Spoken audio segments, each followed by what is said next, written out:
A handicap of one in this world. Potential. To become a hunter, an awakening test uses advanced technology to analyze a person's physical potential. Lee Chang-hyun woke up and looked at the palm of his hand. However, there was one thing the test couldn't determine, and that was the skills he was restraining.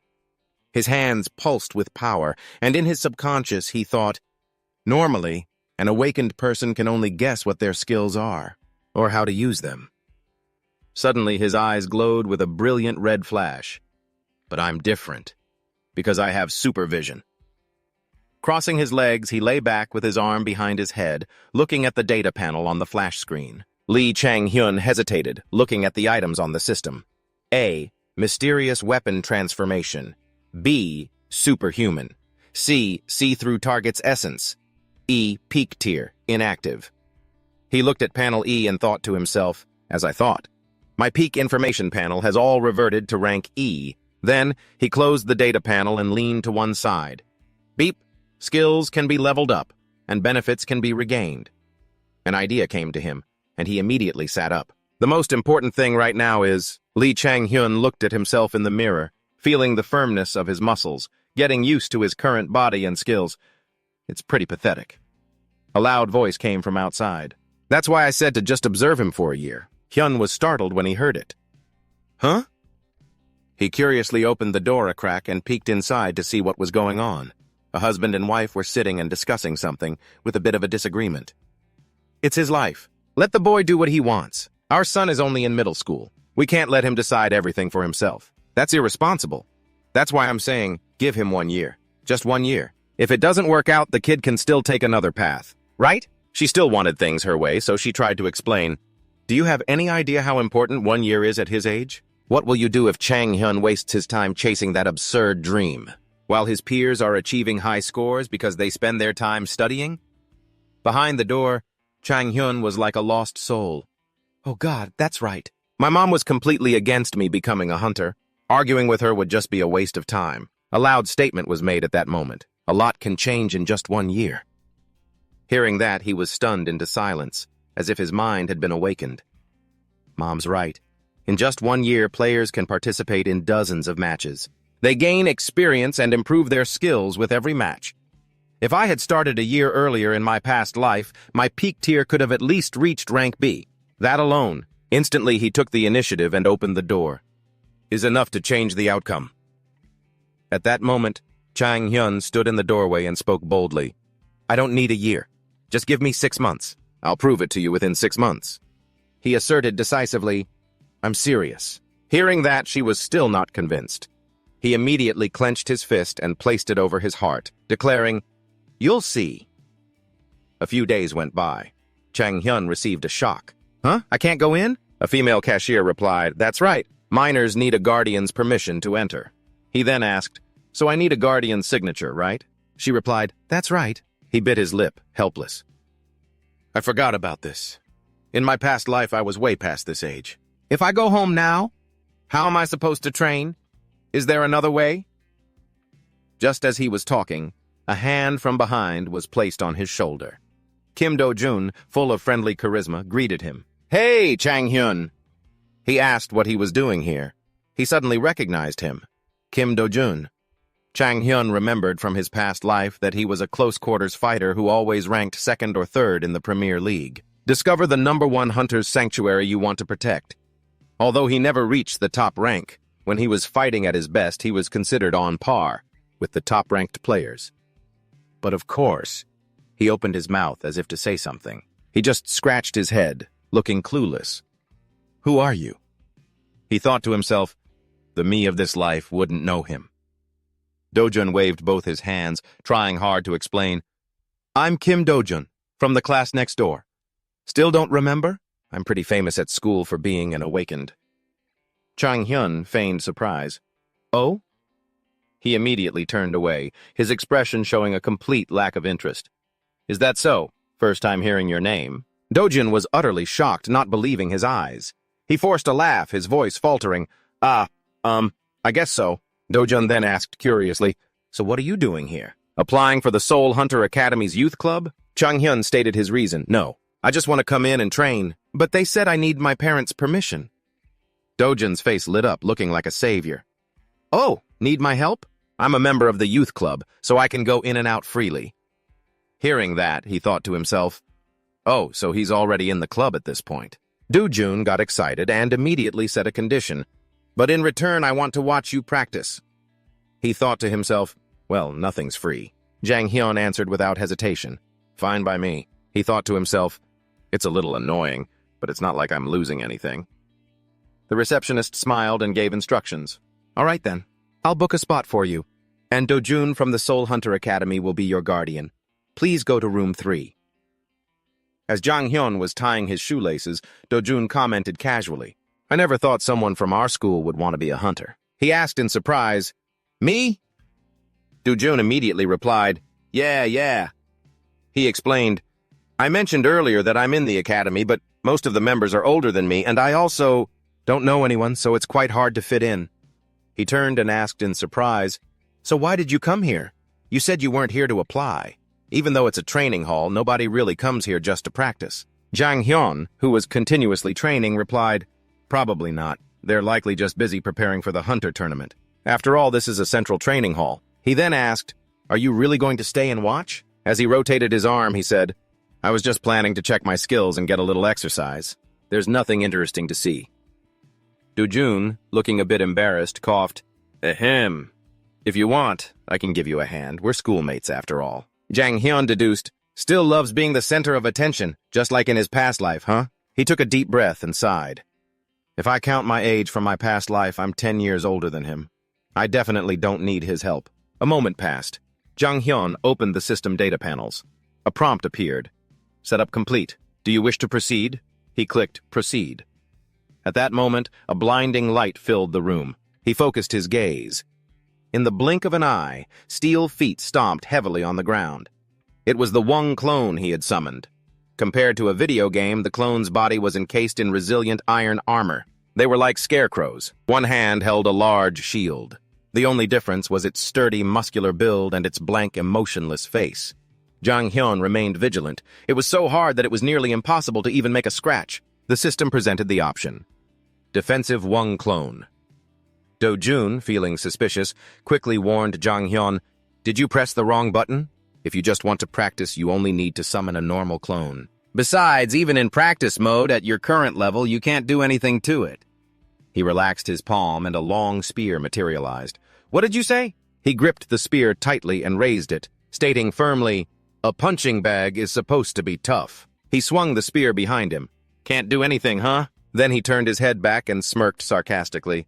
Are you talking about yourself? To take down something that is both strong and hard, the easiest way is to use something even stronger and harder. Of course, I can't do that right now. He ran forward at full speed, then leaped high into the air. But that doesn't mean there's no other way. At that moment, after observing it from all angles, he noticed a gap. I need to aim for its joints.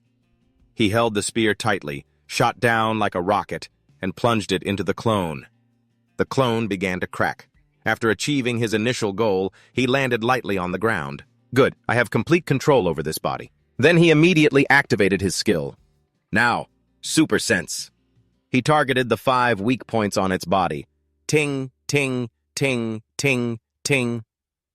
He stood still, aiming the tip of his spear forward. Then he rushed forward step by step. Jang Hyun sliced its torso in half, then drove the spear straight down. The Wong clone, completely severed, fell hard to the ground and then slowly vanished. He was thrilled and overjoyed. Better than I expected. I should have recorded that. Dojun witnessed it all in astonishment. Whoa, that was amazing. He asked curiously, did you set its defense level to the lowest setting? If not, you'd have to use a special kind of weapon to even damage it. Jang Hyun felt an inexplicable sense of irritation. So he starts distorting what just happened, huh? Dojun clapped continuously, praising him.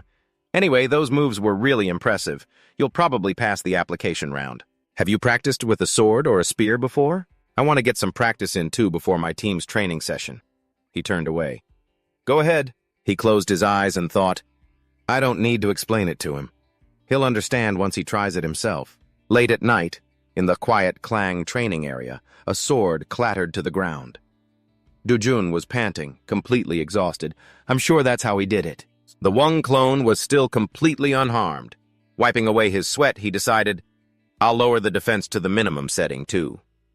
Do-jun was dazed and bewildered. Then why? He gripped the sword in his hands tightly. This clone. Then, with all his might, he swung the sword, delivering a powerful blow to the Wong clone. Clang! The more strength he used, the more he dripped with sweat. It was completely unharmed. Chapter 2. Outside, the moon shone brightly across the sky. In a high-rise building, Kim Do-jun was holding a weapon, his face anxious and drenched in sweat. He didn't understand, thinking to himself, I must have done a step wrong. Suddenly, a voice from behind spoke up. Hey, Do-jun, aren't you going to greet your senior? It turned out to be Han Jisoo. Kim Do-jun immediately bowed his head and said, Hello, Senior Jisoo. Han Jisoo said smugly, Why are you fighting the Wong clone? Kim Do-jun looked up, rubbing his head as he replied, I'm just warming up and training a bit, sir. Finding that interesting, Han Jisoo asked again, Someone uses an Wong clone to warm up? He said this while poking Kim Do-jun's head. Even if you lower its defense to the minimum, you can't do anything to it. What an idiot. Kim Do-jun angrily gritted his teeth, but he was powerless. At that moment, on a bus, Lee Chang-hyun sat alone, deep in thought. I'm still too weak. The Public Hunter Center is the place that provides basic equipment for hunters. After Do-jun left, I got the chance to try fighting the monsters I had encountered at the Hunter Tournament, as well as the three-dimensional AI Hunter feature. It acts like a sparring partner, and I came to a conclusion. I'm still way too weak. My super sight is only B rank, so I can't land any powerful blows. My physical stats are only slightly above the average for a healthy person. And that's it. If I want to get stronger, I have to increase my physical training. At the very least, my peak conditioning helps speed up my recovery. The only way to get past this is to train, but I don't have enough time. Only club members are allowed in the Hunter Center at night, and my parents don't always let me go train. I guess I'll have to find a place to train by myself. While he was absorbed in his thoughts, a phone call came in. It was Kim Do-jun. Seeing the name, he let out a sound. On the other end, when Kim Do-jun heard Lee Chang-hyun pick up, he immediately asked, Hello, are you on the train yet? Lee Chang-hyun replied, Why, no. Not wanting to waste time beating around the bush, Kim Do-jun made an offer. I want to treat you to dinner. Can you come out? Just then, Lee Chang-hyun was standing in front of a restaurant. Kim Do-jun, sitting inside, saw him and called out, Over here! Seeing Kim Do-jun randomly invite him out to eat, Lee Chang-hyun said as soon as he sat down, You've got too much money, huh? Hearing this, Kim Do-jun replied cheerfully, Oh, I've got plenty. You can't be a hunter if your family isn't rich. You know that. Lee Chang-hyun was taken aback for a moment, then replied, yeah, that's true. He then thought to himself, the costs for the awakening test and weapons are already expensive. And he has plenty of money? He's no different from his past life, is he? Always doing everything he can to get attention. Suddenly, he remembered something and slammed his hand on the table, asking, So why did you ask me out here? What do you mean? You didn't invite me to dinner just because you thought I couldn't afford it, did you? Hearing Lee Chang-hyun's question, Kim Do-jun replied awkwardly, That's right. Dinner was just an excuse. Actually, I have something I want to ask you. Lee Chang-hyun heard this. While raising his hand to call a waiter, he asked, About the Wong clone, huh? Kim Do-jun then recalled the event and explained, I tried to do exactly what you did, but it didn't work. So I was wondering if you did something different. Seeing Kim Do-jun's surprised face, Lee Chang-hyun also turned his head to look. It was Han Jisoo and his group. Lee Chang-hyun thought to himself, They're wearing the same uniform as Do-jun. Are they his teammates? Han Jisoo was currently telling his lackeys, Like I was saying, that baboon! Heh heh heh. Using a Midrin sword against an Uong clone. Was he trying to test the sword's durability or something? No, he was actually trying to use the sword to break the Wong clone. I was speechless. Hearing this, Kim Do-jun's face flushed with embarrassment and anger, but he was helpless. The others continued. So I asked him why he was doing that, and he answered that it was because he saw his friend do it. Yep, that's exactly what he said. I should have asked if his friend could shoot lasers from his forehead, too. Watching two idiots put on a show would have been hilarious. Ha ha ha ha. Too bad his friend wasn't there. Hearing this, Lee Chang-hyun calmly listened until they were finished, then took a sip of water. He was starting to get the picture. So they had been bothering Do-jun while he was training hard. I can't let this slide. With that thought, he slammed his glass down hard and said, loud enough for the dogs at the nearby table to hear, "Change the Wong clone's stats? No, you don't need to change anything at all. It's easy once you know the little trick. Anyway, it's good that you're putting in the effort to figure things out. Only a bunch of morons would think it's impossible just because they're incompetent. Does no one at your academy know this? Are your friends on their way?" Kim Dojun, looking terrified, leaned closer to Lee Chang-hyun and said, "Lee Chang-hyun, stop talking." Han Jisoo was now standing in front of their table. He furiously shouted, "Shut up!" Kim Dojun then slammed his foot on the table and aggressively asked Chang-hyun, "Who the hell do you think you are, being so disrespectful to someone from the academy, huh? One punch from an awakened like me and you'll be meeting your maker. I'll give you 3 seconds to fix that attitude of yours." Hearing this, Lee Chang-hyun thought to himself, what kind of talk is that? Sounds like a line from some cheesy movie. And here I was, excited about getting a free meal. At this moment, Han Jisoo still wore that same arrogant, haughty expression as if he owned the world. Without a single wasted motion, Lee Chang-hyun stood up and landed a powerful punch on Han Jisoo. His 2 underlings saw this and cried out in alarm, "Jisoo!" Lee Chang-hyun's eyes narrowed as he thought, if someone gives me 3 seconds, this is exactly what I'll do. I never turn down an opportunity to strike first. Han Jisoo's face contorted in anger as he cursed, "You son of a bitch!" Lee Chang-hyun stood with his hands in his pockets and said, "Listen, you might be Dojun's senior, but to me you're just some random nobody. So don't try and pick a fight with me." Hearing this, Han Jisoo asked, "What did you say?" He then stood up and lunged at Lee Chang-hyun, but missed. Lee Chang-hyun continued speaking. "What was that you said earlier? About someone meeting their maker? Too bad that was just a fantasy of yours." Han Jisoo charged again, screaming, "You animal!" But just like before, it wasn't just that Lee Chang-hyun dodged the attack. He also landed another punch right on Han Jisoo's face. Han Jisoo cried out as he was hit. "Ah!" He'd only taken 2 hits, but he already looked completely wrecked. But he still got back up, wiped the blood from his mouth, and glared at Lee Chang-hyun, saying, "You're dead." He saw something. Lee Chang-hyun's eyes widened in surprise as he thought, what is he? Han Jisoo was using his power, which made Lee Chang-hyun quite worried. At that moment, the system window appeared. Super Sense can perceive danger and identify weaknesses. Super Sense is warning me. Without waiting, Han Jisoo launched a decisive attack. Luckily, Lee Chang-hyun dodged just in time. He muttered, "A gravity attack."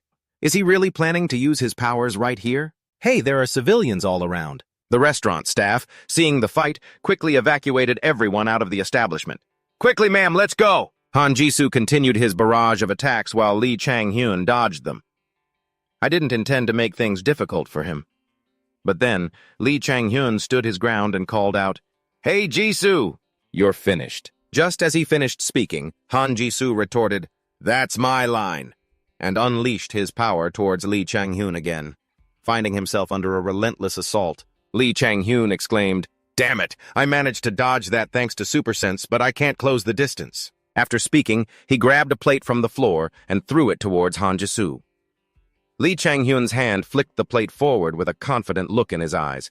Jisoo was surrounded by a purple aura. A sinister smile spread across his face. The plate stopped in midair. He was using some kind of power. From his hand, he controlled the plate, letting it fall straight to the ground and shatter. He laughed triumphantly, his face showing a few scratches. "You think a trick like that would work on me?" Another plate flew straight at him. He cried out in surprise, "Ugh!" Chang-hyun, enjoying himself, kept throwing plates, taunting, "You should probably dodge." Jisoo's eyes filled with rage. The plates kept flying from Chang-hyun. Every time you use a skill, you have to wait a bit before you can use it again. It's called a cooldown. The purple energy was still there, but his face had turned to fear. He raised both hands to block the plates. The dishes fell and shattered. Chang-hyun revealed his strategy. "If you use your skill without thinking about the cooldown," he laughed. "Block this!" Jisoo's wrist trembled. He thought angrily, "Shit, I can't use my skill." A plate hit him square in the face. He cried out, "Ah!" Chang-hyun finished his sentence. "You'll be completely at your opponent's mercy." Han Jisoo, clutching his face with one hand, seethed with rage and cursed. "Damn you, I'm done playing games." "Huh?" Chang-hyun's figure vanished, startling Jisoo. "Where'd he go?" he yelled out. He dropped to his knees, clutching his head in agony. A powerful punch descended upon him. He was shocked. What? Chang Hyun landed the punch and zipped past Jisoo. He screamed in pain. Ugh! The pain shot through his body. He clutched his chest, trembling. You bastard! You said my head, but... My head! His eyes were wide with absolute terror. Again? Where will it be this time? He'd just taken a devastating blow. This time, his hands were already in position to guard his stomach. My stomach next? A punch carrying the force of a gale distorted Jisoo's face. Ack!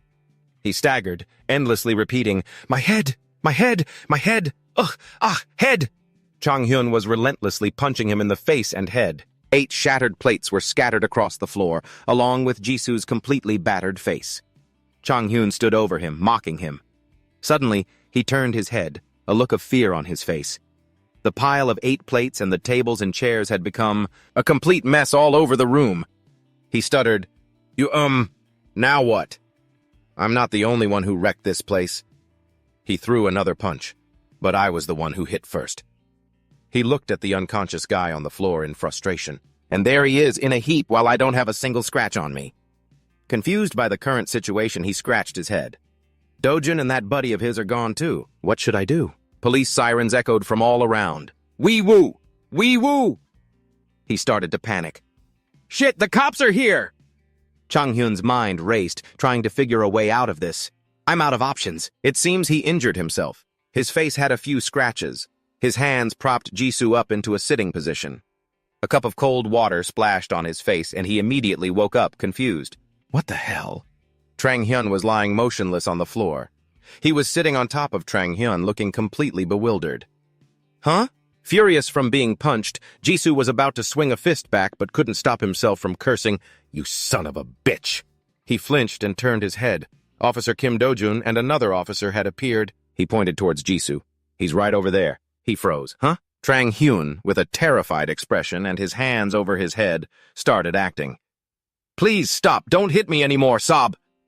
The police officer, only seeing the current situation, raised his gun, pointed it at Jisoo, and shouted, Hands up! Don't resist! A victor's smile spread across Chang Hyun's face. He was smug.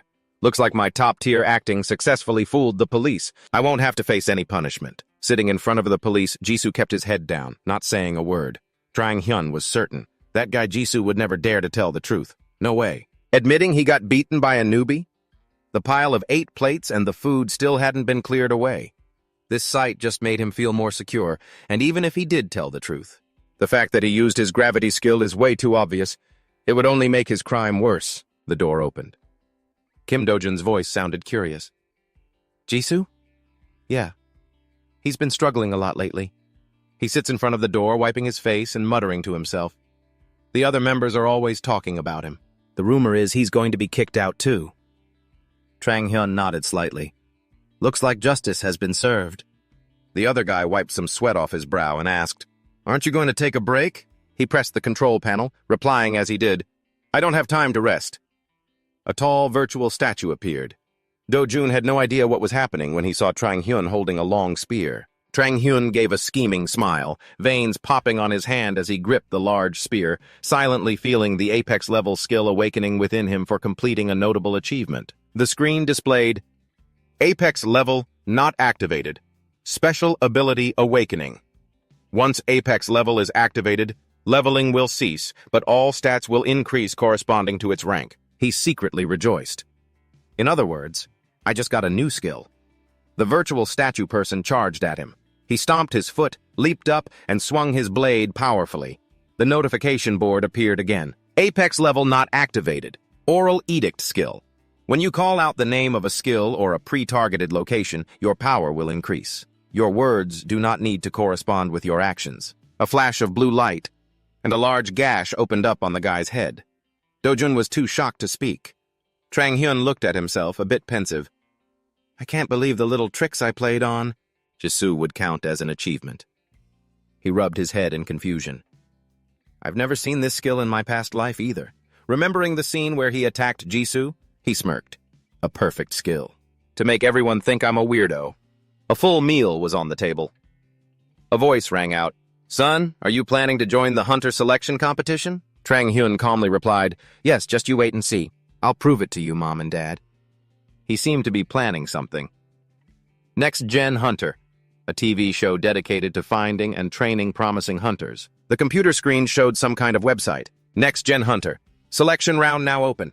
Fill in registration information. He was thrilled. Finally, I can register. His mother was worried for him. But if it's a TV show, the competition must be fierce. His father, however, was quite calm. Just let the boy go. How will he know if he doesn't try? His mother started to nag. Oh, so that's from your experience with failed businesses, is it? You try out everything, don't you? Trang Hyun stepped in to save him. Do we really need to bring that up again? Ha ha! He spoke confidently to his parents. If I win the competition, I'll get noticed by the academy. Or even better, I'll be chosen to join one of the top 3 teams. On top of that, the prize money is huge. And they'll also design a custom weapon for me. His mother rested her chin on her hand, still mostly worried. I'm sure because the competition is so intense. Trang Hyun's eyes sparkled with confidence. I'll do my absolute best. His parents looked at each other, surprised but momentarily reassured. His mom pushed a plate of food towards him, urging, all right. But if you lose, don't come crying to me, you hear? Here, eat up. The competition stage was magnificent. He thought to himself, of course this competition is fierce. They're selecting the most promising candidates from the Hunter Championships, in every country.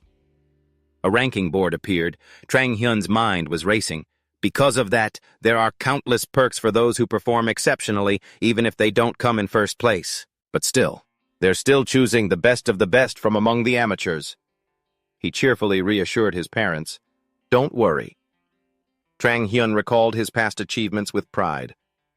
I've held countless trophies in my hands before. In a calm voice, he said, I'm not going to lose to some newbies. Holding a gun in each hand, he stood on the platform as the announcer's voice came on. Next Gen Hunter, Written Exam Part 3, the 3-minute cloning challenge. A smile appeared on his lips when he heard the result. Pass.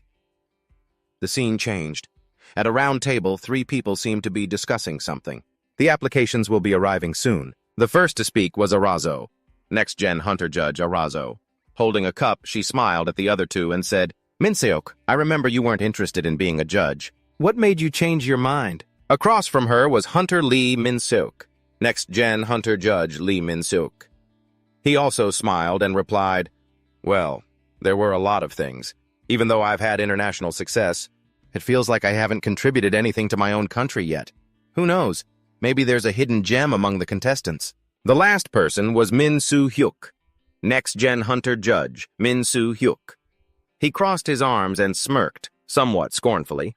If there were, they'd probably be in the pro leagues already. How professional. The Academy always supports fresh talent, after all. Min-seok doesn't agree with the issues there. You all see it, it's the eccentrics, the ones who are truly brilliant if guided properly, that have the real potential, Ara said, fed up. Eccentrics? Minseo, what those kids need is a caretaker, not some prestigious tournament. The Hunters' discussion went on without end. Everyone has their own opinion. You're only saying that because you haven't met Ethan. He's the real talent. Sure, whatever you say. In any case, everyone's vote is equal. The scene felt a little different. It was still the familiar door with Next Generation Hunter written on the outside, but there was a subtle, quiet change. The person inside was none other than Lee Chang-hyun. He was staring blankly at the computer, searching for the next star to secure the future of the Hunter Championship. Sounds pretty good. Text appeared on the screen. The first round will be in written form. Please fill in the blanks and submit the document. Lee Chang-hyun was a little disappointed. The first round is a written test? Are you kidding me? The keyboard clacked away as Lee Chang-hyun focused on typing. Age, height, stats, and even relationships? I bet the Academy students love this part. A line caught his eye. Detail your previous occupation before pursuing a career as a hunter. Describe the challenges you faced and how you overcame them. As he typed, he thought, in this life, I haven't faced many challenges. The next question, describe the difficulties you've encountered working in a team and how you handled them. Teamwork? In my past life, my teammates just did whatever I told them. Chang-hyun took a large gulp of water, looking helplessly at the list of questions. Worse than I thought. I figured it would be easy at the start. Who knew I'd have to deal with this pile of junk? This is too hard. He stopped thinking and just got to it. Whatever. I can make up for it in the practical exam. Suddenly, something caught his attention. Huh? Below the questions was a short, small line of text. To proceed to the third section, please click here. What's this? The most striking thing was the word here, colored blue amidst the all-black text. He clicked on here. Suddenly, the space around him transformed. He was surrounded by a pure white void, all alone in the center. The skills of an awakened are often shaped by their experience or unique traits. Chang Hyun looked around, both surprised and delighted. Haha, how the hell can someone use a skill like this? He was trapped in a box-shaped cage, surrounded by empty space. Is this a teleportation skill or an illusion? Suddenly, a voice rang out. This part of the test includes a small practical exercise. You will participate in the 3-minute replication challenge. Demonstrate your skills by defeating the waves of clones within 3 minutes. Chang Hyun focused on that line of text. Weapons will be based on your imagination. He was a bit confused. Chang Hyun put a hand to his chin, thinking. Weapons? A second later, as if he understood everything, a confident smile spread across his face. 2 revolvers appeared in his hands, guns loaded, bullets chambered. Chang Hyun took a step forward. A practical test, huh? Let's do this. He looked at the guns, appraising them. I decided to choose 2 revolvers. This is the top choice for my mysterious weapon transformation, but it might not work with this skill. The system's voice rang out. The test will begin when you are ready. Chang Hyun stood in a ready stance, waiting for the system's command. 5, 4, 3, 2, 1. One of his eyes turned from brown to red. The program also began to initialize. The system's voice boomed, "Begin!" From the walls, robotic dummies appeared. They didn't look like they had high defense levels like the clones. Tensing his muscles, he raised the guns and aimed straight at the targets. With a thrilled expression, Chang Hyun was like a devil unleashing a barrage of bullets. I'll finish all of you as fast as I can. Bang! Bang! Bang! Bang! Elsewhere, a hand slammed on a table. A loud voice shouted, "Are you kidding me?" Arazo shot to her feet in disbelief. Min Soo-hyo, don't you think there's been some kind of mistake? Beside her, Min Soo-hyo also saw the problem. Yes, this is definitely a problem. This wasn't our intention when we created this test. On their screen, an image of Lee Chang-hyun doing the practical test was displayed. Arazo stood up and pointed at the screen, saying, "Anyone could do it if they used guns. This is cheating." She picked up the tablet from under the table. Before she could even speak, Arazo held up his file, her face twisted in annoyance as she pointed. "Look at this guy's application file. This is unacceptable." Chang Hyun's answers appeared. The content wasn't wrong, but something felt very off. Question 1. Detail your previous occupation before pursuing a career as a hunter. Describe the challenges you faced and how you overcame them. Answer, student. My life has been pretty smooth, so I have never faced any challenges. Question 2. Describe the difficulties you've encountered working in a team and how you handled them. Answer, I make people follow my orders, so there's no opportunity for conflict to arise.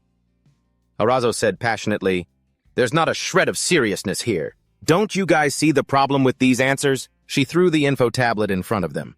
The other two looked at each other, frozen. Min Seok fiddled with the remote. "Arazo has a point," he said. "Of course I do," she yelled.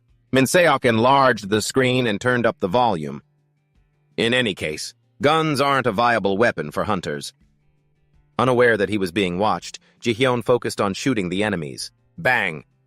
Bang! Min Seok tilted his head, pondering. Realistically, they're not feasible in the tournament, and they're also difficult to use against monsters. He analyzed his movements and energy. When a weapon leaves an awakened's body, the mana it contains vanishes. That means with a gun, you have to infuse mana into every single bullet. That's a challenge in and of itself, and it's also hard to store much mana in them. That's why most choose to use swords or spears. You see ranged weapons occasionally, but only slow-firing types like bows or crossbows. Min Seok recalled an image of someone. Firing a volley of bullets with a huge amount of mana is only possible for people like Ethan. He scratched his head and pointed, saying, "But I have to say, this kid really has me interested," Arazo shouted from the side. Soo-hyuk also agreed, "I feel the same way." She looked at her two friends, startled and in disbelief. "You too, Soo-hyuk?" "Ji-hyun's aim is precise," Soo-hyuk said. "He's aiming right for the heart. You could say the contestant is showing a deep understanding. By finding a loophole in the rules, intentionally or not, the final result is what matters most. Min-seok smiled brightly, advising Arazo, "Suhyok is spot on. Besides, this isn't the final selection round yet, right? We can eliminate him later if he doesn't meet the standard." He changed his tune quickly. "But I think—" Min-seok looked at Ji-hyun on the screen. "Maybe he has a different perspective on guns than we do." Arazo, resting her chin on her hand, looked at him. "Different how?" Min-seok smiled vaguely and gave a non-committal reply. Who knows? In his mind, he imagined those two six-shooters. Maybe he thinks guns are a viable weapon in the tournament. Answering his own thought, Min-seok shook his head. "No, that's not right." A grim look crossed his eyes as he stared at the boy. Ji-hyun loves a challenge. He immediately put one gun away. I guess I'll try using just one this time," Min-seok smiled to himself. "But I hope he proves me wrong." The scene changed. A man's voice rang out. "So that's what happened with Jisoo?" Kim Do-jin appeared, smiling and speaking cheerfully to the person across from him. "Yes, sir. But luckily my friend wasn't seriously injured." Across from him was Mr. Shin Un-chul, who looked a bit skeptical of Kim Do-jin's words. Strange. Elsewhere, Jisoo was sitting with his head down. Shin Un-chul still had many unspoken questions, resorting to speculation. Jisoo's hand-to-hand combat skills aren't that great, but his skills are still incredibly powerful. So how did that kid get away without any serious injuries? He frowned, thinking for a moment, while Jisoo had been beaten to a pulp.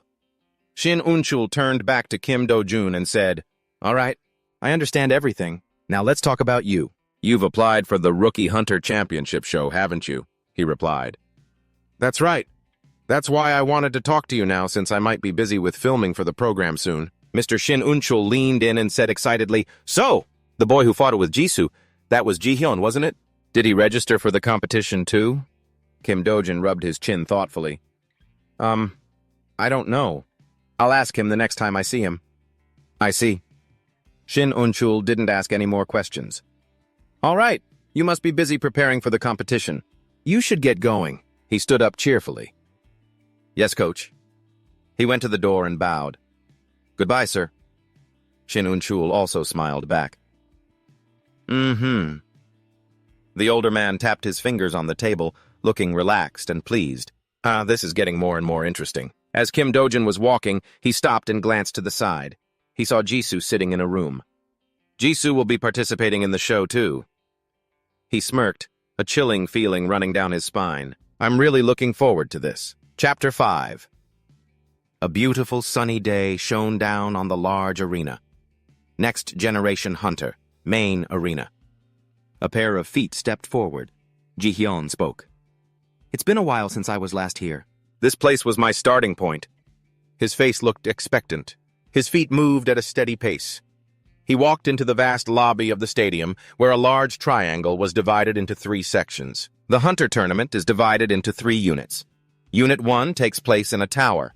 Units 2 and 3 take place in a virtual reality arena. Ji-hyun smiled with anticipation as he thought about it. "I never understood why they made these arenas so huge when so few people used them." Looking down at the lines of people below, he realized, now I get it. They must be for occasions like this. A handsome man with a cold expression was introduced by the organizers. Next Generation Hunter candidate, Jun Han-jeon. Next, the organizers mentioned a girl with short blonde hair. Next Generation Hunter candidate, Yoo Hee-ju. He was quite good-looking with a thick beard. He leaned his hand on the glass railing and turned his head to look as he was mentioned. Next Generation Hunter candidate, Kong Min-seong. Ji-hyun watched the introductions thoughtfully. This show aired quite a while before my debut, so I didn't think I'd see any familiar faces. Jun Han-jeon, with about 10 swords on his back, made Ji-hyun pause. But there really are quite a few of them. He was even considering that Yoo Hee-ju girl, along with a few other promising candidates. When that guy, Jong Min-seong, was being interviewed, he chuckled and rubbed his head, saying, "I wonder who the winner will be." Han-jeon, with a disdainful look, smirked and thought, "Either way, it's going to be me this time." A voice called out, "Hey, Trang Hyun." It was Kim Do-jun, waving from the audience section, which surprised Trang Hyun. Trang Hyun tilted his head and asked, "How have you been?" Do Jun replied cheerfully, "Doing great. What about you? I thought you'd be in the hospital for longer." Trang Hyun smiled, his eyes crinkling as he thought, "Right. Do Jun still thinks I was seriously injured." Do Jun leaned close to Trang Hyun's ear and whispered, "Jisoo is under supervision, and according to the diagnosis, it'll take another 3 weeks for him to fully recover." Trang Hyun asked doubtfully, 3 weeks? He turned his head and saw that guy was here. "Then why is he here?" he asked. Kim Do-jun whispered confidently, "Because he has no other choice. The pro teams are scouting for talent among the academy's cadets, so he wants to impress them." Jisoo looked anxious, as if afraid of being spotted. The cameraman adjusted his equipment as white smoke spread across the stage area, creating a dazzling scene. Under the gaze of thousands of candidates, amidst the magical smoke, the host spoke loudly into the mic. "New players and new faces are always the most sought after." He continued with an enthusiastic smile. "Who will carry on the future of the Hunter Federation? Welcome to Next Generation Hunter, where legends begin." A flash of light swept across the stands to the cheers of the crowd below. The MC shouted, "Right now!" The screen began to display magical images, forming a tower. Amidst the dazzling lights, the virtual tower was completed. It looked so magnificent. A voice announced, "Welcome to the greatest competition on the planet, where we will find the best hunter of the next generation." Do-jun's eyes were wide with excitement. His fists clenched in excitement as he said, "Everyone here today has defeated countless awakeners from all over the country." Min Seong, however, looked a bit more anxious. The announcer continued, "They have overcome an acceptance rate of only 2% to represent the new era of Korean hunters. Please give them a warm round of applause." Yellow lights illuminated the room where 3 people were seated. The MC raised his voice. "Next, please allow me to introduce our 3 judges." The first one had short hair, with large round eyes and a face that would make anyone look twice. She was introduced as Do-ara, the powerhouse of the Korean Hunter Federation, with 3 national tournament championships to her name. He sat with a dignified air, raising one hand to greet the crowd below with a cheerful, pleasant face. Korea's best representative on the international stage, the runner-up of the World Hunter Championship, Lee Min-seok. The next person sat with a serious demeanor, giving a slight bow as he was introduced. And Min Soo-hyuk, a prominent figure among Korea's national players. Below, the crowd buzzed with excitement. Do-jun looked stunned and exclaimed, "Huh? Is that really Lee Min-seok? Isn't he supposed to be busy competing overseas?" Trang Hyun's gaze fell upon the 2 judges on stage, and he grew pensive. "So many big names. In my past life, they were all on my level." He smiled faintly, but was completely at ease when thinking of these names. "Even so," he thought with a slight chuckle, "none of them are better than me." The MC pointed down and announced, "Our contestants will now take on a challenge set by these very judges, and the individual who takes the top spot—" He paused for dramatic effect. To make the prize even more anticipated, he announced, revealing a dazzling and valuable golden trophy, will receive 500 million won and a custom-made weapon from the Morris Workshop.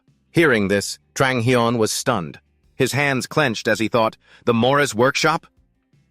An image of the Morris logo appeared, shining brilliantly on the dark screen as the lights dimmed. A flash of light accompanied the introduction.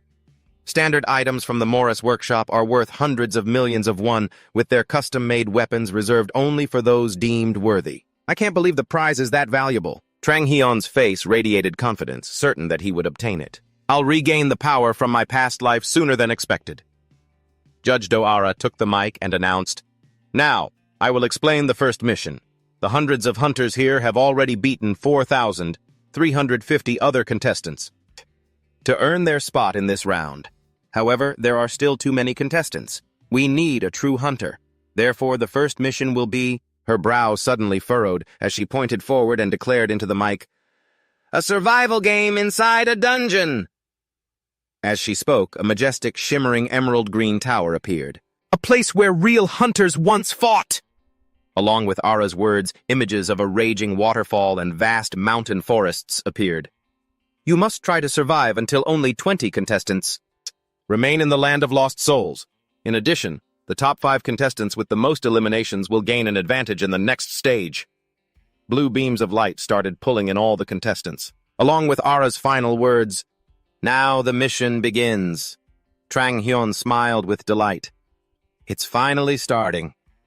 A flash of blue light transported Trang Hyun to a forest. He turned his head, looking around. The waterfall crashing down violently made him think, the land of lost souls. In my past life, this place was used for the final match. It seemed he had done his research before the competition, as he thought. I know every nook and cranny here like the back of my hand. The dungeon structure, its core mechanics, the ecosystem. He smiled as he recalled all the events related to this place. Even the secret dungeons, he thought confidently, a smile spreading across his face.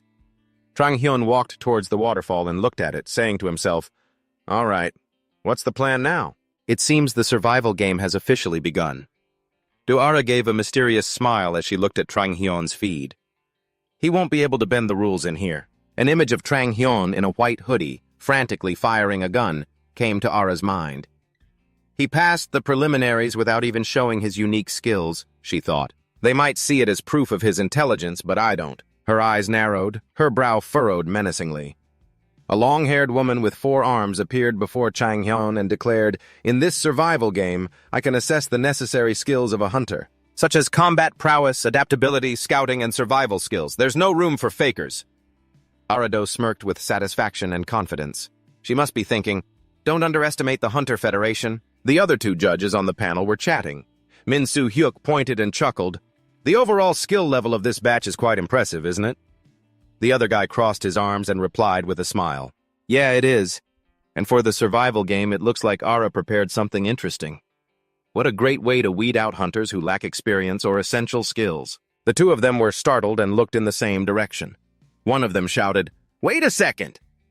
A continuous beeping sound rang out. A blue dot had crossed the red boundary line. There's a problem. A contestant is leaving the competition area. Soo-hyuk slammed the table, shot to his feet, and yelled, show us what's happening over there! The spotlight fell on an image of Trang Hyun standing before a door with strange yet beautiful patterns. With his red eyes, he gave a sinister smile, clearly plotting something. Chapter 6. At that moment, Lee Chang-hyun was standing in front of a door. Seeing this, Arado's expression became frantic. She jumped to her feet, thinking to herself, how did he find that place? That's where the artifact of the Land of Souls is hidden.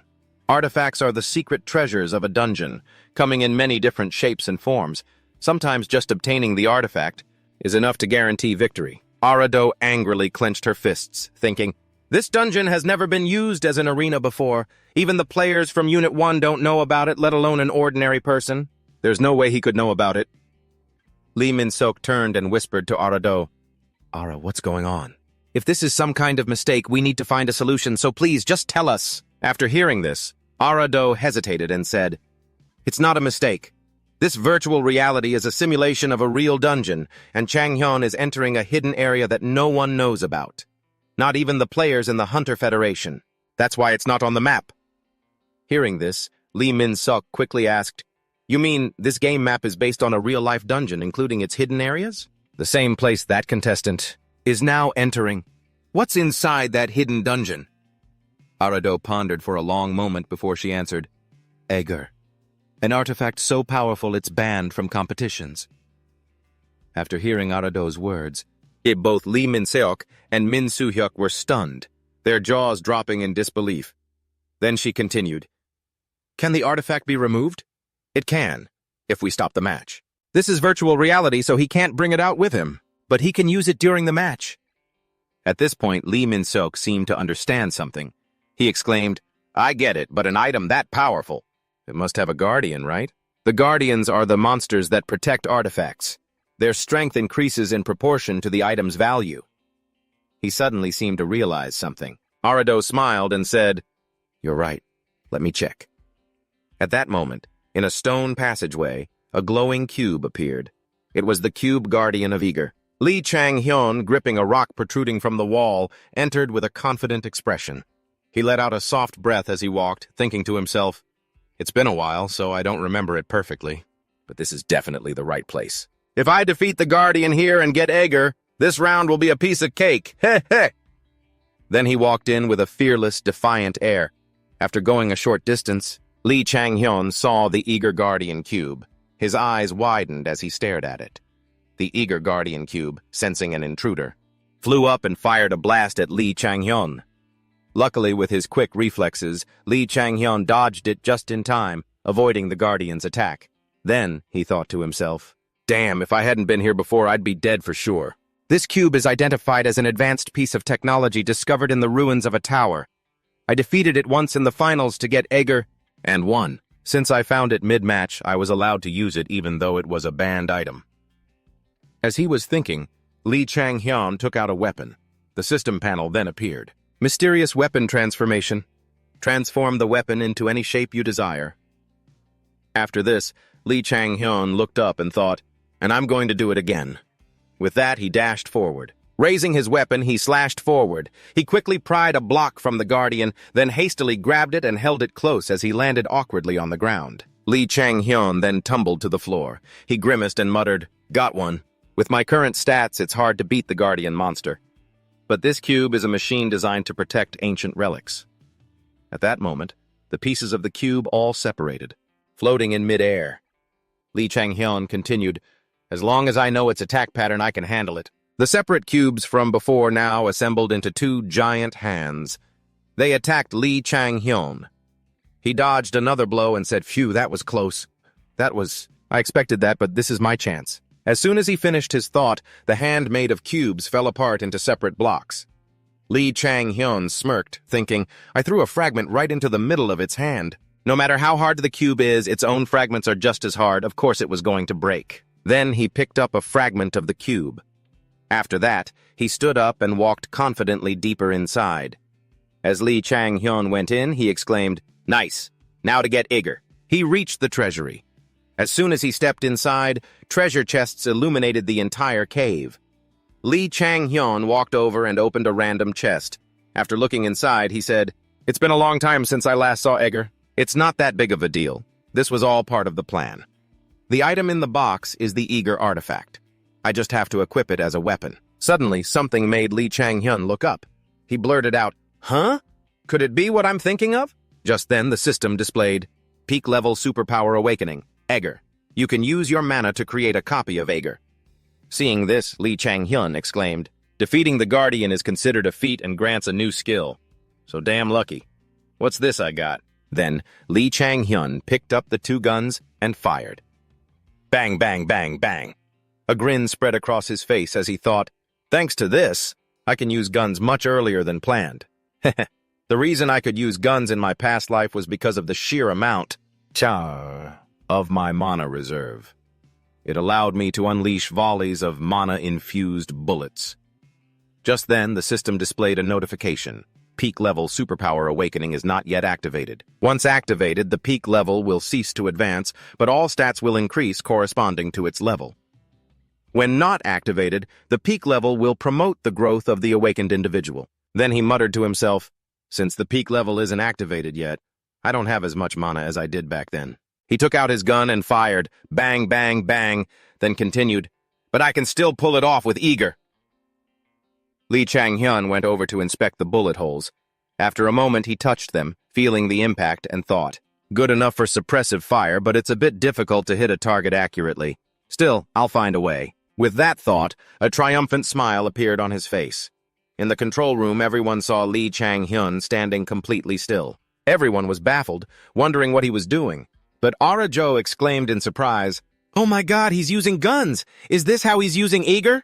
Lee Min-seok said, wait a minute. How did he dodge those exploding laser beams? That's what I'd like to know. The cube isn't a living entity. I think it moves based on a set mechanism, but how could he have known that? Ara-jo added, there's no way a contestant could know something like that. Professional hunters like us might be able to, or maybe he has a skill like clairvoyance that lets him predict his opponent's moves. She then placed a hand on her chin. Closing her eyes, she thought to herself, but putting that aside, how did he come up with the idea of defeating it using one of its own fragments? Just then, Lee Min-seok spoke up again. That's the real issue here. Issue. You see, it's the eccentrics, the truly brilliant ones who have real potential if they're guided properly. Ara-jo ground her teeth, helpless. In a forest, Jun Han-jong leaped down from a tree, landing on the branches below. Standing there, he looked up and pulled up the system to check the rankings. The system displayed 1. Han Ji-on-jun, 17 kills. 2. Hee-jiu, 10 kills. 3. Jisoo Han, 8 kills. Also at third, Han Jin, 8 kills. 5. Jin Seung Kim, 7 kills. After reading the rankings, he thought to himself, everything's going smoothly, just as expected for a member of Seoul Private Academy's Team 1. With 60 more people eliminated, this round will be over soon. Then, Junhan Gyeon jumped to the ground. As he walked, he thought, looks like no one can beat me in a one-on-one fight. Suddenly, he heard a sound. Bang, bang, bang. He flinched and spun around, exclaiming, gunshots! Meanwhile, Lee Chang-hyun was also in the forest, muttering to himself, I think I've wasted too much time. 60 people have already been eliminated. Only by eliminating all the remaining contestants can I take first place. But I'm not going to hunt the others down. I'll be happy with 5th place. For now, I'll just take out whoever I can. After walking a bit, he suddenly saw a man up ahead, standing with his back turned. Seeing him, Lee Chang-hyun asked himself, is that Jisoo? Meanwhile, in a nearby bush, Han Jisoo was hiding. Seeing someone ahead, he clenched his fist and slammed it into the ground. The other person cried out, Gah! At this, a triumphant look appeared on Han Jisoo's face from within the bushes. The other person screamed, Ah! Seeing his work was done, Han Jisoo scrambled out to check on it. As he was running, a hand suddenly tapped his shoulder from behind. He nearly jumped out of his skin. Behind him stood Lee Chang-hyun, who smiled and asked, Up to no good, are we, Jisoo? How have you been? Hearing Lee Chang-hyun's voice, Han Jisoo's eyes went wide, and he stumbled back, falling to the ground. He panicked and stammered, You! But before Han Jisoo could finish, Lee Chang-hyun cut him off. I'm having a little trouble, and I was hoping you could help me. Hearing this, Han Jisoo shot back, Are you kidding me? Drop dead, you bastard!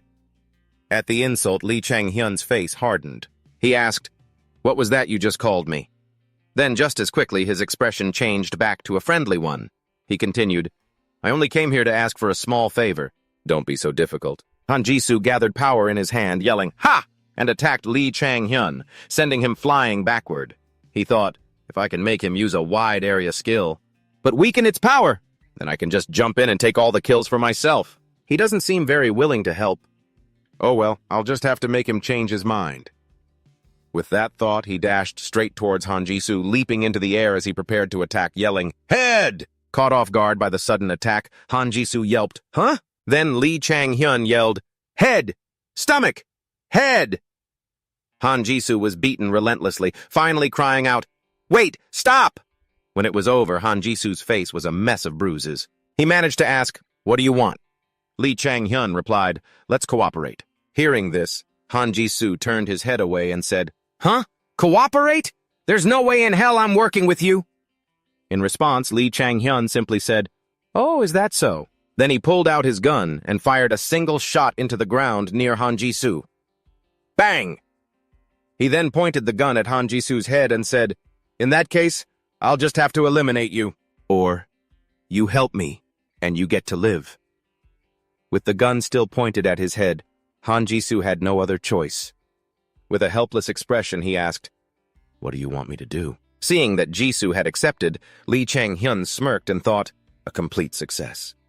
Elsewhere in the forest, 2 people were fighting when suddenly, Han Jisoo unleashed his power. To mess with them and startle the other 2, the blue-haired girl cried out, Huh? The guy next to her cursed angrily, Damn it! From a distance, Lee Chang-hyun fired his gun. Bang! Bang! After shooting, his face lit up with joy as he yelled, Double kill! Awesome! Chapter 8. 2 gunshots rang out. It turns out that was the sound of Chang-hyun's gun. He was thrilled. Double kill! Awesome! The guy standing behind him didn't seem too happy about this. As the 2 of them continued walking, there was a sliding sound from behind them. A long, silver-white sword shot forward at what seemed like the speed of light. Startled, Chang-hyun and Jisoo whipped their heads around, eyes wide with fear. Ep-jum! An incredible gravity forced the sword to fall straight to the ground with a loud clang. Chang-hyun grew intrigued. He scoffed. Chang-hyun said, The gunshots must have been a bit too loud. It seems we have some uninvited guests. One held a spear, one had a sword, and another had a glowing sword, floating in midair. The one in the lead was Ian Han-jeon, with long black hair, sharp eyes, and handsome features. Turns out they're called the Hunter Federation. Those guys are a sports team. Of course, not every player is trained for combat, he said. Even though Han Jisoo has 8 kills and is ranked 3rd, her gravity is most effective when used in a support role. On the battlefield, gravity support is definitely crucial for them. Bits of debris floated in a mystical purple-black aura surrounding Jisoo. A young man with brown hair and a handsome face was discussing Chang Hyun. He was Lee Min-seok. He seemed to be pondering something, stroking his chin lightly. He hesitated. He's performing quite well. I wonder if Chang Hyun will end his streak. No way! A female voice rang out confidently. If he wanted to eliminate her, he would have shot already. She was Arizo.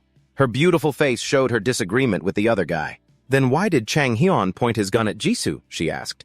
Maybe they made some kind of deal. With an annoyed and angry expression, she waved her hand and said in a doubtful tone, Is he thinking of making Jisoo his support? Lee Min-seok added with a pensive look. That's possible.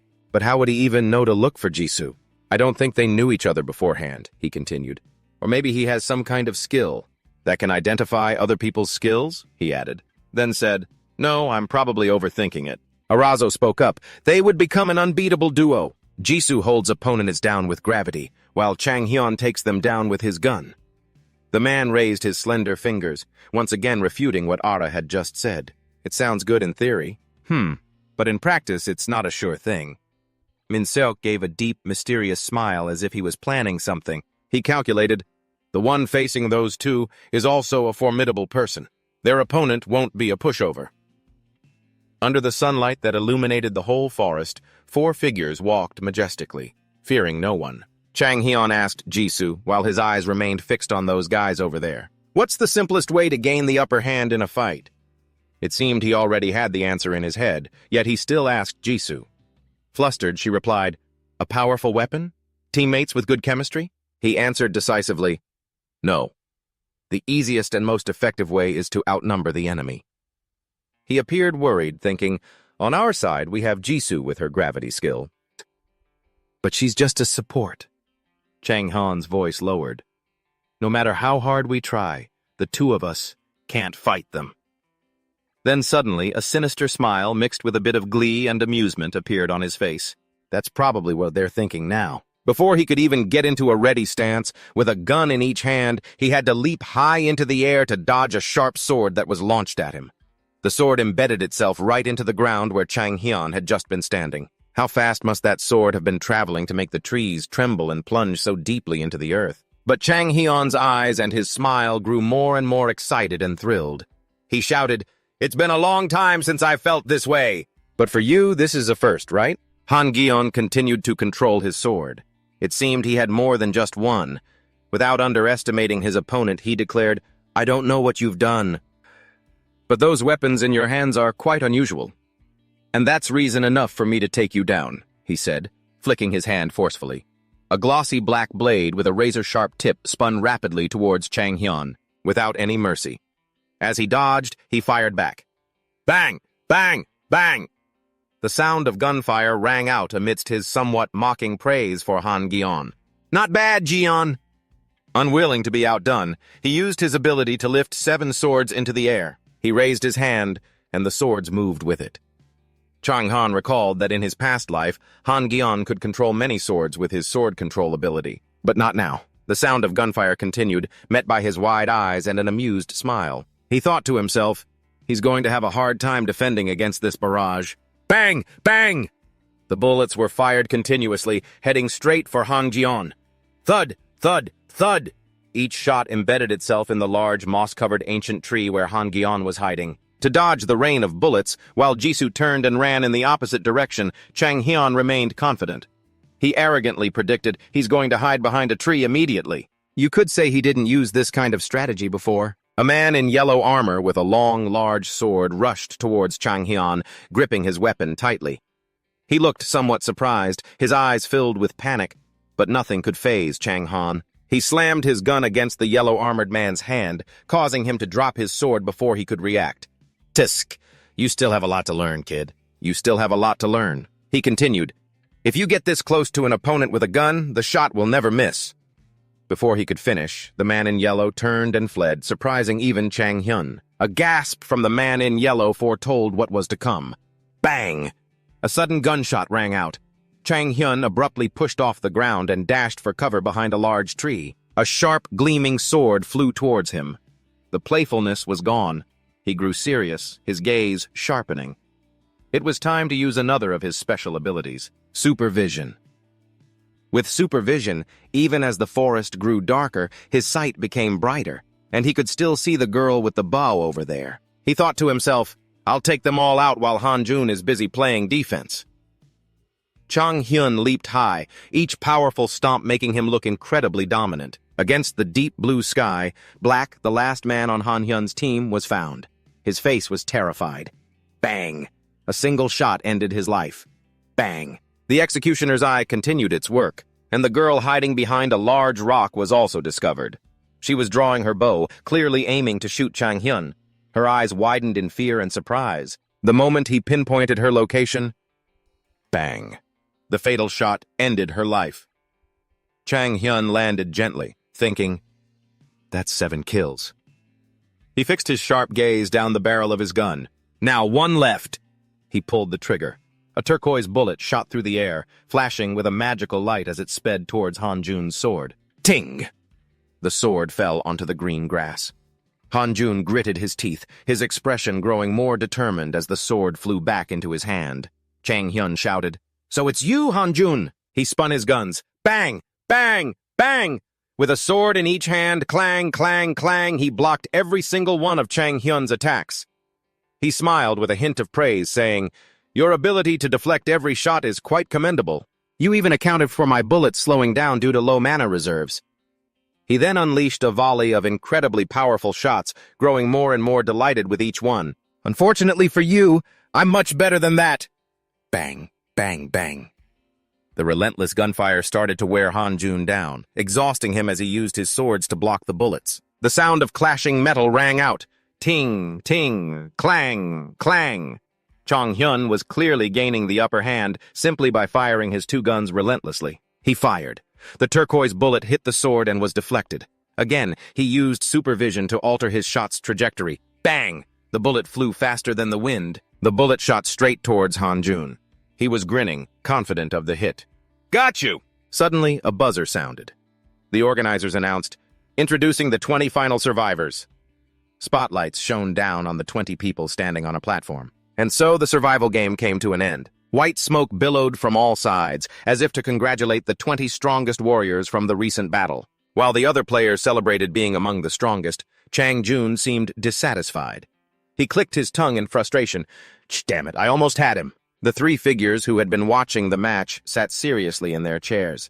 A spotlight fell on them. It was time for them to speak. Arizo began, congratulations to you all. Each of you now has the right to call yourselves true hunters, she continued. Hunters represent a very small fraction of all the awakened. That is truly admirable, Lee Min-seok pointed, a cheerful look on his face. What is the fundamental purpose of a hunter? Some would say it is to win battles. However, we are looking for... I want individuals who are like the first generation of hunters, the ones who protected humanity. He paused for a moment before continuing. Hey, always bravely stepping onto the front lines, venturing into dungeons, he continued. I believe this survival game has given you a glimpse of what it truly means to be a hunter. Further details about the next mission will be revealed here, next week. I'm sure you have all recognized your own shortcomings during the survival game, so please use the upcoming week to improve yourselves. Shanyol listened intently to the man's announcement. He wasn't finished. You are free to use the training facilities at your residences as much as you wish, so I highly recommend you check them out. A confused Chang Jun then became annoyed, as the result was not what he had hoped for. On the monitor, the words, Final Rankings, appeared, accompanied by a voice saying, Good luck. Lee Chang-hyun frowned, his expression grim as he gazed up at the screen. The results were announced immediately after. First place goes to Han Jun-jun with 7 kills. Second place goes to Hae Juju with 10 kills. Following them are Jisoo Han and Han Jin, both ranked in 3rd place with 8 kills. And finally, Lee Chang-hyun in 5th place with 7 kills. Lee Chang-hyun looked up at the screen, his expression sorrowful. I only got 5th place? Then something suddenly appeared. He glanced down, startled. The system window had popped up with the words, Mission complete. Top-tier ability awakened. You can now use your mana to create a copy of Ether. Kim Do-jun suddenly came over, put an arm around his shoulder, and said, "Hey, Chang-hyun, I heard you ranked 5th. Lee Chang-hyun replied cheerfully, "What about you? Did you make it to the next round?" And Kim Do-jun answered, "Yeah, I did, so you really used a gun? Everyone's talking about you. How did you even get a gun?" Lee Chang-hyun replied, "I just found a way." Okay, if you say so.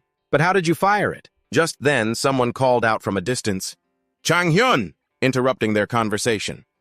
Chang-hyun turned his head and the person continued, "Please get ready for your interview." The scene changes to an interview room. Lee Chang-hyun, sitting in a chair, asks, "Where should I be looking?" The interviewer replies, "You can just look at me." He then began the interview. "All right then, to the first question. Why did you decide to participate in Next Generation Hunter?" Lee Chang-hyun answered smugly, "I didn't see any candidate more qualified than me." The surprised interviewer let out an, "Oh, well, congratulations first then." "Congratulations, Chang-hyun, for brilliantly making it to the next round. Can you share your thoughts on the first trial?" Chang-hyun replied smugly again, "I could have done better, but I passed anyway. It's no surprise." The interviewer continued with the next question. "You must have faced many other contestants in the match. Who did you consider a worthy opponent?" Lee Chang-hyun answered calmly, "There wasn't one, not a single person." At that moment, he thought to himself, "I was a little worried about Han-jun, that's all, but not to the point of declaring him a rival." It seemed the interviewer was also getting annoyed with his answers. He then cut off his train of thought to ask the next question. "Then why did you only place 5th? Lee Chang-hyun became more excited than ever. He said, "If I dominated the show from the very beginning, where would the fun be?" The cameraman and the interviewer were speechless. "This kid is a little, whatever. I see. Let's move on to the next question." The scene changes. Now in the cafeteria, Lee Chang-hyun and Kim Do-jun are eating together at a table. Suddenly, Kim Do-jun lets out a sigh. Lee Chang-hyun asked Kim Do-jun, "What's wrong?" Kim Do-jun replied, "The interview. I just wanted to answer quickly and get it over with." Lee Chang-hyun said while eating, "What did they ask?" Kim Do-jun replied, "They kept trying to compare me to Jisoo. It was so annoying." As he chewed, Lee Chang-hyun thought, "Well, that makes sense, since Jisoo is always on his case, and Do-jun isn't the type to talk badly about his seniors. The complete opposite of me." At that moment, Kim Do-jun suddenly raised his spoon and said, "So I told them my rival isn't Senior Jisoo, but you." Hearing this, Lee Chang-hyun was suddenly startled. Kim Do-jun laughed and continued, "Oh man, that's even worse. I would have been better off just saying it was Jisoo." Kim Do-jun asked, "What about you?" "What did they ask you?" Lee Chang-hyun replied, "The usual questions like, who I think will win." Kim Do-jun sounded disappointed. "Is that so? And what did you say?" "Me, of course," Lee Chang-hyun answered nonchalantly. Kim Do-jun, thinking for a moment, said, "I think I answered with Junhan Jeon or Ju-hee. You're good too, Chang-hyun, but those two are on a whole different level. Even compared to the members of the Academy's first team. Have you ever seen them? You could say they're the aces of the team, the best of the best. I think they could play in the professional leagues without any problem. Trust me, if you saw them compete at the Academy, you'd think the same way I do." At that moment, Lee Chang-hyun suddenly cut Do-jun off. He said angrily, "Is that what you've always thought? That they're on a different level than you?" Kim Do-jun was stunned by Lee Chang-hyun's words. Lee Chang-hyun continued, "If you keep that mindset, you'll never amount to anything. So you'd better get rid of that way of thinking." After that, Lee Chang-hyun stood up, turned around, and walked away. He said, "I'm going to go train.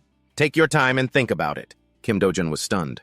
"Huh? Wait." As he walked away, Lee Chang-hyun thought, "That might have been a bit harsh for a kid, but I needed to say it. Talent is the same in every way. It's just a matter of more or less, with very few exceptions. The ones who surpass everyone else are those who always set their sights on the very top." At that moment, as Lee Chang-hyun was drinking some water, he thought, "What's the point of believing you're inferior to others, especially at his age?" Suddenly, a hand was placed on his shoulder. Lee Chang-hyun turned his head. Behind him was a young man with a friendly smile. "Hello," he said. Then he rattled off a long speech. "My name is Jin Han. I heard you passed with Han-jun in the first round, so how was it? He was a tough one, wasn't he? I fight him all the time at the Academy, and I've never won once. It looks like you gave him a hard time at the end of the match. I've never seen anyone our age stand up to Han. Jian? I think I'm talking a bit too much, huh? What's your name? He replied, My name? It's Chang Hyun. So, what do you want? The other guy replied, You know, after the game ended, he was so pissed off. Just then, behind him, a guy with a scowl on his face appeared. Han, stop talking nonsense. Let's go. At that moment, the other guy pulled on Han's shirt and said, Sorry to bother you. Hurry up, Han. But Han didn't forget to say, Make sure to tell me the story next time. Lee Chang-han looked bewildered. Tell you what story? What the hell just happened? In a flash, a thought crossed his mind. It seems they're all from the academy. They look like they get along really well. At that moment, Lee Chang-hyun used his eyes to check out the guy with the scowl from earlier. His name was Jun Han-jeon. Skill, S-rank sword control, A-rank acceleration, physical stats, strength, 8.3, reflexes, 7.30, agility, 6.64, stamina, 7.6, recovery, 7.6, and the other guy's name was Jin Han. Skill, B plus rank, physical strength, physical stats, strength, 9.3, reflexes, 8.30, agility, 3, stamina, 6.3, recovery, 6.3. Lee Chang-hyun crushed the cup in his hand as he thought, Because I haven't activated my peak level yet. Some of their stats surpass mine by 50%, and even double in some cases. Thanks to Ether, I had the upper hand in the survival game, but the next round won't be easy. The scene changes. Now on a stage, the MC is standing in the middle of a crowd saying, The dream stage for ambitious professional hunters, next generation hunter will now begin. At that moment, in a room, 3 judges are talking to each other. One of the judges, Suhee Aokmi, says, This young man is from the Seoul Private Academy, isn't he? The female judge, Azato, says, The best one from this batch. Becoming a hunter has been my dream since I was a child. However, it hasn't been easy at all. I failed the entrance exam for the Private Seoul Academy twice. That was his answer when asked, What challenges have you faced on your path to becoming a hunter, and how did you overcome them? But I didn't give up. I saw every failure as a lesson. I realized that hard work always pays off. I also learned how to self-assess and improve myself. That's why I always believe in perseverance and will. Unshakable determination is the key to overcoming any challenge. Just then, Lee Chang-hyun walked over to Kim Do-jun and said, It's on already? Kim Do-jun replied, Yeah, whoa. I can't believe the show is airing so soon. Technology has really come a long way. The survival game just ended too. Lee Chang-hyun asked, What are the comments like? Kim Do-jun replied, Pretty good. A lot of people said Han Haeon's answer was too stiff and boring, but they praised his humility. On the other hand, another contestant's answer was the most unique. Lee Chang-hyun said, Hey, that's me. In response to the question, What challenges have you faced on your path to becoming a hunter and how did you overcome them? Lee Chang-hyun answered, I don't know. I don't think I've had any challenges. Next question. The hunter's arena is a team sport. If a conflict arises with your teammates, how would you resolve it? Lee Chang-hyun replied, If they just let me make all the decisions, there won't be any conflict. Hearing this answer, Kim Do-jun was speechless. Why did you decide to participate in Hunter the Next Generation? Jun Jang-eo answered, I'm participating for self-improvement and personal growth. As for Lee Chang-hyun, he said, There's no candidate more qualified than me. Who do you consider a worthy rival? To this, both of them answered, No one. Just then, the phone's battery died. Lee Chang-hyun ran off, saying, That's enough. Let's get back to training. Kim Do-jun said, dejected, Oh, come on. We haven't even gotten to the survival game part yet. Ignoring Kim Do-jun, Lee Chang-hyun went straight to the training area, saying, We can watch it later. Kim Do-jun then asked curiously, Hey, let me ask you something. Why are you only training your legs? Lee Chang-hyun replied, Well, what do you think my role is? Kim Do-jun answered, A long-range fighter? Lee Chang-hyun asked again, So what's the most important thing for a long-range fighter? High damage output? Lee Chang-hyun replied, That and mobility. He continued, You probably realized it during the survival game. Han Haeon and other elite melee fighters have exceptional mobility, or some kind of long-range attack that poses a threat to us ranged fighters. That's why my mobility needs to be on par with theirs, if not better than a melee fighter's. Hearing this, Kim Do-jun got really excited. What a cool way of thinking, a voice echoed from the distance. But contrary to your opinion, an old man with graying hair and a beard walked out saying, "It's rare to see a strategy focused on taking down the enemy as a long-range player in the entire Korean Hunter League. Why do you think that way?" Lee Chang-han thought, who is that? If he's here at this training facility, he can't be just some random old man. It's always been that way. Lee Chang-han said, if you look at how teams compete against England's ECG or France's ALD, it's easy to see they always prioritize taking out the long-range fighters first. In other words, everything depends entirely on neutralizing the opposing team's long-range fighter. Lee Chang-han continued. That's more than enough reason for me to focus on training my legs. The old man sighed. You mean having the skills of a long-range fighter makes you a priority target for the opposing team's melee fighters? The old man then clapped and laughed loudly. Ha ha ha! How bold! Very interesting. Suddenly his expression turned serious. But overconfidence is one of the main reasons for failure. That is wisdom gained from many years of experience. I'll be keeping an eye on you, young man. After saying that, the old man walked out of the room. Kim Do-jun wondered, what was that all about? Who was that old guy? No idea, Lee Chang-han said, but he said he'll be keeping an eye on me. In that case, I'll have to show him what I'm made of. What is it, sir? Meanwhile, in an office, a boss, sitting with his back turned, said, let me ask you a question. What is the most important thing for a long-range player? The employee answered, in my opinion, it's their support skills as well as their firepower. The boss turned around, clicked his tongue, and said, wrong. It turned out the boss was the old man from before. He was Legenta, the chairman of the First Generation Hunters Association. The employee stammered, then perhaps it's accuracy? There are many important factors for a long-range fighter, but even the strongest firepower is useless if their accuracy is poor. Therefore, accuracy is... Before he could finish his sentence, the association chairman cut him off. That's enough. The chairman thought back to what was said. Why are you always training your legs? He recalled his past.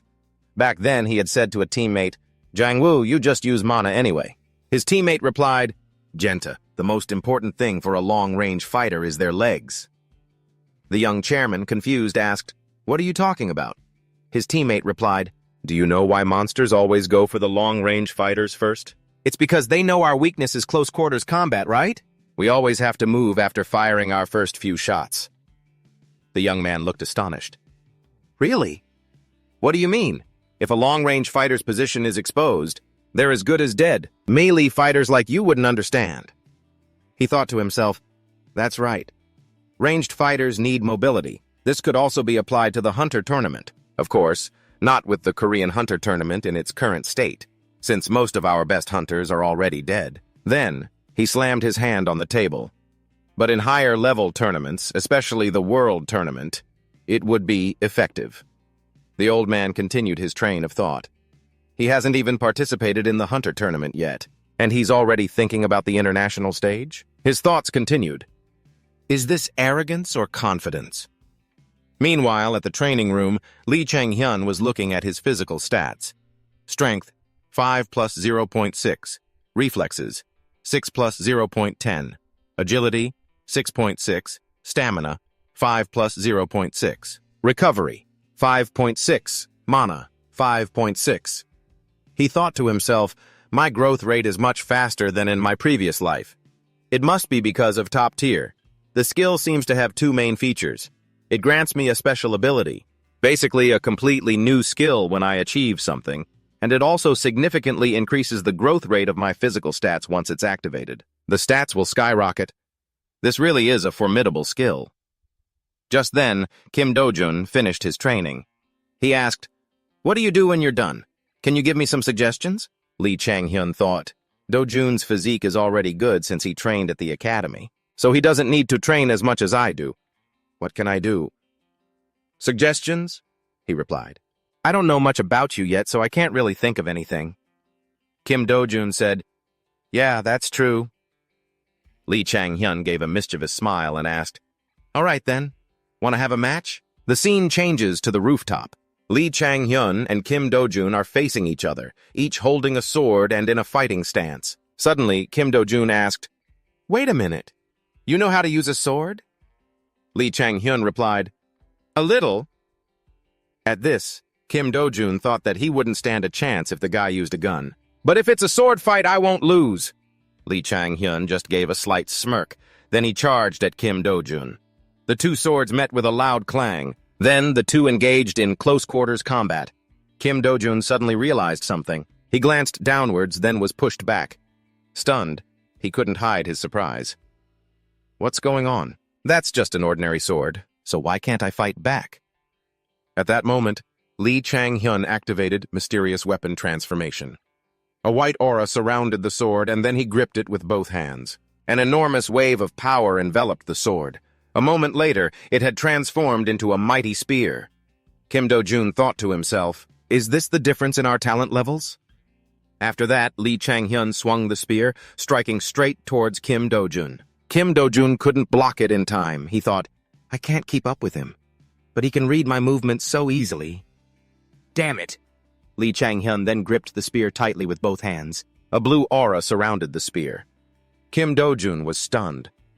"Now what is this?" Right then, Lee Chang-hyun began another weapon transformation.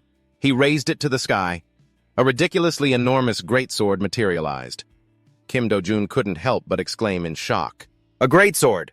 Lee Chang-hyun swung the sword straight down at Kim Do-jun. Kim Do-jun was flustered. "How am I supposed to beat that?" There was a massive crash. Kim Do-jun was on the ground, kneeling and panting heavily.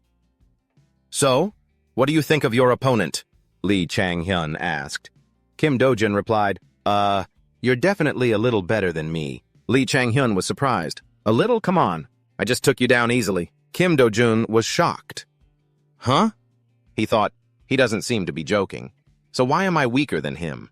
Do I really lack that much talent? Lee Chang-hyun asked, "Do you know why you lost?" As he spoke, he activated weapon transformation. He pointed the sword straight at Kim Do-jun and said, "It's because you're on the wrong path." He continued, "This is the sword you use. Now let's look at your strengths. Your acceleration ability is surprisingly good. And your ability to make split-second decisions is also excellent. So how do you best use your advantages with a long sword? The answer is, you can't. What if you switch to a weapon with a lighter build, designed for quick strikes? What if you use something designed for fast attacks? A rapier, for example. A rapier? It's a type of long, thin sword with sharp edges and an extremely sharp point, used to execute fast, lightning-quick attacks." Lee Chang-hyun raised his sword high and said, "That's right." He proceeded to demonstrate for Kim Do-jun.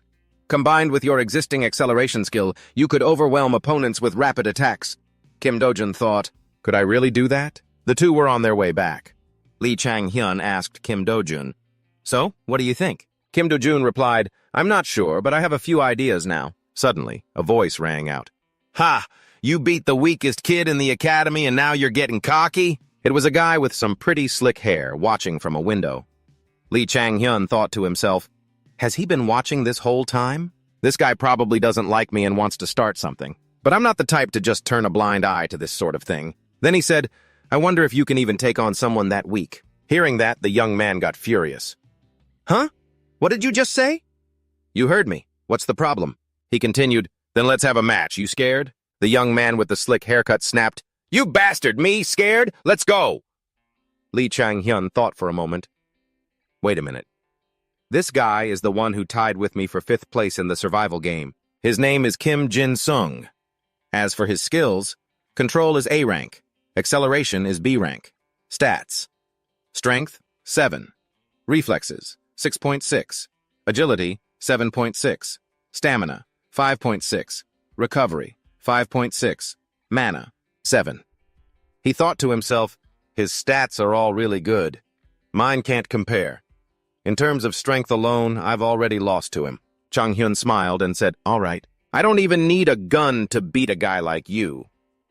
The two got into their fighting stances. Chang-hyun thought to himself, Jin-sung is an outstanding rookie. Besides, my gun is useless since he already knows about it. Jin-sung said arrogantly, "Shall we begin?" "Let's fight, Lee Chang-hyun." A confident smile appeared on his face as he held a white sword. He thought, "There's a chance I'll lose, but there's no way I'm surrendering." He raised his sword and swung it towards Jin Sung. Jin Sung jumped back. He threw 2 daggers at Chang Hyun. Chang Hyun blocked them with his sword. So he's a mid-range fighter. According to my plan, I'll close the distance so he can't attack from afar. Then, Jin Sung's face filled with confidence. A moment later, a barrage of daggers flew towards Chang Hyun. He was startled. I can't dodge this. Suddenly, the daggers were stopped by something. They were blocked. Thank goodness I have the peak-tier ether guard. Otherwise, I would have been done for. It looks like he's going to keep his distance and keep throwing daggers at me.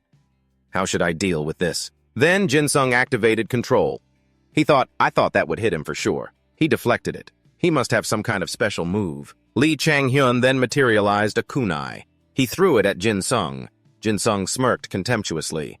Just 1 dagger? Too easy to stop with control. Just as Jin Sung took control of the kunai, Lee Chang Hyun activated Hyper Sense.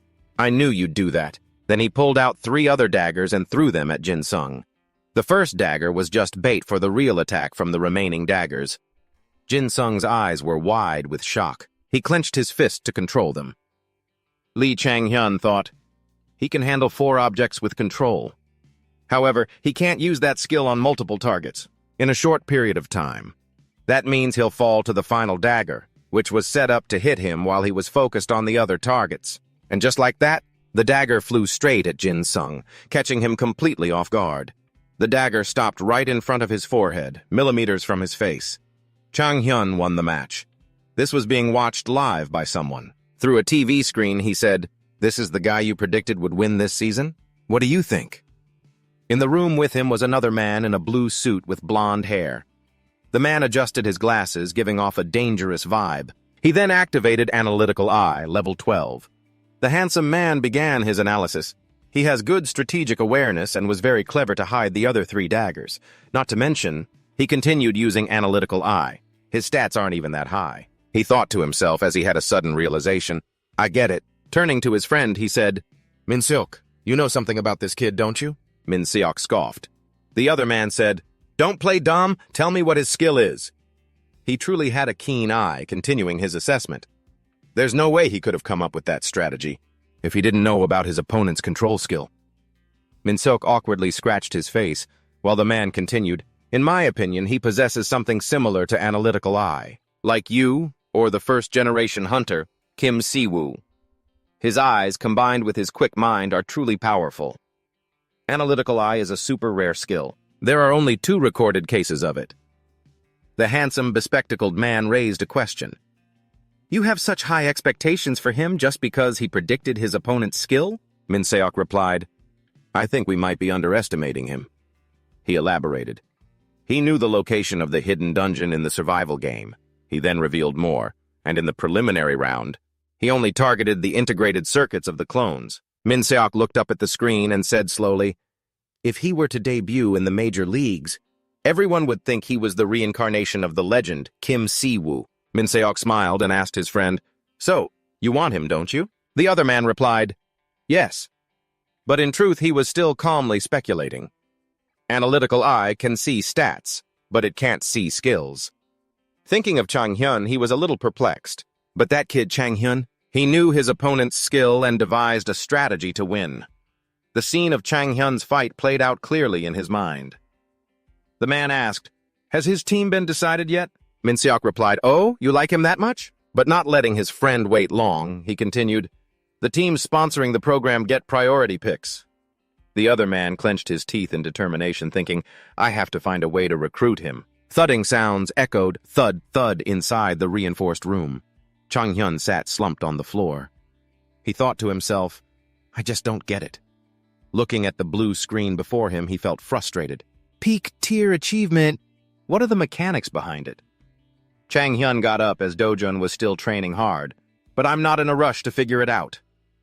Kim Dojun let out a sigh of relief, then pointed his sword and said, Now I can finally beat you. Trang Hyun walked right past his friend, simply saying, Stop messing around.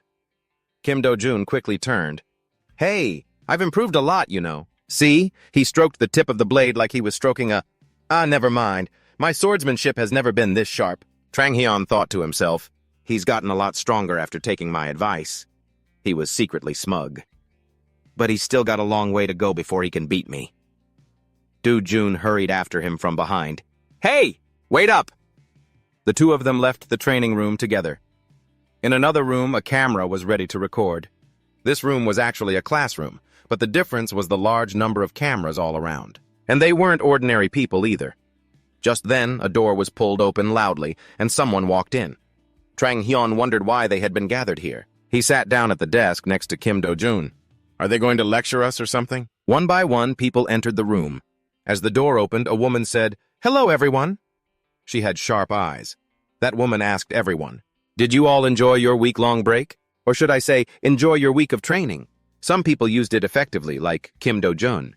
He's shown significant improvement, and as for a few others, perhaps less so, like Trang Hyun. Ah, well, who can figure men out anyway? The woman put her hands on her hips. But regardless, I believe you all still have a lot to learn. That was what she said, and also the reason she had summoned everyone here. Another man began to speak. Everyone here is a budding talent full of potential, but there's still a significant gap between you and a professional hunter. That is why the path to collaboration has been opened. The man continued. We have assembled a team of mentors for you. The sound of footsteps echoed as more people walked in. They stood on the stage in various poses, but they looked really cheesy. All three individuals had previously competed in the First Division leagues and had victories, or other equally noteworthy achievements. They will be responsible for both guiding and evaluating you. Suddenly, an intimidating aura emanated from the three of them.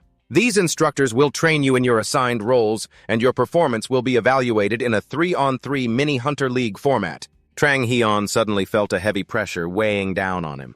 He analyzed it. Mana manipulation. It's strong enough to pressure all 20 people here. Huh, not bad. Everyone else was trembling under the pressure. Only Trang Hyun was unaffected. The man with the serious face pointed to himself and introduced, I am Lee Seong-jin. I will be training the close combat warriors. I have no patience.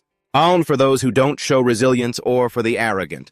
But above all, he paused for a moment, his gaze seeming to pierce through the crowd straight to Trang Hyun. The strict instructor continued, I hate smug bastards. His stare was terrifyingly intense. So be humble and train seriously, got it? The woman holding a clipboard then spoke. After evaluating your performance in the survival game preliminary round and this past week, we have determined each person's role.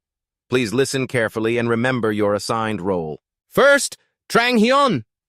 He immediately stood up and answered, Yes! The woman said, Close combat! Trang Hyun's eyes widened in disbelief. He stood there, stunned and motionless. What? A moment later, he found himself on the training ground.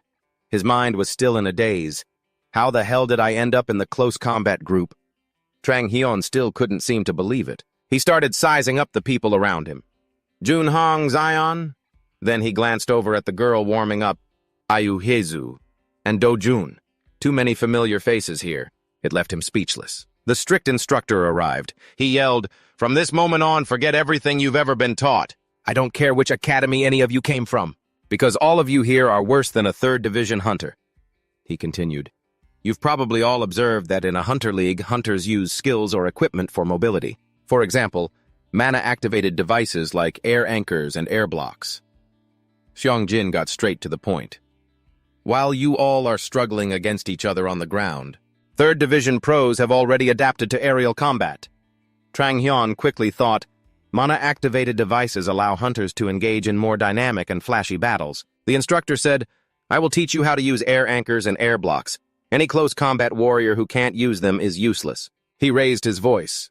Now begin! Ugh. The harsh training left people tangled in their own wires. Trang Hyun looked at another trainee and thought, Everyone struggles the first time they try these. He stepped on the solidified air. I used to be so skilled with these. It was like they were a part of my body. He swung the wire expertly, with strong conviction. Let's see if I still have the muscle memory. Chapter 13. Trang Hyun was in position, ready to show everyone who the real main character was. He suddenly noticed something. The strict instructor was mocking someone lying flat on the ground. Are these the future superstars of the Korean hunter arena? Is that all you've got? Get up now! He continued, pointing at another person dangling in the air. There's a reason they say the 3rd Division League is a graveyard for rookies. It's the perfect trap for useless fools like you. His voice was incredibly loud as he continued to curse at them. The ones who couldn't use the air anchor and air block. Trang Hyun thought to himself, geez, it's so noisy. I can't concentrate. He looked up. Kim Do-jun was struggling with the air anchor and air block. Do-jun wasn't doing much better either. He crossed his arms, displeased, thinking to himself, he's not giving any instructions at all, so how is anyone supposed to know what to do? Jang Hyun waved his friend over. Dojun, you're doing it wrong. Get down here. Dojun looked down, a bit incredulous, then quickly landed on the ground. Kim Do-jun asked Jang Hyun, aren't you going to practice? He said he's going to test us.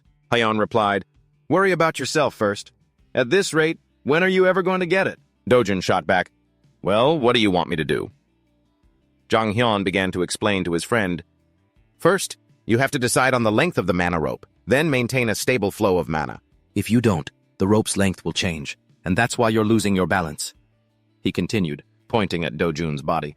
Also, focus on your center of gravity. Jang Hyun continued to apply his expert knowledge, explaining, when you're in the air, your core muscles will act as your center of gravity. The air anchor he had just formed, successfully hooked onto a surface, the air itself. He grabbed the rope, gave it a little tug, and Jang Hyun's body performed a clean, swift flip. With no wasted movements, he landed lightly on both feet, then turned to his friend and said, like this, it's easier to avoid falling or moving your body. Remember to always pay attention to your mana flow. First, focus on keeping it constant. Dojun nodded, taking it all in seriously. He began to try again, muttering to himself, use the core muscles as the center of gravity and maintain a constant mana flow. Dojun threw the air anchor, and it locked onto a fixed point. Grabbing the rope, he took a breath. With a powerful leap, he flew back up into the air, did a flip, and successfully stuck the landing. Dojun quickly turned his head, beaming, and said, see that? He was ecstatic. I succeeded on the first try. I'm a genius. Jang Hyun replied, yeah. Just then, the instructor's voice cut in. Hey, you two, he shouted. Are you just standing around chatting? Did you two come here to play? He pointed at the two of them, and immediately judged, looks like these two haven't even bothered to practice. What's your name? Jang Hyun, not scared in the slightest, even teased back, Lee Seojin. That was the instructor's name. He wants to discipline us, huh? All right, then. The instructor's eyes narrowed, veins bulging on his forehead. He gritted his teeth, spitting out each word. Very well. Jang Hyun, you're strolling around so leisurely because you're confident in your abilities, is that it? Jang Hyun nonchalantly replied, that's right. In his mind, he thought, I could have just apologized and let it go, but I'm curious how they're going to test us. Besides, if you count my past life, I'm his senior. We now have an answer for his impulsive behavior. Jang Hyun smiled, thinking, and it's a senior's duty to teach his juniors. The instructor turned his back and said, it seems I've given you all too much time. We'll begin the test. Everyone get ready. It seemed he was eager to see Jang Hyun humiliated. Minseo suddenly asked, hey, why is he on this list? Arajo asked back, who? You mean Jang Hyun? Minseo replied, yeah. He rubbed his chin and said, he's in the long-range combat group. Are you sure you didn't make a mistake? Arajo replied, he knows how to use close combat weapons too, so he'll be fine. More importantly, he's too arrogant. That's why I put him in the close combat group, which Mr. Jin is in charge of. Minseok found this hard to believe and asked again, you're planning to teach an arrogant rookie a lesson by having him face off against a first-class hunter? Arajo didn't want to say more. I've already decided. Besides, education is one of the main goals of this program. I believe what I'm doing is right. She thought about Jang Hyun. We need him to give that cocky rookie a reality check. Arajo had presented a major challenge for our main character. The test was, back in the training room, it was the instructor's voice. Retrieve the anchor up there. That is the challenge for this test. He stood with his hands on his hips and ordered, begin. His sharp eyes glanced to the side as he said sarcastically, ah. I hope that candidate who's so confident he's become lazy will prove himself. The person he was targeting was Jang Hyun. If not, he doesn't deserve to be a hunter. Jang Hyun scoffed. Ha. They want to use this test to eliminate me? He spoke confidently to the instructor. Of course. But what if I succeed? Jin replied. You'll have complete freedom to do whatever you want during my classes. he added with a smile. But only if you succeed, that's impossible. He explained to himself why it was such a difficult challenge. That anchor is 100 meters off the ground. He was certain in his mind, a height that's unreachable for someone using an anchor for the first time. The truth is, even someone at an intermediate level couldn't reach it. The other trainees attempted the challenge one by one, and none succeeded. The instructor looked smug. See? Suddenly, something sharp cut through the air, catching the instructor's attention. He looked at Jun Hangjon and praised him silently. Not bad. Using a sword to fly, is it telekinesis? No, it's something more advanced. A smile unconsciously formed on his face. Too bad he's not using an air anchor and can only climb. Suddenly, a cheer erupted. It drew the instructor's attention once more. His eyes widened slightly in surprise. Jang Hyun had begun. Grabbing the rope, he stepped onto a block of air and started to prepare his ascent. What? Mr. Jin was astonished. Trang Hyun smirked, then jumped up and started climbing like a madman, smooth and professional. The instructor looked up in amazement. Is that kid not afraid of falling? He glided through the air, but then his air block faltered. Huh? My air block! He lost his footing and fell backward. The instructor's face turned pale, worried that the kid was about to fall. In contrast to the instructor's panic, Trang Hyun remained calm and silent. He threw the air anchor higher and quickly gripped the rope. Trang Hyun leaned back, pulling hard with one hand to slow his fall. His foot kicked off the air block again, and he shot upward with rapid speed. And with a strange sense of calm, the anchor was right before his eyes. Trang Hyun made one more glide, and finally, he gently touched and unhooked it from its high perch. Trang Hyun said, "Phew, the view from up here is way cooler." Meanwhile, the instructor was speechless. What the hell? An arrogant trainee, simply because he's lived twice, was now sitting casually in midair. Mr. Jin couldn't understand. How could this be? It's his first time using the gear. Unbelievable. The strict instructor cleared his throat. He was in the middle of his lecture. In melee combat, there are two main roles. First is the initiator, whose job is to start the fight and tie up the opponent. Trang Hyun leaned back comfortably, yawning. A boring theory lesson right after the practical part? Ugh. The instructor, seemingly ignoring him now, continued the lecture. They often have special skills that allow them to support allies in close combat or immobilize enemies. The other role is the melee warrior, which I'm sure you all already know about. This time, Trang Hyun had the audacity to just lie down on the desk to sleep. Perfect.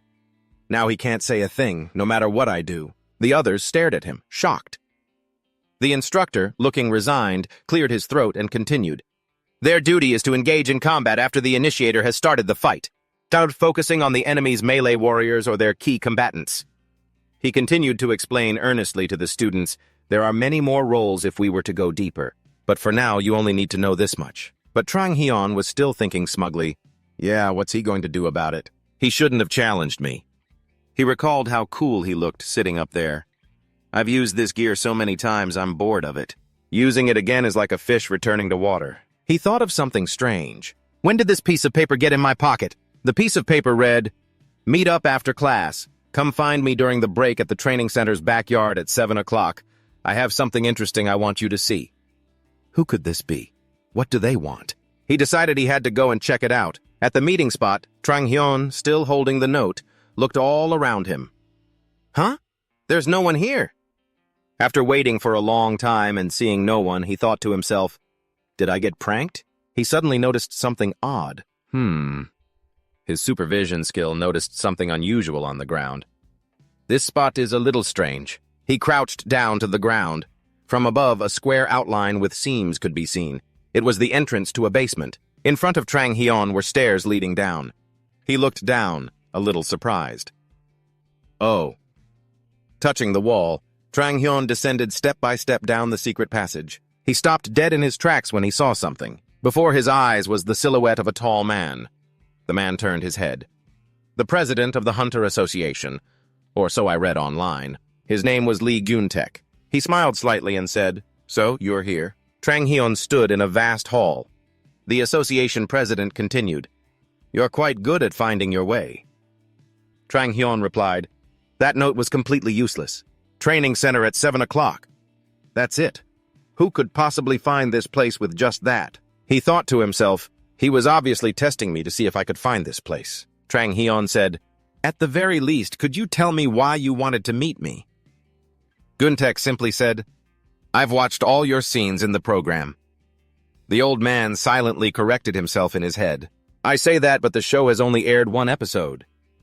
The Hunter Association president's eyes glinted with intelligence. Of course, my observation of him goes far beyond that.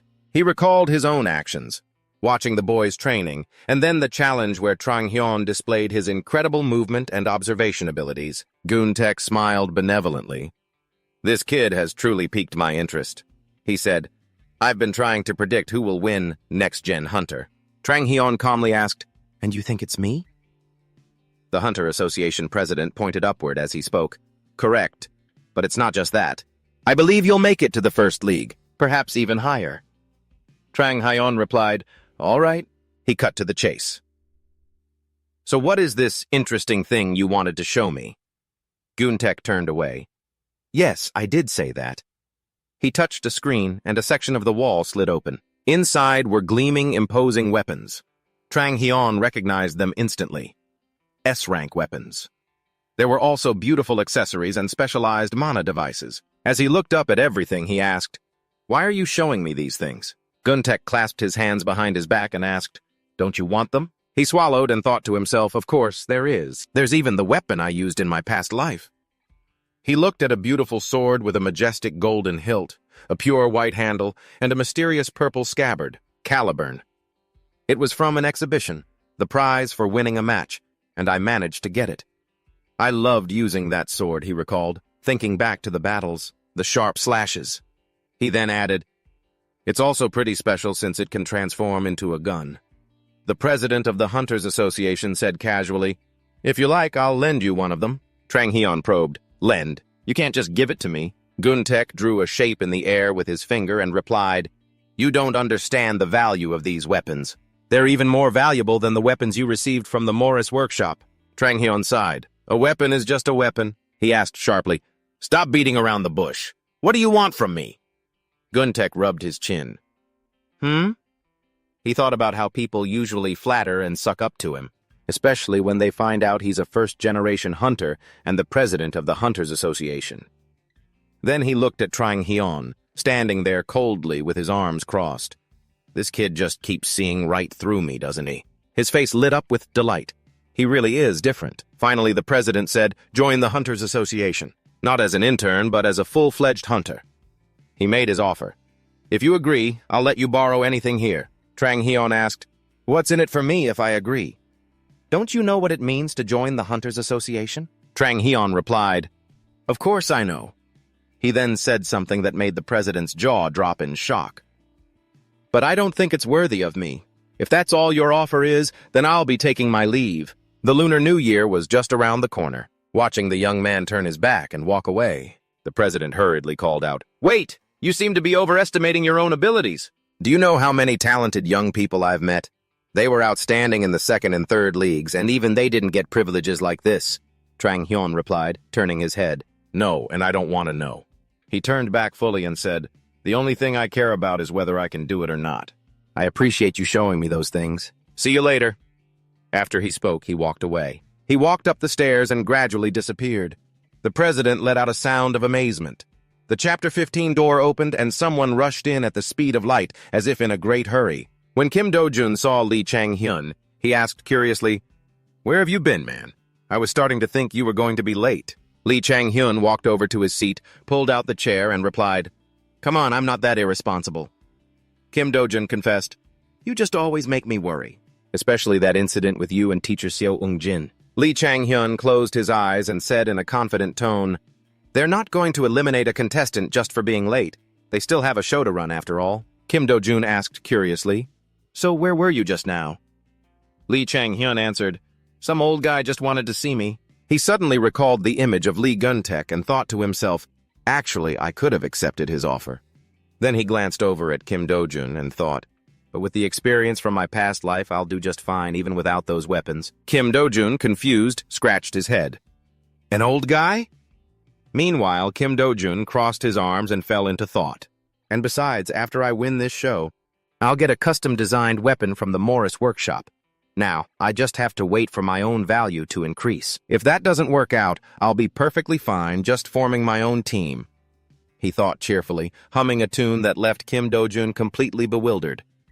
On screen, an image of a modern cityscape appeared. The host announced enthusiastically, "We hope what your coaches taught you will be useful. Now, it's time to apply what you've learned.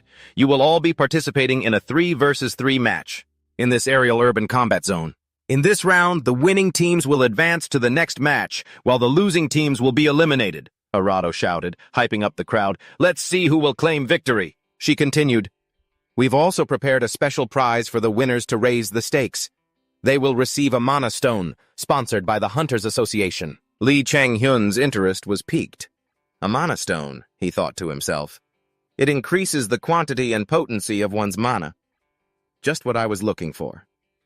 I need more mana to use Arthur and for when I acquire new skills. Asterisk. He smiled and resolved to himself, I have to get that no matter what. Lee Min-seok reminded them, because this first round marks the beginning of the true qualifiers, everything will be broadcast live. In fact, the program is live right now, so please be aware.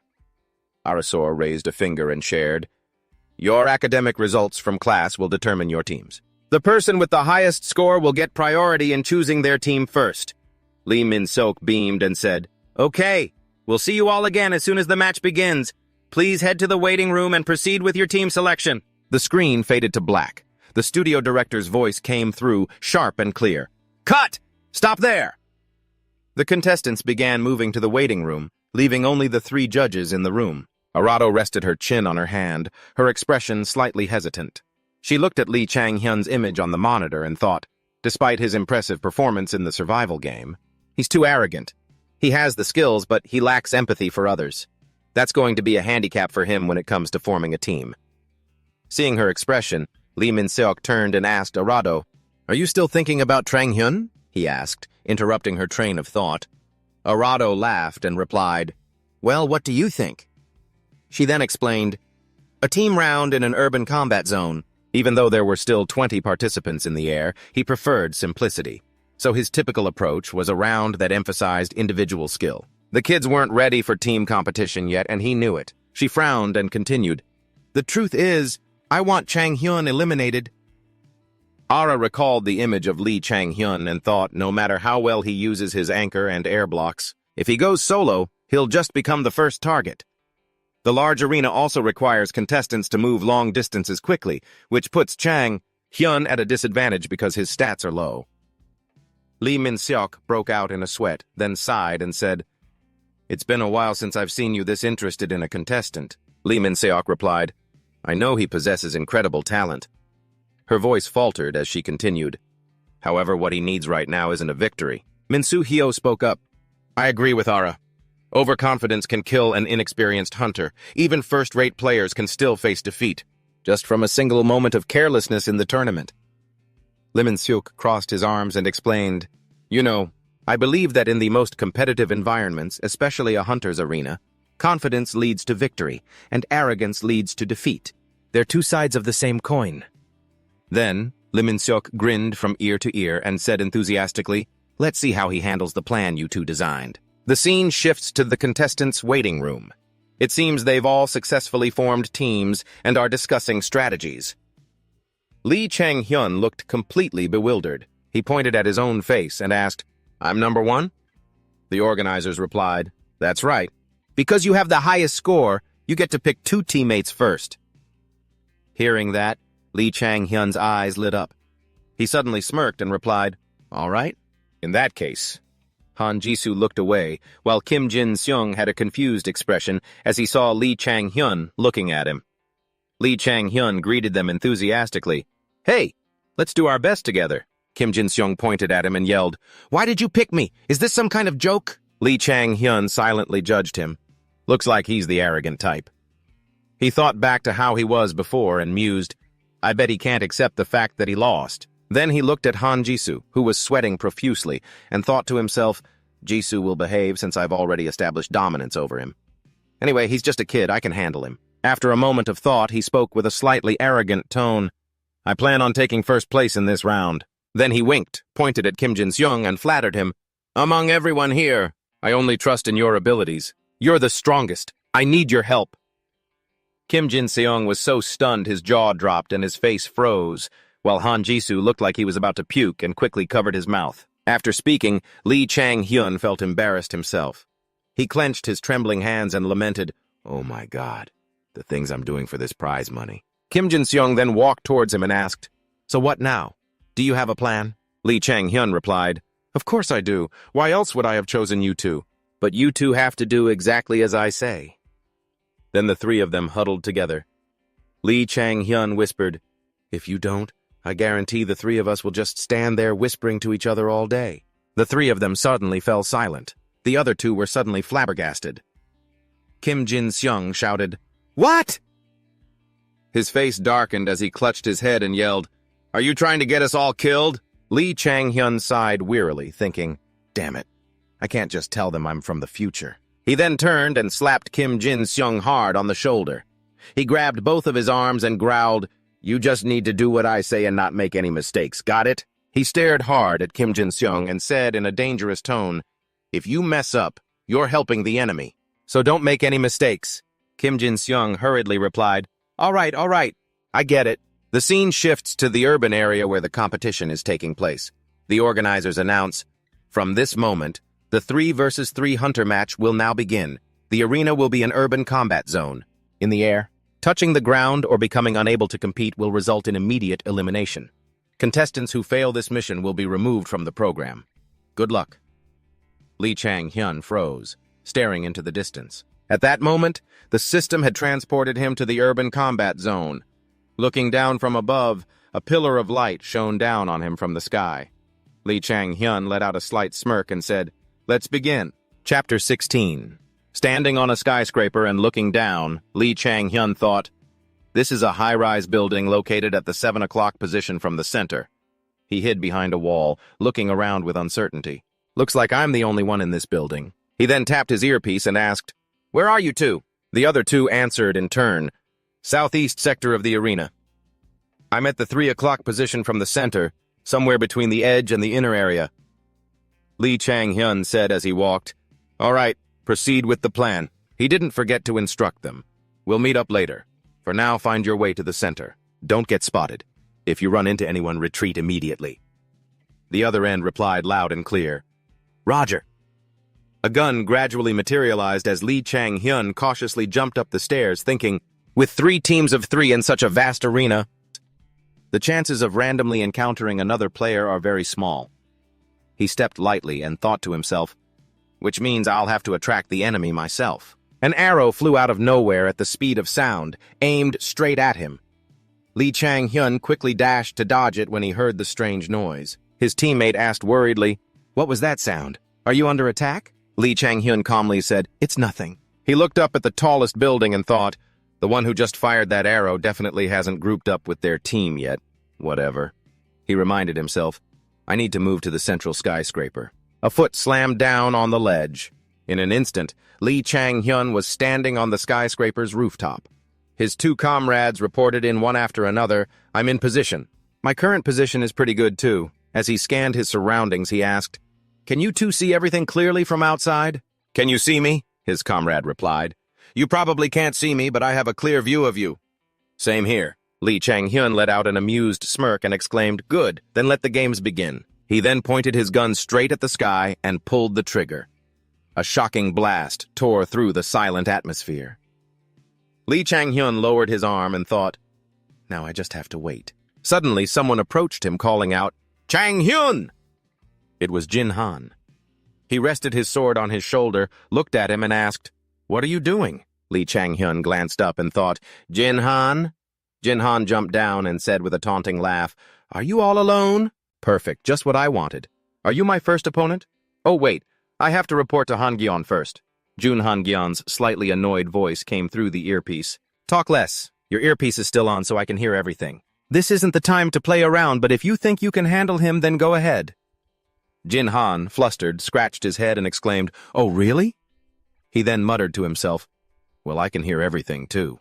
"What did Han-gyeon say?" Jun Han-gyeon continued, I'm on my way to your position, so don't do anything reckless. Lee Chang-hyun looked worriedly in his teammate's direction and thought, if I waste any more time here, I'll have to face both of them, maybe even more. Jin-han walked towards him, smiling as he spoke. Why are you here alone? Where are your teammates? I heard you ranked first in the close combat test, but I'm pretty confident in a one-on-one fight. I've also done a lot of research on how to counter mana guns. Lee Chang-hyun felt a headache coming on, his eyes rolling back as he thought with a sigh. Is this some kind of mind-reading technique or what? You really think that'll work? After calming down, he asked, What makes you think I'm alone? He replied, Because if you weren't, you and your teammates would have attacked me by now. Basically, I just know they aren't here, that's all. Then he lunged towards him, saying smugly, Sorry, but I'm afraid I'll have to ask you about your match with Han Gyeon after we're done here. Jin-han's sword slashed heavily against Lee Chang-hyun's gun. Startled, his eyes widened as he thought, Just as I figured, he's much stronger than me. I have to keep my distance. With that thought, he quickly backed away and summoned an air anchor. He grabbed it and shot upwards, leaving a stunned Jin-han staring up after him. Jin-han hastily stepped forward. He created an air platform and scrambled after him, shouting, Where do you think you're going? Lee Chang-hyun glanced back slightly. He let out a sigh and thought, Persistent, aren't we? Jin-han rambled on, I'm not letting you get away. You know, I'm not even as tall as my seniors, but in the mobility test, everyone was shocked by what I could do. I'll show you. Are you trying to run to the plaza? Stop running, Chang-hyun! Fight me properly! I know there's something special about you. How about we make this a fight to the death? Lee Chang-hyun shook his head in exasperation. My God, he's still spouting nonsense even up here. Then he gripped the air anchor tightly and launched himself backward. A stunned Jin-han looked up, his jaw dropping. In an instant, Lee Chang-hyun was behind Jin-han. Bewildered, he spun around. Lee Chang-hyun, his face as cold as ice, aimed his gun at him and pulled the trigger. Jin-han quickly blocked the shot with his sword. As Lee Chang-hyun turned to leave, he thought, No good. He is one of the promising hunters, after all. I can't distract him with just the gun. He looked at the gun in his hand and sighed internally. This thing isn't as strong as the real items from the survival game. Of course, this gun isn't powerful enough to deal with him, given my small mana reserves. He suddenly glanced up as he noticed something. Han Gyeon was standing above, staring down at him. He raised his sword and declared loudly, You've lost! Lee Chang-hyun pressed his earpiece and called out, Jin Seong! Jisoo! Han Jisoo was currently hidden behind a wall on a building's rooftop. Meanwhile, Kim Jin-seong was inside another building. Lee Chang-hyun suddenly let out a smirk and said, Get ready! Han Gyeon ran to regroup with Jin-han. Lee Chang-hyun turned his head back and yelled, Jin-seong, Jisoo! At that moment, Jin-han and Han Gyeon stood frozen, staring blankly ahead. Jin-han looked left and right in confusion. Where are they? Han Gyeon, furious, gritted his teeth and thought, It was a trick. Then he threw 3 swords at Lee Chang-hyun simultaneously. Lee Chang-hyun leaned back and thought, Sword control. He smiled with amusement and called out loudly, Jisoo!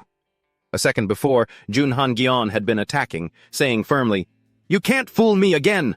But a second later he faltered. Wait a minute.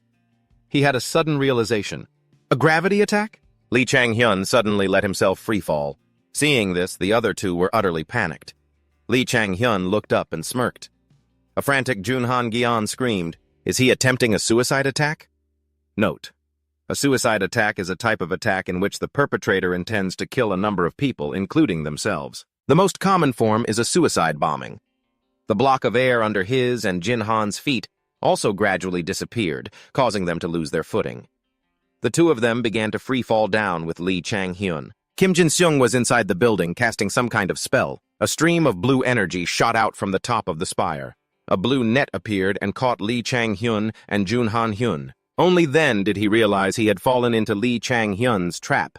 The system announced, Team A, Jin-han, has fallen. Team A, Han Gyeon, has fallen. An air anchor flew to Lee Chang-hyun, who grabbed it and flew up. Kim Jin-seong checked on him. Are you okay? Can you handle the gravity? He replied, The feeling of my body being squeezed from both sides isn't great, but I can take it. Good job, Jin-seong. Kim Jin-seong stood inside, observing everything. He marveled, I can't believe my control can even do this. This plan wasn't half bad, was it? Lee Chang-hyun replied as he landed, Not half bad? If we had faced them head-on, it wouldn't have been so easy. He recalled to himself, "First I'll provoke them," and at the very moment we're all in the air, Jisoo will launch a surprise gravity attack, catching them off guard. Thanks to Jin Seong's control, I won't fall, but the others will. So that was the plan, Lee. Chang-hyun had told the two of them in the waiting room.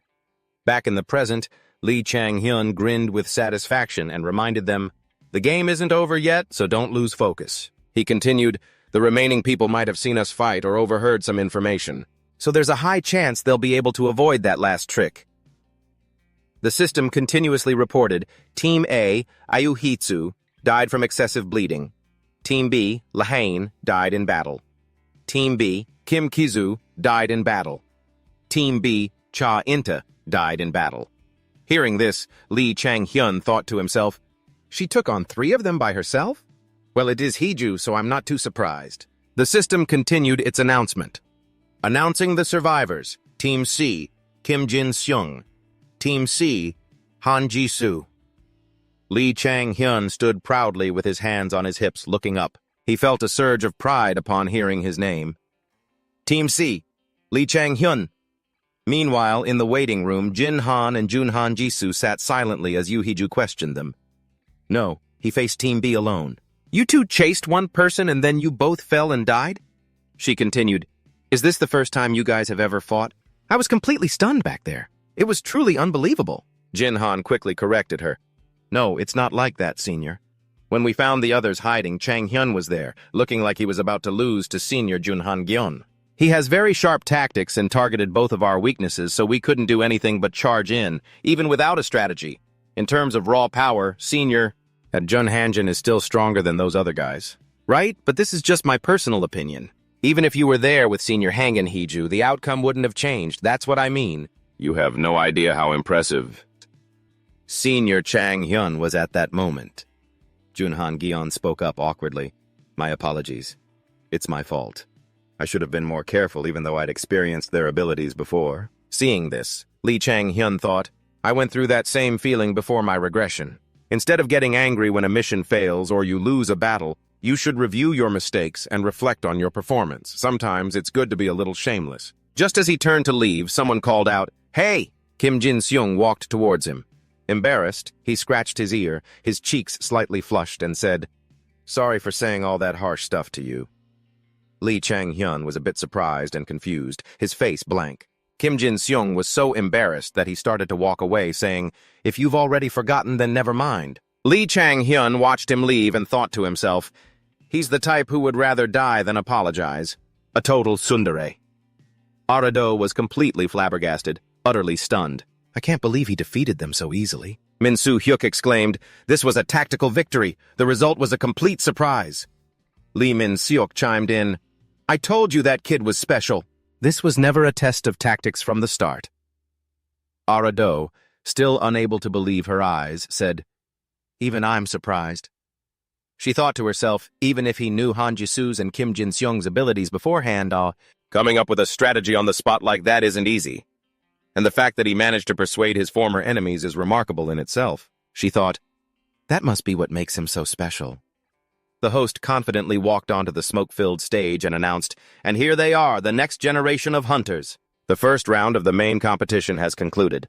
And now for the rewards for the winners. In this round, Pride takes the top spot with a total of 3 points for all surviving members and 2 points for 2 eliminations. Team C, Lee Chang-hyun, Kim Jin-seung, and Han Ji-soo, please come up to the stage." The host walked towards the 3 young men and said, "Each of you will receive a Mana Awakening Stone." Lee Chang-hyun exclaimed in his mind, "Did I just overcome the first hurdle since my regression?" Looking at the brilliant blue Mana Stone in his hand, he thought, "With this thing, I can upgrade my pinnacle skill." The host announced, "The Mana Awakening Stone will increase your mana, making you stronger. Use it and move forward. Carry the future of the Korean hunter community, and beyond that, conquer the tower as a top-tier hunter." No, shouldn't it be about becoming a hunter who steps onto the world stage? The host's voice suddenly turned grim. "However, there are also those who do not qualify to be hunters. The losing team in the 3 versus 3 hunter match will face an elimination mission. And among them, any player deemed unqualified by the judges will be eliminated from the show." Lee Chang-hyun thought to himself, since this show is a competition, of course there's an elimination mission. The participants in the elimination mission are the 13 losers from the first match, and among them, Kim Do-jun? He gasped. Seeing his friend's image on the screen, the host continued, I will briefly explain the elimination mission.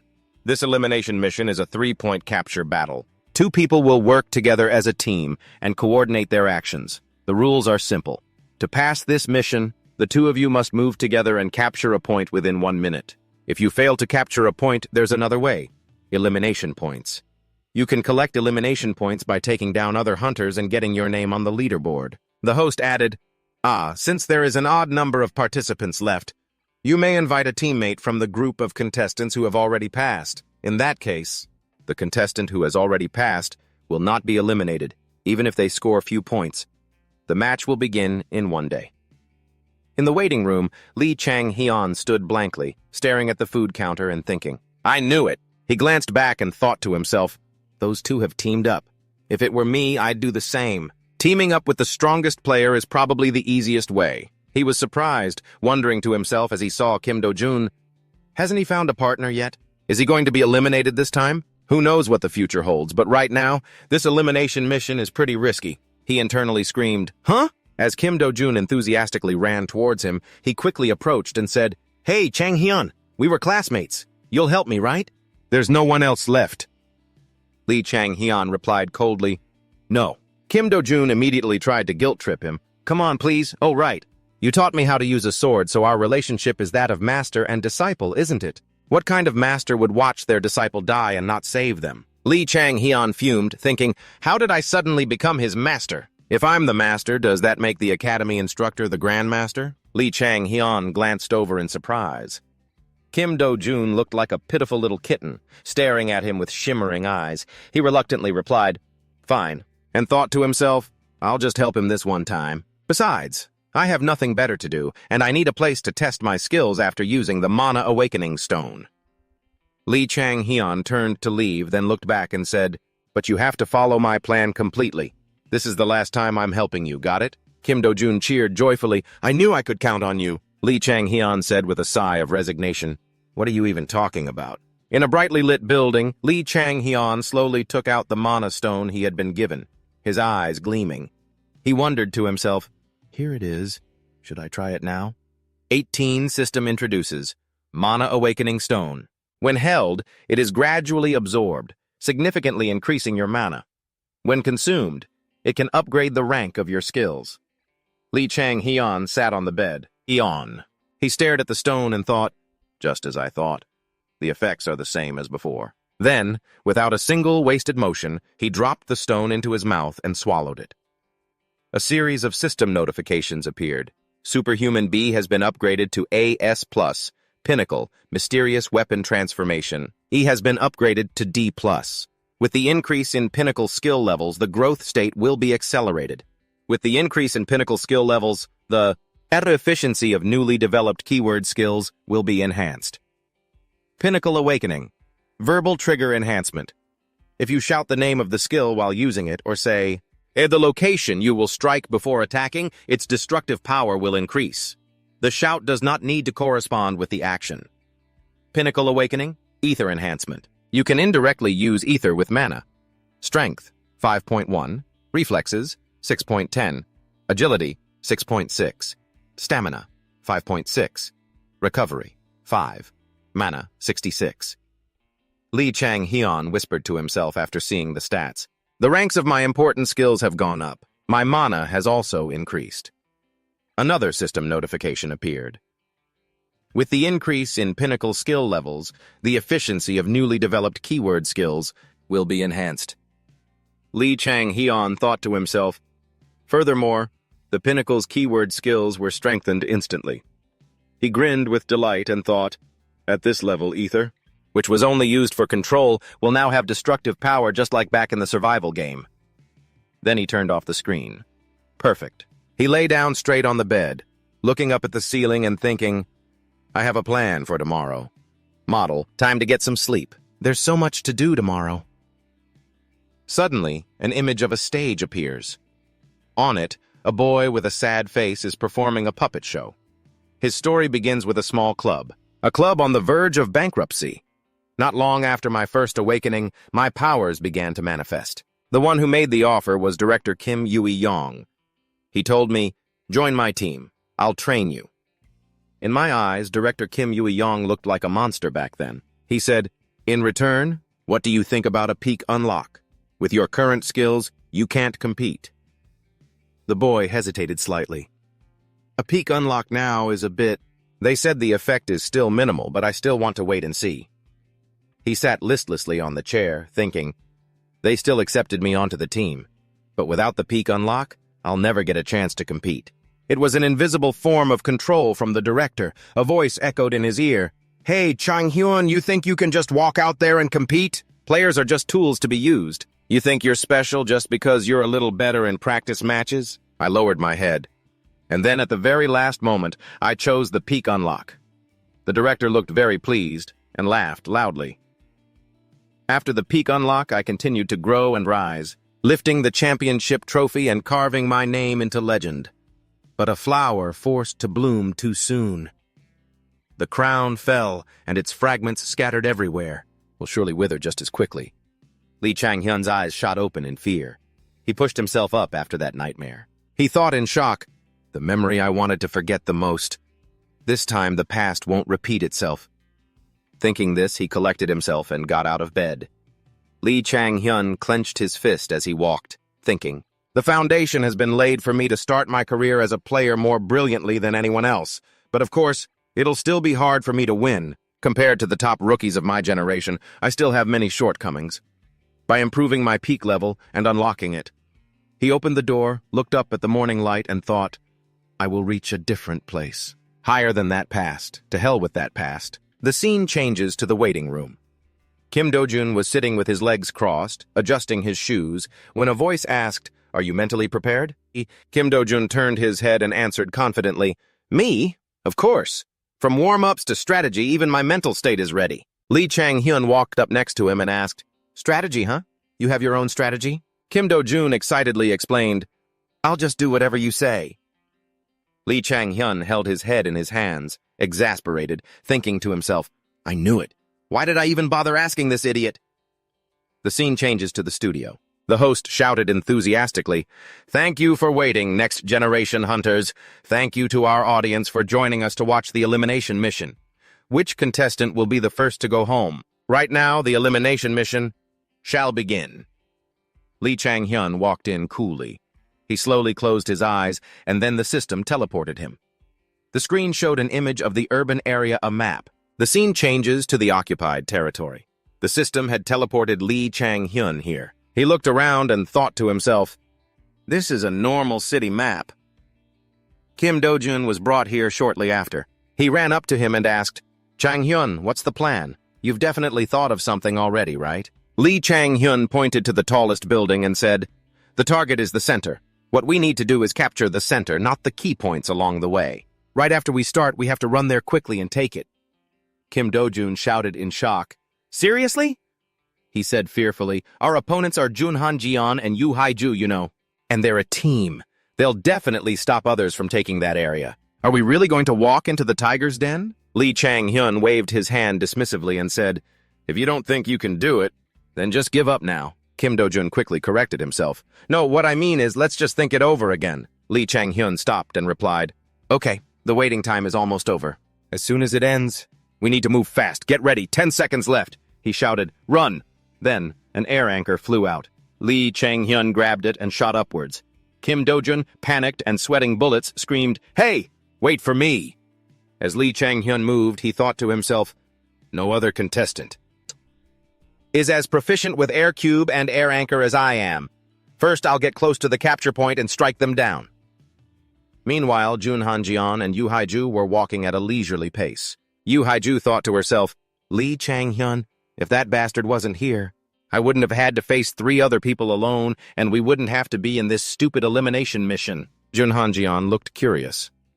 "What are you thinking about, Haiju?" She held her head and replied in an utterly helpless tone, "What else would I be thinking about other than you getting defeated by Chang-hyun?" Junhan Jian's face darkened. He hung his head. Yu Haiju walked up, stared him down, and warned, "Don't mope around. Focus on what you need to do. This time you can't make any mistakes." His spirits lifted, and he ran after her, saying, "Got it, but he's not as simple as you think." Yu Haiju replied coldly, "Who doesn't know that? I've already thought of everything." She thought to herself, "In the last match, if I hadn't deliberately hidden some of my skills, I could have survived after taking down 3 people. This time, I'll use every skill I have to defeat them. I'm not getting eliminated because of carelessness," she thought, then turned her head slightly and said, "Looks like he's in the mid-tier group. From now on, our basic strategy is to use close-range attacks to take them down in one hit."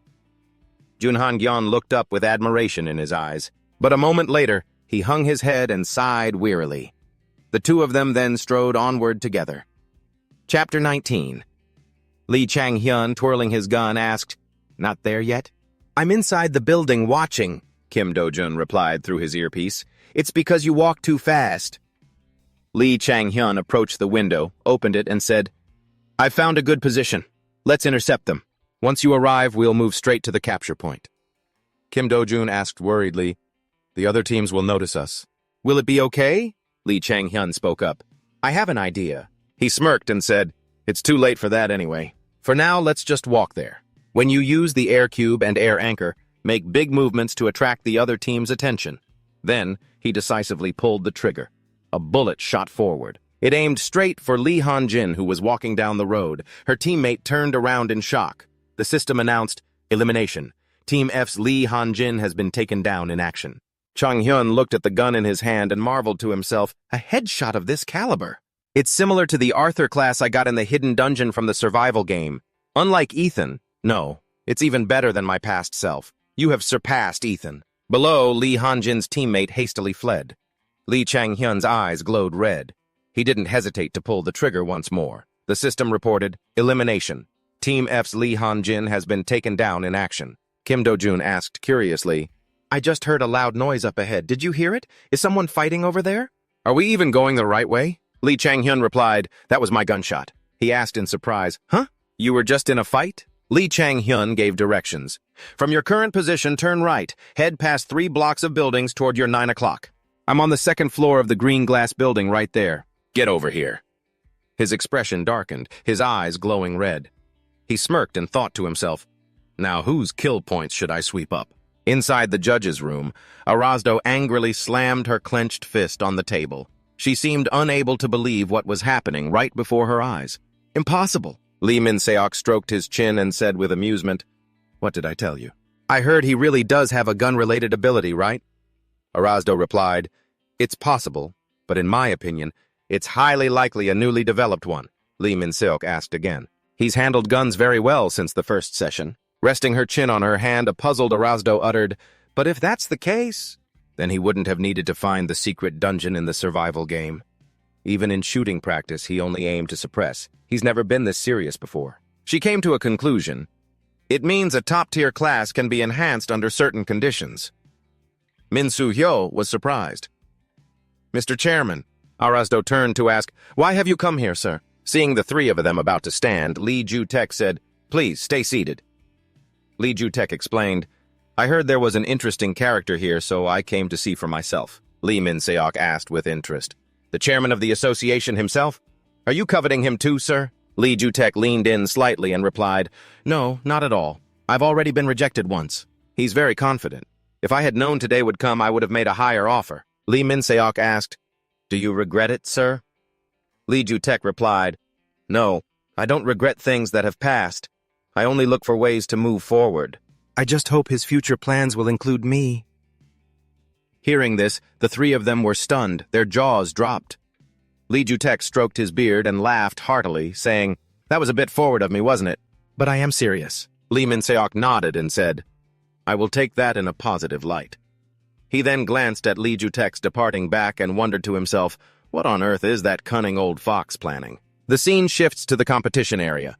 Kim Do-jun looked around and said, "I'm here. Where are you?" Lee Chang-hyun replied, "Up in room 1701 on the 2nd floor." Kim Do-jun slowly entered the building. Lee Chang-hyun was hiding behind a wall, looking down. Kim Do-jun walked in and asked curiously, "You've been here this whole time?" He thought to himself, just as I thought. He thinks we're the only ones in this building. "There's no one here." Kim Do-jun beamed, thinking to himself, There must be a lot of people camping outside. It'd be dangerous to go back there now. After thinking for a moment, he spoke up. So what's the plan? Aren't you going to tell me? Lee Chang-hyun replied nonchalantly. Ignore the others. Then he asked, Jun Han-jeon or Yu Hee-ju, who's easier? Kim Do-jun glanced over in confusion, then shouted in disbelief, Don't tell me you want me to hold them off. Lee Chang-hyun quickly reassured him.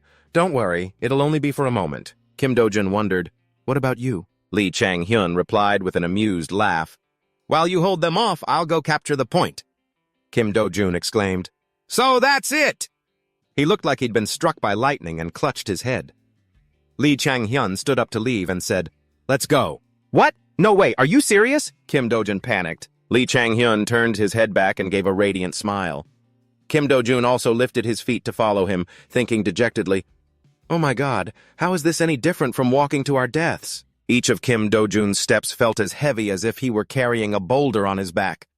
Lee Chang-hyun gripped the doorknob tightly, then opened it. Standing behind him, Kim Do-jun's eyes widened. In front of them was the capture point room. The two of them confidently stepped inside. The system announced, Capture initiated. Lee Chang-hyun, Kim Do-jun. The pair Lee Chang-hyun and Kim Do-jun have captured the point. If another person enters the capture point or if you leave the point, the capture time will be reset. Hearing this, Yu Hee-ju frowned. Jun Han-hyun was also listening intently. Time remaining until capture is complete. 1 minute. Lee Chang-hyun grinned from ear to ear. He thought to himself, the real fight starts now. 20 Jae Han-hyun and Yu Hee-ju looked up at the announcement. Team Lee Chang-hyun and Kim Do-jun have taken control of the capture point. Yu Hee-ju gritted her teeth in frustration, thinking, what does he want? He wasn't hiding and sniping enough for him? And now he's taking the capture point too? Jun Han-jeon wondered doubtfully, could this map also have something like a secret dungeon? Yu Hee-ju immediately replied, No way, she explained. This survival map isn't built on a dungeon tower, it's just a normal urban area. There are no secret areas.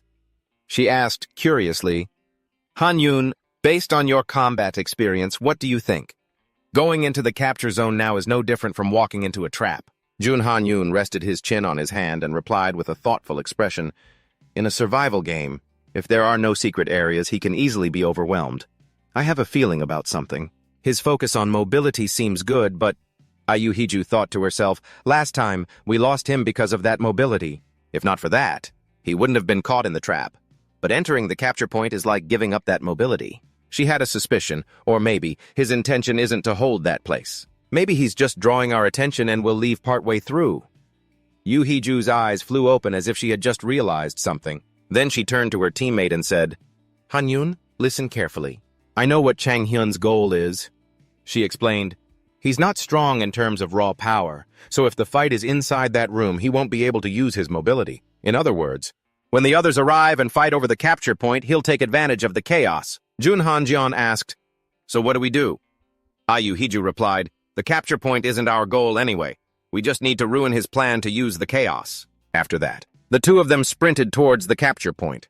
Yu Hee-ju thought to herself, If this works, victory will be ours. A gigantic eliminated word appeared, leaving the two of them stunned.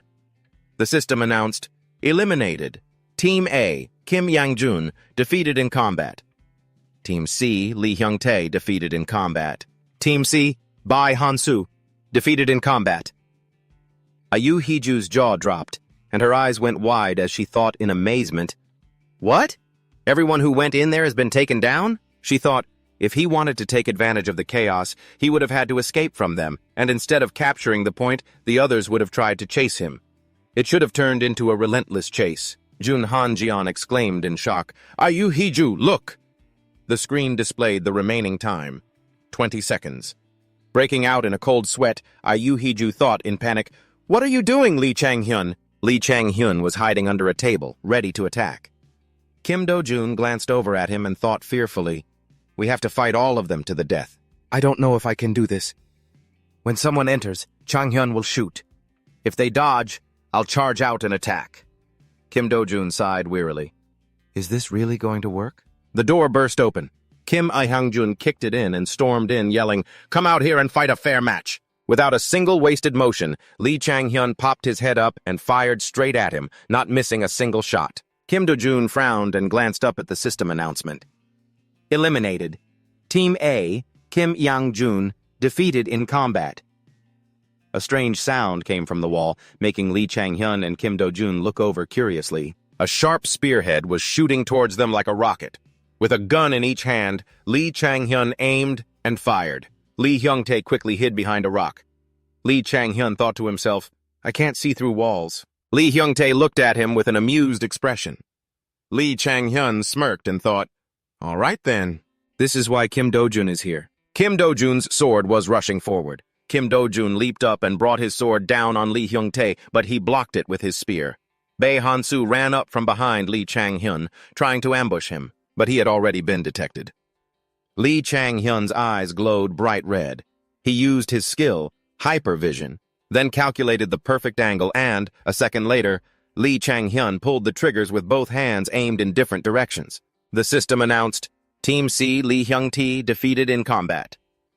Team C, Bae Han-soo, defeated in combat. Lee Chang-hyun glanced over curiously.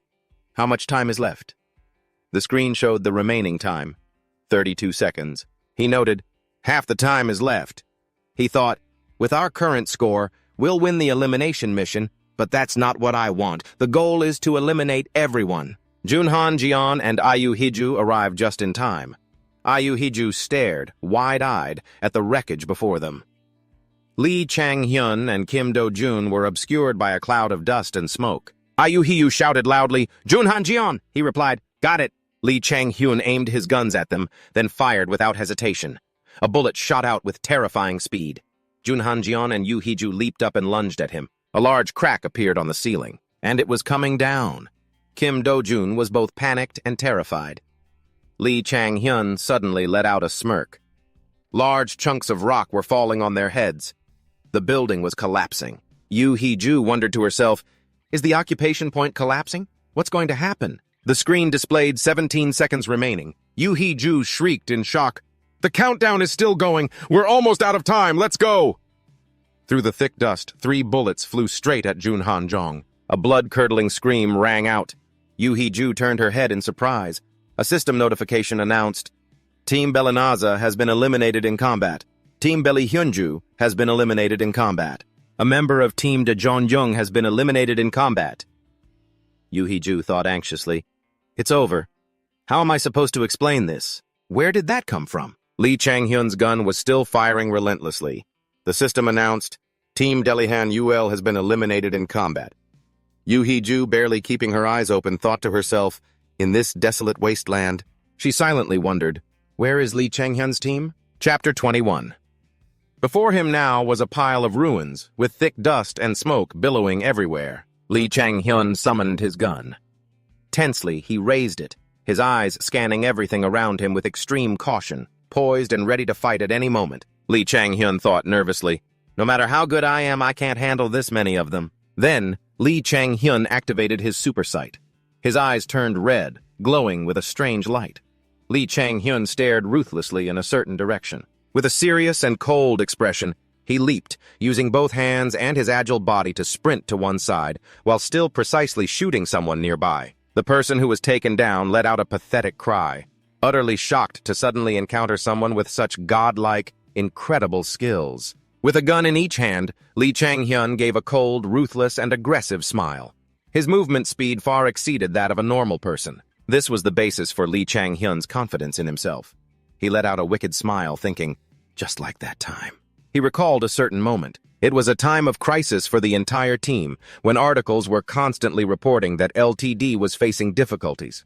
2 articles went viral, speculating on whether they could turn the tables. 2 articles talked about how GY10 was strengthening its roster, and that the audience should look forward to their performance in this match. Lee Chang-hyun thought to himself, someone has to break through to stop us from dropping to 9th place. Walls, riddled with bullets, collapsed everywhere as dust and smoke filled the air. And then it happened. He shot someone who was holding a heavy sniper rifle, firing all over the place. A commentator spoke up. Meanwhile, Rich still has all its members. Right now, the 2 remaining LTD members are being hunted down and eliminated one by one. Only Lee Chang-hyun is left. Lee Chang-hyun hid behind a door, his eyes scanning his surroundings with extreme vigilance. His body was hot with exhaustion. Lee Chang-hyun panted heavily, clutching the gun in his hand. His face showed clear frustration. Lee Chang-hyun gritted his teeth, thinking, I have to win. I can't let us drop to 9th place. Lee Chang-hyun readied himself, prepared to open fire at any moment. He dashed out to his left. Bang! He opened fire, shattering the wall. That time, he brought down the whole building, the commentator said. What is he doing? Is this a suicide mission? A suicide mission, similar to a suicide attack. It seems like he's about to give up. Lee Chang-hyun now stood motionless like a statue amidst the rubble he himself had created. He was silent, not saying a word, but deep down, Lee Chang-hyun was resolute. He raised his gun into position as the commentator thought, no, he hasn't given up yet. And then, bang! Lee Chang-hyun took down another one. The commentator was astonished. Quite the opposite. In a collapsed building with zero visibility, unable to see even an inch in front of him, Lee Chang-hyun can still snipe with perfect accuracy. Lee Chang-hyun fired in rapid succession, his focus on the target unwavering. He kept his gun perfectly steady. The commentator shouted, "An all-kill! No, it's a triple kill!" Through the hazy dust, Lee Chang-hyun stepped forward, steady and cold. The commentator exclaimed, "What an unbelievable sight! Heptakill! It's now a 1 versus 1 situation. Is he going for a heptakill? A record that's never been set in history." Lee Chang-hyun was gritting his teeth, holding on.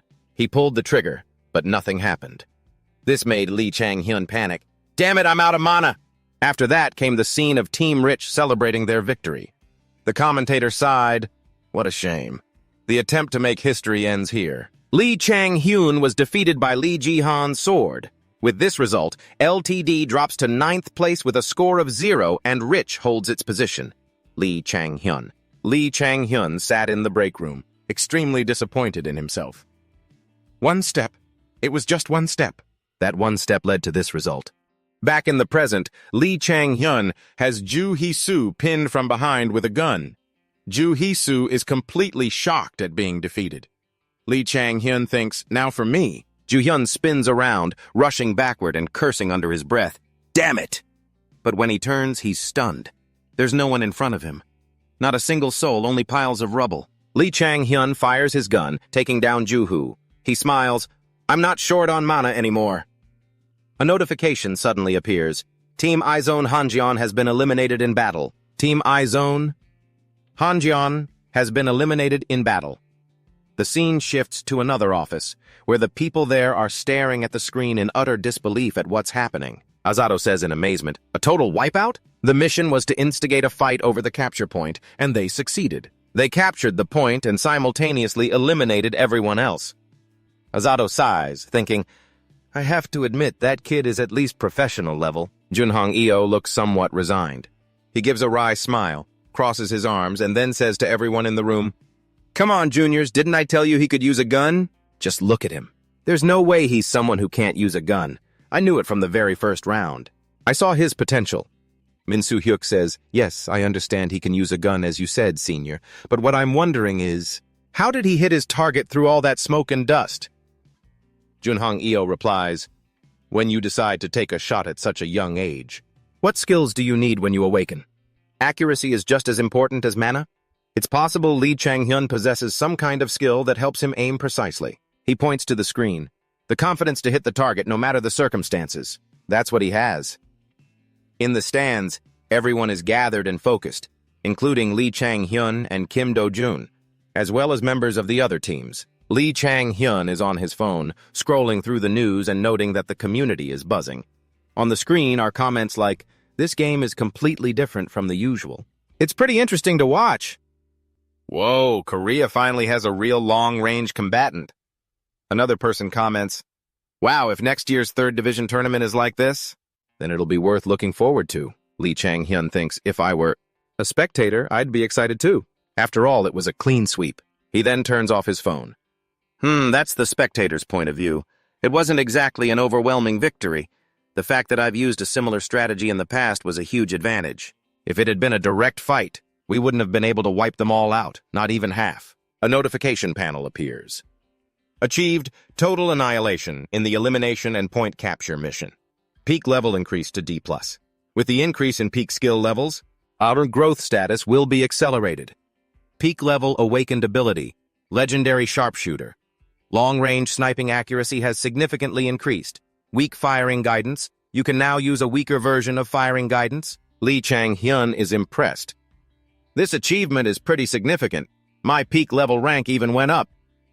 Kim Do-jun, sitting next to him, suddenly nudges Lee Chang-hyun's shoulder and speaks. Hey, you were holding back this whole time, weren't you? Whoa, those last few plays were incredible. Can I touch your gun? Lee Chang-hyun sighs, exasperated. Seeing Lee Chang-hyun's reaction like that, Kim Do-jun says, "Oh, come on. If you had enough mana to sweep everyone with a gun, you should have told me sooner. And besides, in all that sand and dust, and how in the world did you aim and hit every single shot?" Lee Chang-hyun replies curtly, "Instinct." Kim Do-jun whines, "Hey!" He says angrily, "Is that how you treat your one and only friend?" Lee Chang-hyun, "I never thought you were this kind of person before." Lee Chang-hyun asks coldly, "So what kind of person do you think I am now?" Kim Do-jun calls him out, "A complete cheapskate." Lee Chang-hyun suddenly realizes something. Wait, did he say one and only friend? He stares intently at Kim Do-jun, thinking, come to think of it, since I regressed. Besides this guy, there's no one else I can call a friend. He lets out a sigh. Are my relationships really this limited? On stage, the hosts have gathered. Azazo holds the mic and says, "Not everyone can become a hunter. Whether or not you have talent decides everything. You could say it's quite difficult. The Next Generation Hunter program seeks talents who can lead the next generation's league, which makes it all the more grueling. Therefore, you have survived and earned the chance to move forward. Congratulations," Azuro asks rhetorically. "Should we set off celebratory fireworks?" "No, you are only at the starting line. Welcome to the Hunter Tournament." Junhong Eo says briefly and intensely, "We choose the best. And this is the Next Generation Hunter program. It hasn't been long, but the judges have already selected the contestants qualified to become the best." Lee Chang-hyun and Kim Do-jun are excited. He continues, "Therefore, this evaluation will be the final match." In other words, this is the final evaluation match. It will, of course, be a standard 7 versus 7 hunter match. The teams will be formed today, and the match will begin in 1 week. The MVP of the winning team can become the champion, and the runner-up will be the player with the most outstanding performance from the winning team in this final match. A special guest will be making an appearance. Let's wait and see. Lee Chang-hyun is curious about this special guest. The scene changes to Lee Chang-hyun and Kim Do-jun standing side by side. Suddenly, a voice calls out, "Chang-hyun, I'm Hein. I'm representing the LHR Club to recruit members. Could you spare a few minutes?" Before he could finish, someone else cut in. "Hey, didn't you see I was waiting here first? Chang-hyun, I'm Lee Jong-gu. I'm recruiting for Club B." Lee Chang-hyun was surprised. "Recruiting, huh? Finding a team that fits my conditions? Oh, wouldn't be so bad." Lee Chang-hyun smiled brightly. He said, "Let's go inside to talk." The scene shifts to a room where Lee Chang-hyun is sitting in a chair placed in the center, facing them. The people who wanted to recruit him to their clubs were there. He said, "All right then. Well then." Lee Chang-hyun smiled. "First off, since so many of you have come to see me." Lee Chang-hyun rested his chin on his hand, grinned, and said, "Let's start with you all presenting your offers, and we can talk after that." Chapter 22. The coach, Shin-Yu Elkaon, introduced himself. "I am Shin-Yu Elkaon, a coach at the SMA Private Academy.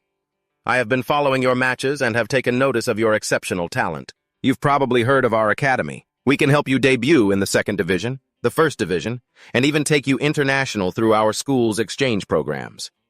Shin-Yu Elcheon continued, "If you join the academy, we will arrange an international exchange program for you and assign a personal coach to train you abroad." Lee Chang-hyun interrupted, "Excuse me, but there are a lot of other people here. Could you summarize the most special terms of your offer?" Shin-Yu Elcheon seemed a bit flustered. He cleared his throat and said, "We will provide you with a signing bonus of 100 million won and an annual salary of 200 million won. This amount is about $70,000. What do you think?" Lee Gongji jumped in, saying, "A 300 million won one-time signing bonus, not including salary. We can't disclose the exact salary, but I guarantee you won't be disappointed." Lee Chang-hyun thought to himself, a 300 million won signing bonus? Now that's a good offer. But what I want is to be able to choose my own teammates. He looked at the coaches who were trying so hard to recruit him. Perhaps. He smirked. It's best not to join any team. Another coach, not to be outdone, shot up and said, we can also give you a signing bonus of 300 million won. As for the salary, we can negotiate. Additionally, we are willing to meet any supplementary terms you desire. Lee Chang-han said, how about this? I want to form a team with members that I choose myself. Can any of you do that? The room suddenly fell silent. The coach who just spoke froze up. Seeing their expressions, Lee Chang-hyun thought, I guess that's a no. A moment later, after the discussions had finished, Lee Chang-hyun said, let's end it here for today. They scrambled to hand him their business cards. Here is my card. Please contact me anytime if you change your mind.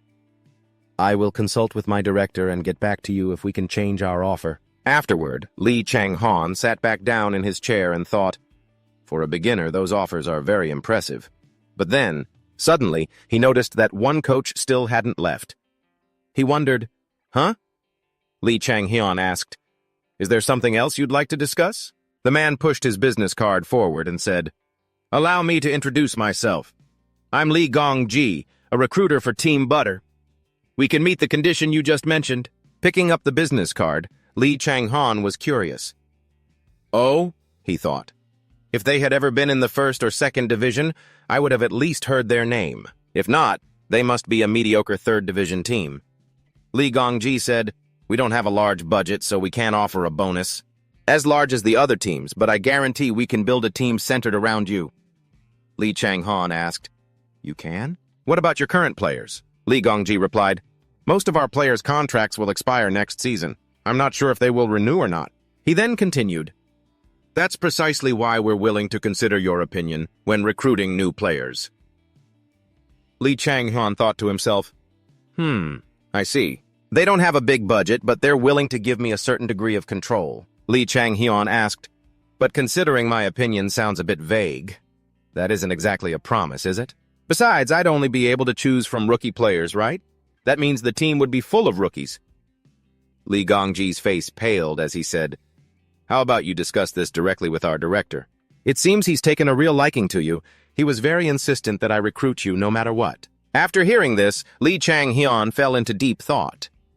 Lee Gong-ji stood up and said, we would be very grateful if you would consider our offer if possible. I hope you will at least meet our director in person. Lee Chang-hyun replied, sure, I'll think about it.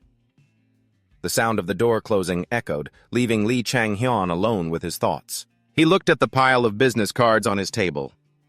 I could choose a reputable third division team with a huge signing bonus and the option to pick one or two teammates. Or Team Butter, a team. And from the lower tier of the third division that would allow me to form a team of rookies. In the end, it all depends on how well I do. When Lee Chang-hyun came out of the room, Kim Do-jun immediately asked, so, how'd it go? He ran over and asked excitedly, did you get any offers? Seeing Kim Do-jun approach so quickly, Lee Chang-hyun asked, have you been waiting for me this whole time? Kim Do-jun cheerfully replied, yeah, I'm at the Seoul Private Academy after all. I was waiting outside. Kim Do-jun asked while trailing after Lee Chang-hyun, so have you chosen a team yet? What's the offer like? Lee Chang-hyun said, well, a 300 million won signing bonus, not including salary. That's about average. Kim Do-jun was so shocked he broke into a sweat, exclaiming, oh my god. Lee Chang-hyun thought, it's probably much higher than what Kim Do-jun gets at the academy. But the academy is a nurturing place, while the benefits I'm getting are for competing in the league. Third ranker? Kim Do-jun asked. So which team did you pick? Lee Chang-hyun said, I'm not sure yet. Kim Do-jun was incredibly surprised. What? But the offer is amazing, Lee Chang-hyun replied. I told them I want to choose my own teammates. Kim Do-jun was astonished. For real? Even though you're a standout, you're still just a rookie. Lee Chang-hyun calmly replied as he walked. Yeah, I admit that's a pretty tough request. Kim Do-jun insisted, you're asking for way too much. Hearing that, Lee Chang-hyun thought to himself, am I? Maybe for my current position, but what if I prove my abilities even more? Then the teams will have to accept my demands. Lee Chang-hyun turned to Kim Do-jun and said, maybe you're right. Kim Do-jun asked cheerfully, so you'll reconsider, right? Lee Chang-hyun smiled faintly and said, "Of course not." He looked up slyly. "If I'm asking for too much for my current position, then I just need to reach a higher one, don't I?" Elsewhere, Junhong-eo had just left a room. He let out a long sigh, recalling the scene from just moments ago. Junhong-eo was being suffocated by the club recruiters. "Hang-eo, what do you think? I guarantee no other team will give you such a generous offer." Junhong-eo replied awkwardly, "Wait, I'm still a member of the Seoul Private Academy." The other person quickly answered, "Besides the signing bonus, we'll also cover your contract termination fee. Please give us a chance." Back in the present, Junhong-eo felt helpless. They wouldn't even listen to me. Suddenly, the sound of a text message chimed. Ding. Junhong-eo wondered who was messaging him. It was Hyeju. Hyeju's message read, "See? You shouldn't have given them a chance to talk to you." Junhong-eo was a little surprised. Ha! Perfect timing. Then he gazed off into the distance, wondering, I wonder where he'll go. He thought of Lee Chang-hyun. He really is the first archer of the Korean Hunter League. Junhong-eo recalled Lee Chang-hyun's incredibly cool moments during the competition. Unbelievable to be able to do all that under such high pressure. After he finishes the competition and we reunite on the battlefield in the third league or even higher, that would be amazing. Junhong-eo imagined himself and Lee Chang-hyun standing shoulder to shoulder. He grew excited inside. I'll wait for that day. The scene changes to another location. This is a place where people trade goods. Kim Do-jun looked around blankly and asked, "A maintenance shop?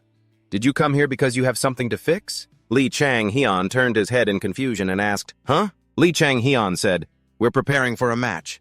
Of course, we need to prepare some mana equipment." Kim Do-jun asked in surprise, "Huh? But we already have the air anchor and the air block." Hearing that incredibly naive response from Kim Do-jun left Lee Chang-hyun speechless. He asked, "Do you even watch professional matches? Mana equipment comes in all sorts of shapes and sizes. Choosing the right equipment for your opponent and the situation is also an important skill." Upon entering the shop, a sales clerk asked with a smile, "Hello, is this your first time here?" She asked, "How can I help you? Equipment maintenance, weapon repair, or—" The sales clerk warmly led the way. "Since it's your first time here, perhaps you'd like to buy some new equipment?" Chapter 23. Kim Do-jun stared excitedly at the item before him like a child. Two bright beams of light flashed in his eyes, showing just how thrilled he was. Not only that, he blushed from sheer joy. "Wow!" Kim Do-jun exclaimed internally about the item he had longed for. The saleswoman stood next to Lee Chang-hyun.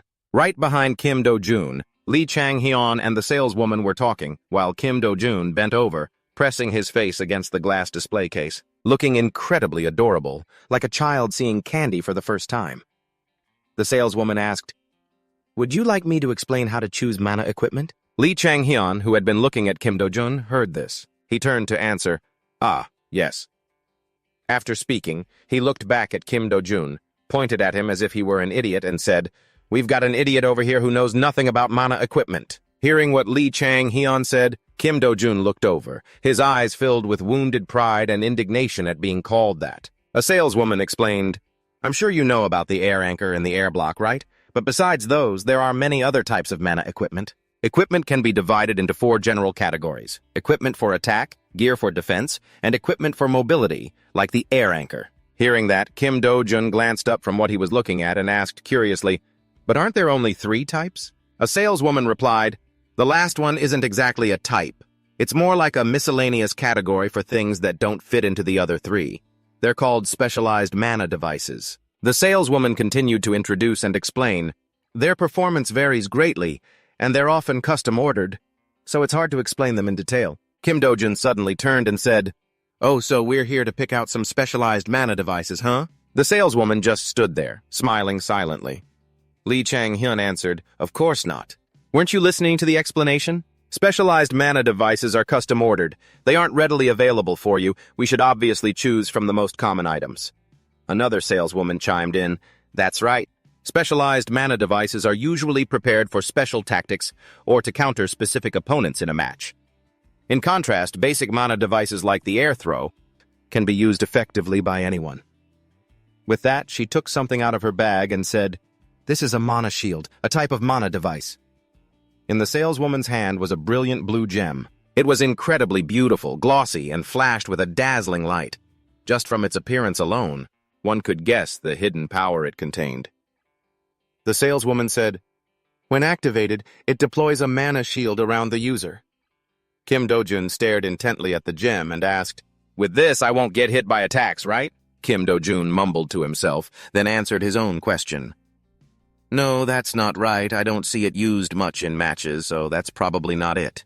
A saleswoman held the gem up to her eye level and looked at it. She said, "Exactly. Once it breaks, it needs time to recover. This is something used in emergencies." Seeing Kim Do-jun's curious and naive expression, Lee Chang-hyun, who had been standing beside him and observing all this time, finally had to speak up with a sigh. "But you really don't know anything about mana devices, do you?" Hearing this, Kim Do-jun jumped up and retorted, "Well, that's because before, I never had a chance to use them." Lee Chang-hyun pointed at the gem. He said, "First of all, this is mostly used by long-range fighters. Close-range fighters usually have their own means of self-defense. But long and mid-range fighters often don't, so they need these to hold out and create opportunities to counterattack." He looked like a knowledgeable scholar imparting wisdom. He looked incredibly attractive. His calm face, 3 parts cold, 1 part neutral, 2 parts mischievous, and 6 parts thoughtful, created a guy who was a perfect 10 out of 10. He explained things to Kim Do-jun as thoroughly as if he were talking to a lover. You need to understand the principles, which type of device is suitable for which type of opponent. Or for people with special traits, how to bring out their full effectiveness, how to make them work together like gears in motion. The scene then shifts to a short while later. The Mana bomber plane soared upwards. Its incredible speed made it difficult to even see its shape. When the Mana bomber plane hit the ground, it created a fairly large-scale explosion, right in front of Lee Chang-hyun and Kim Do-jun. Lee Chang-hyun held a smoke bomb-like object in his hand and said, "This is the Mana bomber plane mana device. What kind of situation do you think it's good for?" Hearing Lee Chang-hyun say that, Kim Do-jun thought for a moment and then said, "It looks like it's made to be attached to something. Could it be for long-range fighters to attach to an arrow or something? And then make it explode like a missile?" Lee Chang-hyun picked up the bomb and said, "No, at least I can't shoot it from a gun. How would I attach something this big to a bullet?" Hearing that, Kim Do-jun immediately replied, "Ah, right." After standing for a moment, an idea suddenly struck Lee Chang-hyun. He looked at the bomb in his hand. "Wait a minute. It's impossible with a bullet, but I shoot with ether, which can transform into any shape." A bold idea suddenly occurred to Lee Chang-hyun. "If that's the case, then maybe—" Kim Do-jun suddenly asked, "So, what about this one? You said it can teleport? Is it for long-range fighters to maintain distance?" In Kim Do-jun's hand now was a mana tool called the Air Throw. Lee Chang-hyun glanced over, then took the mana device and said, "Ah, this one. It's good, but—" Then Lee Chang-hyun suddenly appeared behind Kim Do-jun. Kim Do-jun, who had been talking, was stunned and bewildered when he suddenly couldn't see Lee Chang-hyun in front of him. Then, Kim Do-jun suddenly felt something hard and cold pressed against his head. It was, of course, Lee Chang-hyun's gun. Lee Chang-hyun had swiftly restrained Kim Do-jun from right behind him. As soon as he touched the mana tool, he said arrogantly, "This one is better, though." Meanwhile, Kim Do-jun was still too stunned to even dare turn his head. Lee Chang-hyun continued, "You can use them to fly in close combat without needing a mana shield." Kim Do-jun turned to look at Lee Chang-hyun and said with a smile, "Whoa, they have everything here. Can we take it all?" Lee Chang-hyun twirled his gun with incredible skill. He said calmly, "There's a limit to the amount of mana that can be used and the number of items allowed in a match. So, no. That's why you usually only get to take 1 or 2 items." Kim Do-jun asked, "So what are you planning to get?" Lee Chang-hyun hesitated for a moment, then said, "The air throw is enough for me." "It's your turn to choose." Hearing it was his turn, Kim Do-jun was a bit flustered. He scratched his head and said, Right. I have a few ideas, but it's so hard to choose. I'm not a long-range fighter, so I don't need a mana shield or a mana bomber plane, and the air throw feels a little weird." While Kim Do-jun was deliberating, he thought to himself, which one should I pick? But Lee Chang-hyun just stood there silently, as if his attention was fixed on something. It seemed like he'd thought of another idea, and then he reached out, grabbed something, and asked Kim Do-jun, "What about this?" Kim Do-jun looked at what Lee Chang-hyun was holding. He looked completely shocked, and asked in disbelief, That? The astonishment on his face was clear. It was something he never would have expected. The scene changes to the grandstand where everyone is gathered. The Hunter Tournament logo appears on the screen as Azazo holds a microphone and begins, "Thank you, ladies and gentlemen of the audience, for waiting. The final match will be held in 6 days. We will now announce the team members and the map for the finals. The final match will take place in a rugged forest. With its diverse and enormous terrain, it will be held on the battlefield of the gods." Looking at the screen, Lee Chang-hyun exclaimed, "This is going to be fun! A dungeon inspired by the Tower Dungeon." Lee Chang-hyun thought to himself, "I've fought here a few times, so I already know its features." Min Soo-hyuk continued, "Next, based on the results, we will introduce the members who have been divided into 2 teams. First up, Blue Team." The members of Blue Team appeared on the screen one by one. Lee Min-seok then said, "Next, Red Team." After the Red Team members were shown, Azato spoke, "Now that the teams have been announced, we hope to see some great teamwork." Lee Chang-hyun thought to himself, "Teamwork? With a team that was just formed a week ago?" Just then, Lee Min-seok said, "And now, for a surprise announcement." Min Soo-hyuk continued, "There will be a special rule for this match. Participating as a monster will be a first-generation hunter. The chairman of the Hunter Association, Legenta E!" The entire stadium was stunned by this news. Lee Chang-hyun was completely shocked. He couldn't believe his ears and let out a stunned, "Huh?" The spotlight slowly began to move towards one direction, signaling the appearance of the veteran figure. Legenta E, holding a microphone, slowly walked out in an extremely simple outfit, but his reputation was known by all. Legenta E gave a warm greeting and said, "I have high expectations for the next generation of hunters, so this old man decided to participate. Consider it a small gift, a chance to give you all some experience. Don't be too nervous, and give it your all in the finals." The people there were completely starstruck to see this legendary figure. Their jaws dropped. Legenta E said his goodbyes. "See you next week on the stage prepared for you." Lee Chang-hyun watched him with a serious expression, thinking, "I hope you'll be the one who shines brightest." A while later, after the event had ended, as Legenta E was walking away, a voice suddenly called out, "Wait!" Legenta E turned his head in curiosity. He asked. "What is it?" It was Lee Chang-hyun who had called out to meet him privately. He handed Team P's business card back to Legenta E and said, "I'm returning this to you." Legenta E asked, puzzled, "To me?" Lee Chang-hyun replied, "Mr. Lee Gongji told me I should meet the team owner." Lee Chang-hyun thought, "Ignoring a team that's been at the bottom of the 3rd league for years. Even before I regressed, I don't even remember this team."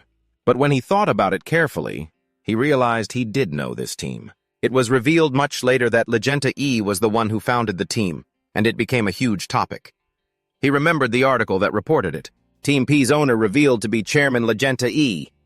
Hearing this, the chairman stroked his chin and laughed, "Ha ha."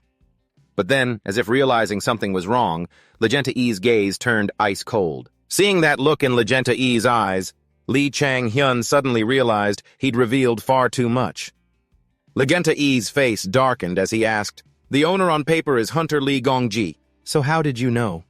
Lee Chang-hyun replied with a smile, "Because I can see everything." He thought to himself, "That sentence has multiple meanings. My ability lets me see right through you. It shows me your detailed personal information, so in a way it's the truth." Legenta E's face was now a mask of pure astonishment. His eyes widened when he heard that answer. Lee Chang-hyun wondered, "So what are you going to do now?" Lee Jutek's face darkened. He let out a short "ha" and said, "Impressive. I never imagined it would be that skill."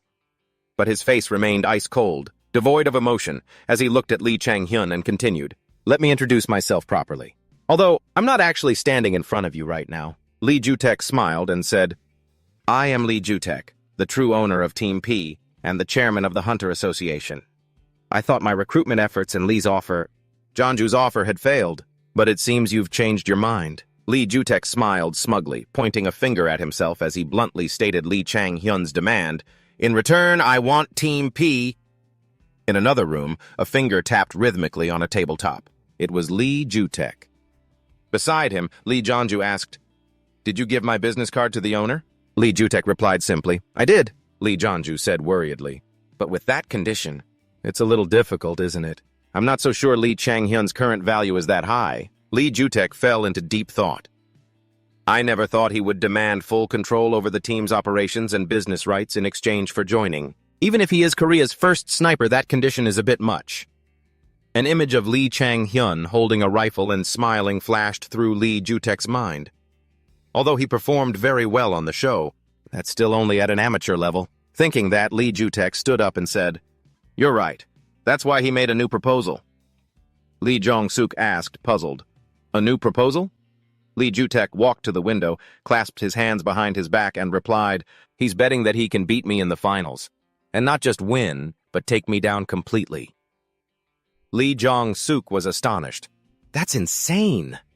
Lee Jutek, with a completely blank expression, glanced at Lee. Jong-suk was stunned. Lee Jutek turned around and said, "Of course I won't be using my full strength, but if he can do it, perhaps bringing him in at that price? It isn't too much to ask." Lee Jong-suk, still a bit worried, replied, "Well, if that's even possible, then fine." Lee Jutek poured a glass of water, his voice laced with amusement. "The funniest part is, when I said I'd accept his offer, you know what he said? He said, 'Are you sure? If that happens, I won't be recruited by you. You'll be recruiting me.'" Lee Jutek recalled the look on Lee Chang-hyun's face when he said it. Lee Jong-suk, still reeling from one shock, was hit by another. "What? He really said that?" Hearing this, Lee Jutek burst out laughing. "Ha ha ha! How absurd! Ha!" Lee Jutek became serious again. "If that actually happens, then he'd be right. But you don't think it's going to be that easy, do you? Let's see what kind of tricks he's planning." Elsewhere, Lee Chang-hyun said, "So, does anyone object to me being captain?" Lee Chang-hyun was currently standing in front of a board with his 6 teammates sitting below, listening. Lee Chang-hyun looked at them and thought to himself, "I thought for sure Junhan-gyeon would want to be captain." Junhan-gyeon looked at Lee Chang-hyun, his eyes sparkling with admiration, which made Lee Chang-hyun nervous. He thought, "He keeps looking at me with that intense gaze. It's stressing me out." Lee Chang-hyun ruffled his hair and turned away. "All right, let's start planning our strategy." His 6 teammates replied in unison, "Okay!" Lee Chang-hyun began drawing stick figures on the board to illustrate his point and explained, "Everyone agrees that I and Junhan-gyeon are the strongest, right? So I'm proposing a strategy that revolves around us." Lee Chang-hyun continued to draw on the board, a circle in the center labeled Neutral Exchange. At the 2 ends were 2 rectangles representing the blue and red teams. Then he said, "First off, just like our opponents, the best strategy on this battlefield of the gods is to level up. And after that, engage in team fights. We'll build our strategy based on that. However, because of Chairman Lee Jutek's presence on this battlefield, a few of us, myself included, will be using a slightly unconventional strategy. As soon as the match starts, everyone except for Lee Chang-hyun, Junhan-gyeon, and Kim Do-jun will gather items or hunt monsters to level up. They'll be like characters in a game grinding on mobs. The 3 of us will attack the neutral monster's territory right from the start. The first objective is to find Chairman Lee Jutek." The 3 of them were like an arrow aimed at Lee Jutek. At this, a few jaws dropped in surprise. "Chairman Lee Jutek?" Lee Chang-hyun nodded and said, "Yes, I want to take down Chairman Lee Jutek." A person in a white hoodie spoke up doubtfully. "Are you insane, trying to fight Chairman Lee Jutek? What could the 3 of you possibly do to him? Even if he says he won't be using his full strength, I know you dominated the elimination mission and did great in the survival mission, but just because of that you think you're one of the best hunters in Korea?" Lee Chang-hyun listened in silence as the guy continued, but this time with a mocking tone. "Don't try to act all tough in front of actual pros." Lee Chang-hyun closed his eyes, thinking, "Looks like you made quite a few enemies during that elimination mission. We don't have much time, so let's just ignore him and continue." Junhan-gyeon suddenly spoke up. "Everyone knows how strong Chairman Lee Jutek is. Do you think Chang-hyun doesn't know that? He's the one who led us through the elimination mission and everything else. He must have a plan." Seeing Junhan-gyeon's reaction, Lee Chang-hyun wondered to himself, "What's up with this guy all of a sudden? We were at each other's throats from the very beginning, and now he's taking my side? How strange." Finally, Lee Chang-hyun spoke up. "Of course, I don't plan on fighting Chairman Lee Jutek head-on." Chang-hyun smiled brightly and slapped the board. "Listen up. This isn't a completely ridiculous plan." Chang-hyun's eyes were filled with determination. The scene shifts to another room where a woman is speaking. "Welcome, viewers across the nation. I am Judge Joara, I will give a brief explanation before the upcoming final match. On the table were doll-like models made of blue light. Joara said, Hunter tournaments usually consist of 7-on-7 matches. 7 pairs of models appeared facing each other, representing the 7-on-7 match. And depending on the map, there is a farming phase where you kill monsters to level up and gather items. The model then simulated a slashing motion. After that is the objective phase, where you capture neutral monsters or points. The models then simulated an attack on a giant bear. Finally, the team fight phase is where the 7-on-7 battle takes place. The 7 models pointed their swords at each other. Joara pointed at the map simulation and said, Since the objectives differ depending on the map's characteristics, the game plays out in many different ways. A man then continued, For this final match, we have a sort of wild card. The current association chairman, Lee Jutek, will also be participating. We know the roles of the participants, but what role will Chairman Lee Jutek play? The 3 of them looked at the map on the screen, where an AI-generated image of Lee Jutek appeared. One of them said, Very interesting. This time he has chosen the role of a neutral monster. So basically, he's taking on a role similar to a monster. But compared to the rookies, the chairman is one of the top professional hunters. A first-generation hunter. Are they even capable of competing with him? That's why Chairman Lee Jutek will have some limitations imposed on him. The simulation of Chairman Lee Jutek appeared with red eyes. First limit, all of his stats will be reduced by about 2. Even just the difference in class level is significant at the professional level, so even with higher stats, he won't be able to completely overwhelm the participants. Joara continued, Furthermore, there are 14 participants, but Chairman Lee of Jutek is all alone. I'm very eager to see how things will unfold. Lee Min-seok replied, Yes, there are many viewers excited for this week's final match. We've prepared a lot, with the top rookies and the top veteran hunter Lee Jutek facing off. This promises to be an extremely thrilling match. A moment later, a voice called out, Good work, everyone! A person was organizing documents. Joara called out, Senior, what do you think about the final match? Senior Lee Min-seok, you've always supported Lee Chang-hyun just like one of his fans, right? You think Lee Chang-hyun will win this time too, don't you? I'm not in the mood to argue with you today. Lee Min-seok then replied, No, I don't think he'll win. What do you think it means that Chairman Lee Jutek chose to enter the neutral monster territory? An image of Lee Jutek's back appeared in Min-seok's mind. Joara replied, I think he wants to face each opponent individually and judge the winner for himself. Lee Min-seok said, Exactly. If that's the case, there will be no room for Lee Chang-hyun to shine. Joara asked, puzzled, Why? Lee Chang-hyun's strengths are his mobility and long-range sniping. Those are useless against the chairman. Chairman Lee Jutek's strengths are his powerful close-quarters combat skills and his incredible pursuit ability. A long-range fighter stands no chance unless they can take him down in a single shot. Joara replied, But this time... Chairman Lee Jutek has imposed limits on himself to restrict his power. The difference in their physical stats won't be that large. Isn't it worth a shot? Min-seok said, The fact that the chairman's abilities are limited isn't a huge deal. Even so, he won't go easy on them. In the Hunters League, never doesn't exist. You just never know what might happen. Joara listened, dejectedly resting her chin on her hand. Min-soo Hyuk, who was next to them, also spoke up. I completely agree with you, Senior, but I think the chances in this match are still very slim. Looking at the map, he continued, This arena is the battlefield of the gods. Chapter 25. A colorful panel appeared with a countdown timer showing 9. Beep. The countdown reached 0. Flash. The words, Hunters, appeared. Ring, ring, ring. Countless comments flooded the comment section. Someone wrote, Haha, for real! Chairman Lee is participating in the match. He didn't even participate in exhibition matches before. Someone else replied, Why is that old man competing with a bunch of kids? Another person replied, Chairman Lee is definitely trying to show off.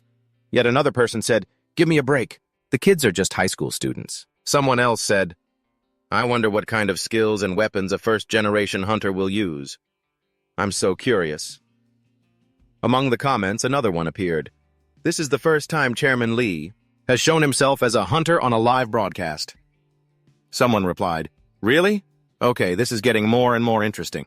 Honestly, this is more interesting than watching the rookies. The comment got 14 likes. Another person replied, For sure, everyone is looking forward to his performance. On the Hunters League stage, under mystical blue lights, the arena map was displayed in the center. The stands were packed with spectators. At the judges' table sat 3 people, Jawara, Min Soo-hyuk, and Min Seok. Chang Hyun walked onto the stage, followed by his teammates. Chang Hyun looked up at the map and thought, what a relief. The arena is exactly as I remember it. This means we can stick to the plan we've laid out. Lee Min-seok walked to the center, microphone in hand, and said, it's time for the final match of the competition. The arena is the battlefield of the gods. The rules are the same as a standard 7 versus 7 match in the Hunters League. The match will continue until one team is eliminated. Now let's begin. As he spoke, Min-seok pointed to the sky. The moment he finished, the entire stadium erupted in cheers. The scene shifts to a gloomy castle shrouded in a dark red aura. In the past, dungeons, also known as towers, appeared all over the world. This led to conflicts between hunters from different nations, all vying for the top spot. This formed the foundation of today's Hunters League. The towers contained artifacts of great power, like swords, necklaces, and shields. Conflicts were certainly inevitable. Hunters had to fight one another to claim the treasures on battlefields, swarming with monsters like goblins. This is the origin of the Hunters League. That's why most of the league's arenas are exact replicas of real towers. Of course, this also means that first-generation hunters are more familiar with the arenas than new hunters are. An image of Lee Jutek, with blazing eyes, appears. Chang Hyun has now been transported into the arena. In front of him are green trees and mounds of earth. Junhan Gyeon approached and asked, are we deploying according to the plan? Chang Hyun replied, yeah. Then he turned his head and called, Hangeon Dojun, let's go. With a determined look, Hyun thought, there's no turning back now.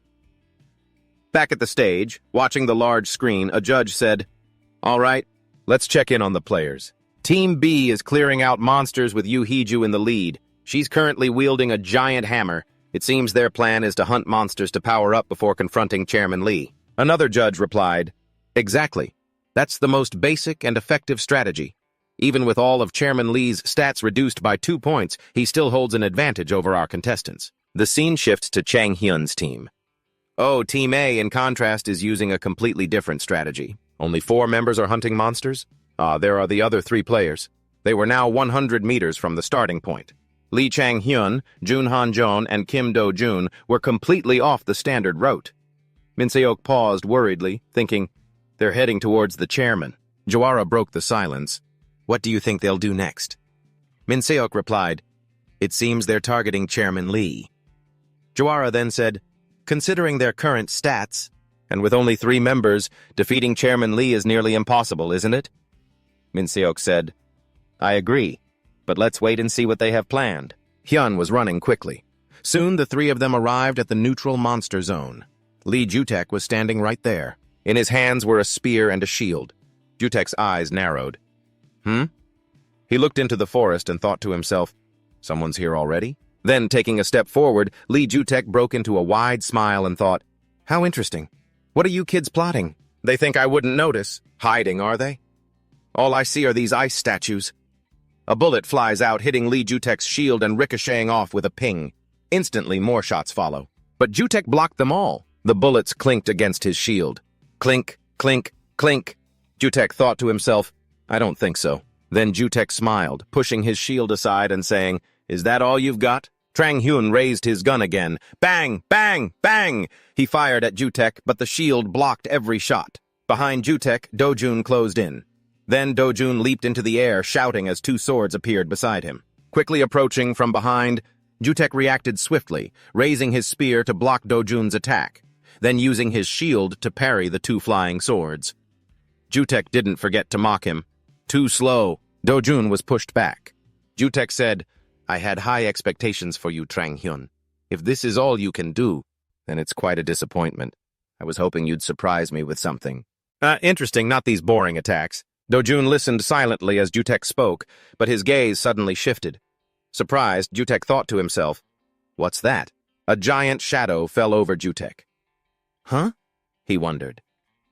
The statue from before had come to life and was now standing right in front of him. The battlefield of the gods. The statues stood tall, their eye sockets glowing. a civilization of giants that once fought in this tower. But for some unknown reason, they were turned to stone. The interesting thing is, these giants are still alive despite being petrified. The final round of the Hunter tournament is usually held in a real tower, so I'm all too familiar with this arena. That's why I know how to awaken the giants. Rewind a little. A surprised Dojun asked, "Are you planning to wake those statues up?" Hanjeon asked curiously. "Did you figure something out?" "Just like in the survival game," Hyun replied. "I can feel it." Even as he spoke, the three of them kept running at full speed. Someone asked, "Feel what?" Hyun pointed towards the statues and said, "The cracks. If we precisely break the cracks on those statues, they'll crumble, and the giants inside will awaken, like they're breaking out of a shell." Dojun asked doubtfully, "For real, or is that just a guess? Or is that—" Hanjeon looked at Dojun, then turned back to Hyun with sparkling eyes and said, "Of course not. That must be one of his skills, right?" Hearing that, along with Hanjeon's expression, Hyun replied awkwardly, I guess so." Looking at the statues, Dojun asked, "So? Will the giants under those statues help us?" Hyun shook his head and answered, "No. They've been petrified for so long that they've almost lost their minds. They'll probably attack anything in sight." Dojun immediately voiced his thoughts. "You don't sound very confident. But isn't Chairman Lee a neutral monster?" "I get your point, but what if they wake up and don't go after the chairman?" Hyun replied, If I'm right, that won't happen." Dojun continued, "Okay, let's just say you're right. We'll be in danger too, won't we?" Hyun immediately replied, "That's why we brought this gear." Hearing this, Dojun's jaw dropped as if he'd had an epiphany. "You're right. I think this just might work." Back in the present, Jutek wore a worried expression, his entire body covered by the giant's shadow. He looked up at the giant, whose glowing eyes were incredibly fearsome. C-26. A bullet hit the statue's arm. Another one was fired right after. It was then that Lee Jutek realized they weren't aiming for him from the start. It was just a feint, Lee Jutek said to himself. What they were aiming for were the cracks. But even if they knew how to wake it, they could have only just figured that out upon entering this map. Lee Jutek fell back into a defensive stance, wondering, but those kids rushed out as if they were already prepared. How did they awaken the statue? The statue's eyes lit up and it let out a loud, echoing roar, as if it had been fully awakened. The massive statue lunged toward Lee Jutek. It swung the large blade in its hand to attack him. Lee Jutek raised his shield to defend himself. At that moment, he felt that something was off. "Dodging this thing is easy enough. But the real problem is that the people I was just fighting have vanished. Where could they have gone? Just a moment ago, Kim Dojun was right here attacking me."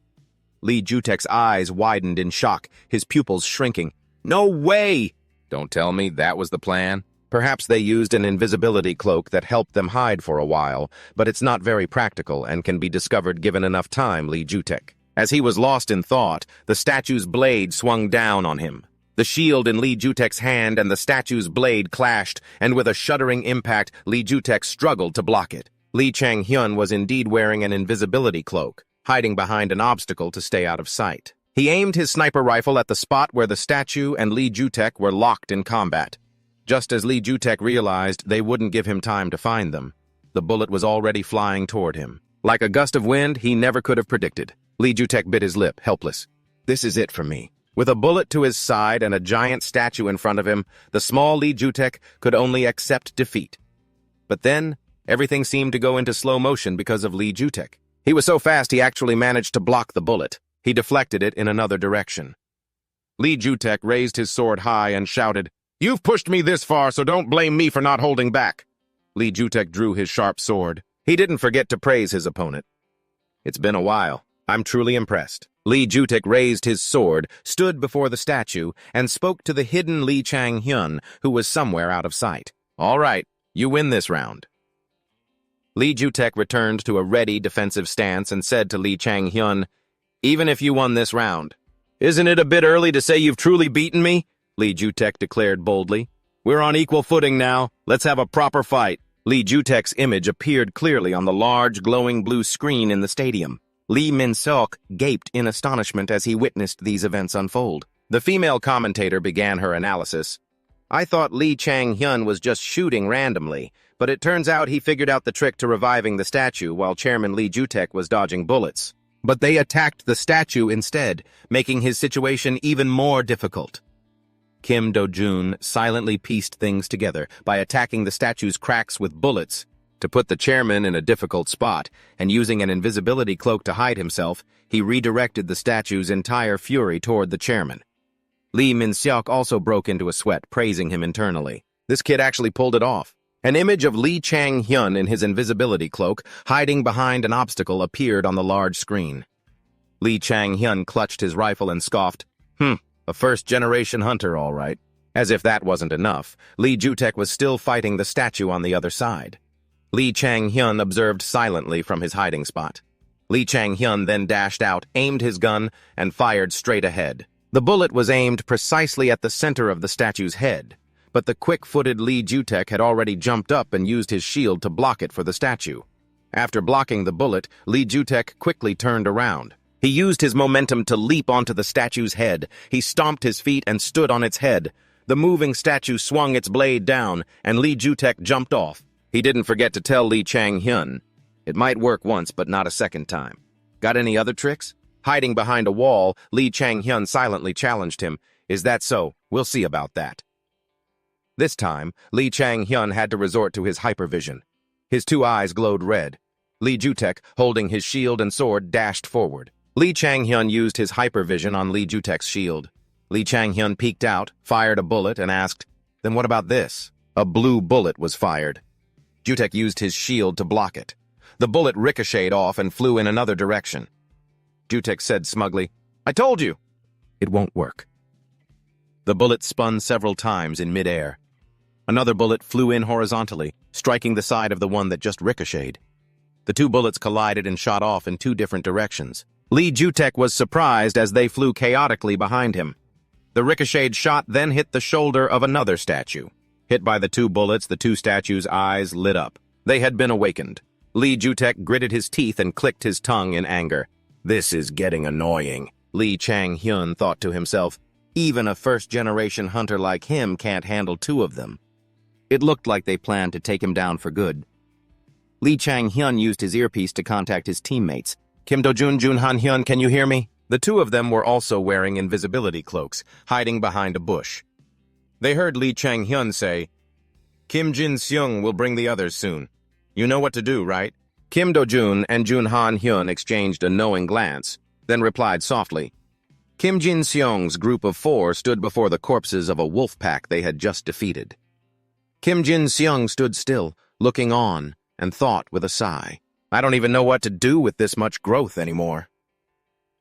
Lee Chang-hyun placed a hand on Kim Jin-seung's shoulder and pleaded, Among the 4 of us, you're the #1 person I've always trusted, Kim Jin-seung. Kim Jin-seung closed his eyes and reluctantly replied, Since you put it that way, I guess I have to help you. He gave us 3 instructions. First, gather as many minions and resources as possible, and we must preserve our numbers. Second, be careful not to enter Ayu Hiju's team's territory. Third, if we run into them, run away. Kim Jin-seung held the instruction paper and read, He even drew out an escape route for us.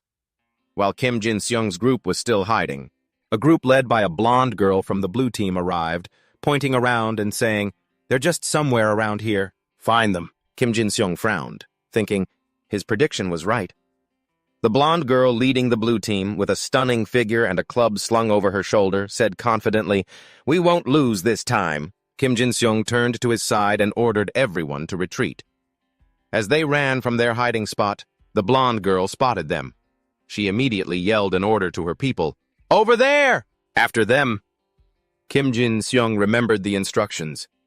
If you meet the blue team, lure them away while escaping. Right now, Kim Jin-seung was extremely anxious as the blue team's leader chased him down. Oh man, can I even lure them away? Lee Chang-hyun! Kim Jin-seung ordered the others. Keep running to the rendezvous point. They replied, Roger, and quickly followed his command. Just as they were making good progress, the blue team was forced to a halt. The blonde leader stared, bewildered at the scene before her. The statues surrounding the blue team were struck by distant gunfire, awakening them. The blonde girl, startled, finally realized this was the territory of the neutral monster, C-27. A chunk of rock exploded from the awakened statue. Its 2 eyes lit up as it let out a ferocious growl. The blonde girl, hit by a flying piece, scrambled to the side in a panic. Kim Jin-seung jumped, looking back and exclaiming, "What in the world is that thing?" Kim Jin-seung thought in surprise, "You said you were going to attack Chairman Lee Ju-taek, didn't you?" Meanwhile, Lee Ju-taek was struggling to fight the two statues that Lee Chang-hyun had just awakened. Kim Jin-seung, bewildered, wondered to himself, "What the hell are you doing, Lee Chang-hyun?" Lee Chang-hyun contacted Kim Jin-seung through his earpiece. "How long can you keep this chaos going?" he asked. Kim Jin-seung received the signal and quickly replied. "Not for long," Lee Chang-hyun calmly calculated, then replied, 3 minutes is all we need." As Kim Jin-seung ran from his hiding spot, he retorted, "What can you possibly do in 3 minutes?" Lee Chang-hyun didn't elaborate, simply saying, "You'll see." He cut the connection with Kim Jin-seung, then turned to call Kim Do-jun and Jun Han-jeon. He said, "This is our best chance while we're still hidden. Got it?" The other two quickly understood, replying, "Roger." Lee Chang-hyun calmly gave the order, "On my signal. We're taking down Heeju's team first." Kim Do-jun, sword at the ready, listened for Lee Chang-hyun's signal to advance in unison. Jun Han-jeon was also in position, ready for battle. Lee Chang-hyun counted down. 3, 2, 1. They all threw off their invisibility cloaks. Kim Do-jun and Jun Han-jeon charged forward together, attacking the blue team. Caught by surprise and unable to defend, they were wounded by the two's blades. The blonde girl was completely stunned, unable to react. She broke out in a cold sweat and glanced behind her. The blonde girl ordered her team, "Avoid the giant as much as possible. Stick to the red team amidst the chaos." She slammed one of her hands hard onto the ground. She created a yellow circle of light on the ground, forming a defensive barrier. Kim Do-jun and Jun Han-jeon immediately recognized it. It was a sanctuary, a healing field. "Can't let that happen," Lee Chang-hyun thought to himself, drawing his gun and aiming at the blonde girl. The bullet flew swiftly, aimed right at her heart. But in the instant before it struck, the ring on her finger glowed, deflecting the bullet in another direction. She looked smugly in Lee Chang-hyun's direction. "Did you really think I'd step out here without a countermeasure for guns?" Lee Chang-hyun closed his eyes, trying to calm himself and figure out a solution. "I underestimated her. I'm out of options." Lee Chang-hyun would just have to use a different method. He took out the mana bomb drones. Next, Lee Chang-hyun began to separate them. A mana bomb drone is a mana device that can trigger mana and cause an explosion. One pack contains 8 of them, and Lee Chang-hyun was breaking it down. Next, Lee Chang-hyun had to place it into the egger and change its form. He loaded it into his gun. It felt a little heavy. Lee Chang-hyun pulled the trigger. The gun immediately fired out 1,000 bolts like electrical sparks. It shot straight into the members of the blue team, sending them flying. The blonde girl struggled to keep her footing. She cursed in anger, "Damn it!" A transmission from Lee Chang-hyun's teammates came through his earpiece. "What did you just fire? That was you, wasn't it?" "Whoa, that's insane! You fired the whole mana bomb drone, didn't you?" Lee Chang-hyun smiled, satisfied with his shot. "Looks like it was effective." The blonde girl stood her ground, but blood dripped ceaselessly, forming a puddle at her feet. The blonde girl gritted her teeth in anger, glaring at the oozing wound on my arm. "Damn it!" The wounds were healing quickly thanks to the sanctuary, but before she could regain her composure, another blade slashed towards her, forcing a hasty dodge. She had to remind herself, "We're not just fighting one person." The blonde girl stayed within the sanctuary for protection, facing Kim Do-jun and Jun Han-jeon head-on. In front of him, Lee Chang-hyun reloaded his gun. He knew very well that there were 2 ways to advance in the Hunter tournament. First, kill the monsters or minions that appear in the map's dungeons. He aimed his gun at the blonde girl. And the second way is to eliminate the opposition. A shot rang out, knocking her backward. Lee Chang-hyun, still hidden by his invisibility cloak, thought to himself, "Heeju's team is almost done for." Over here, Lee Ju-taek was still locked in a fierce battle with the statue. "Looks like things are wrapping up over there, too." Lee Ju-taek had destroyed the 2 statues. His face grimy, he stood there with a refreshed smile. "It's been a long time since I've had a proper fight." Lee Ju-taek looked around and said, "Now, to get back to the main topic.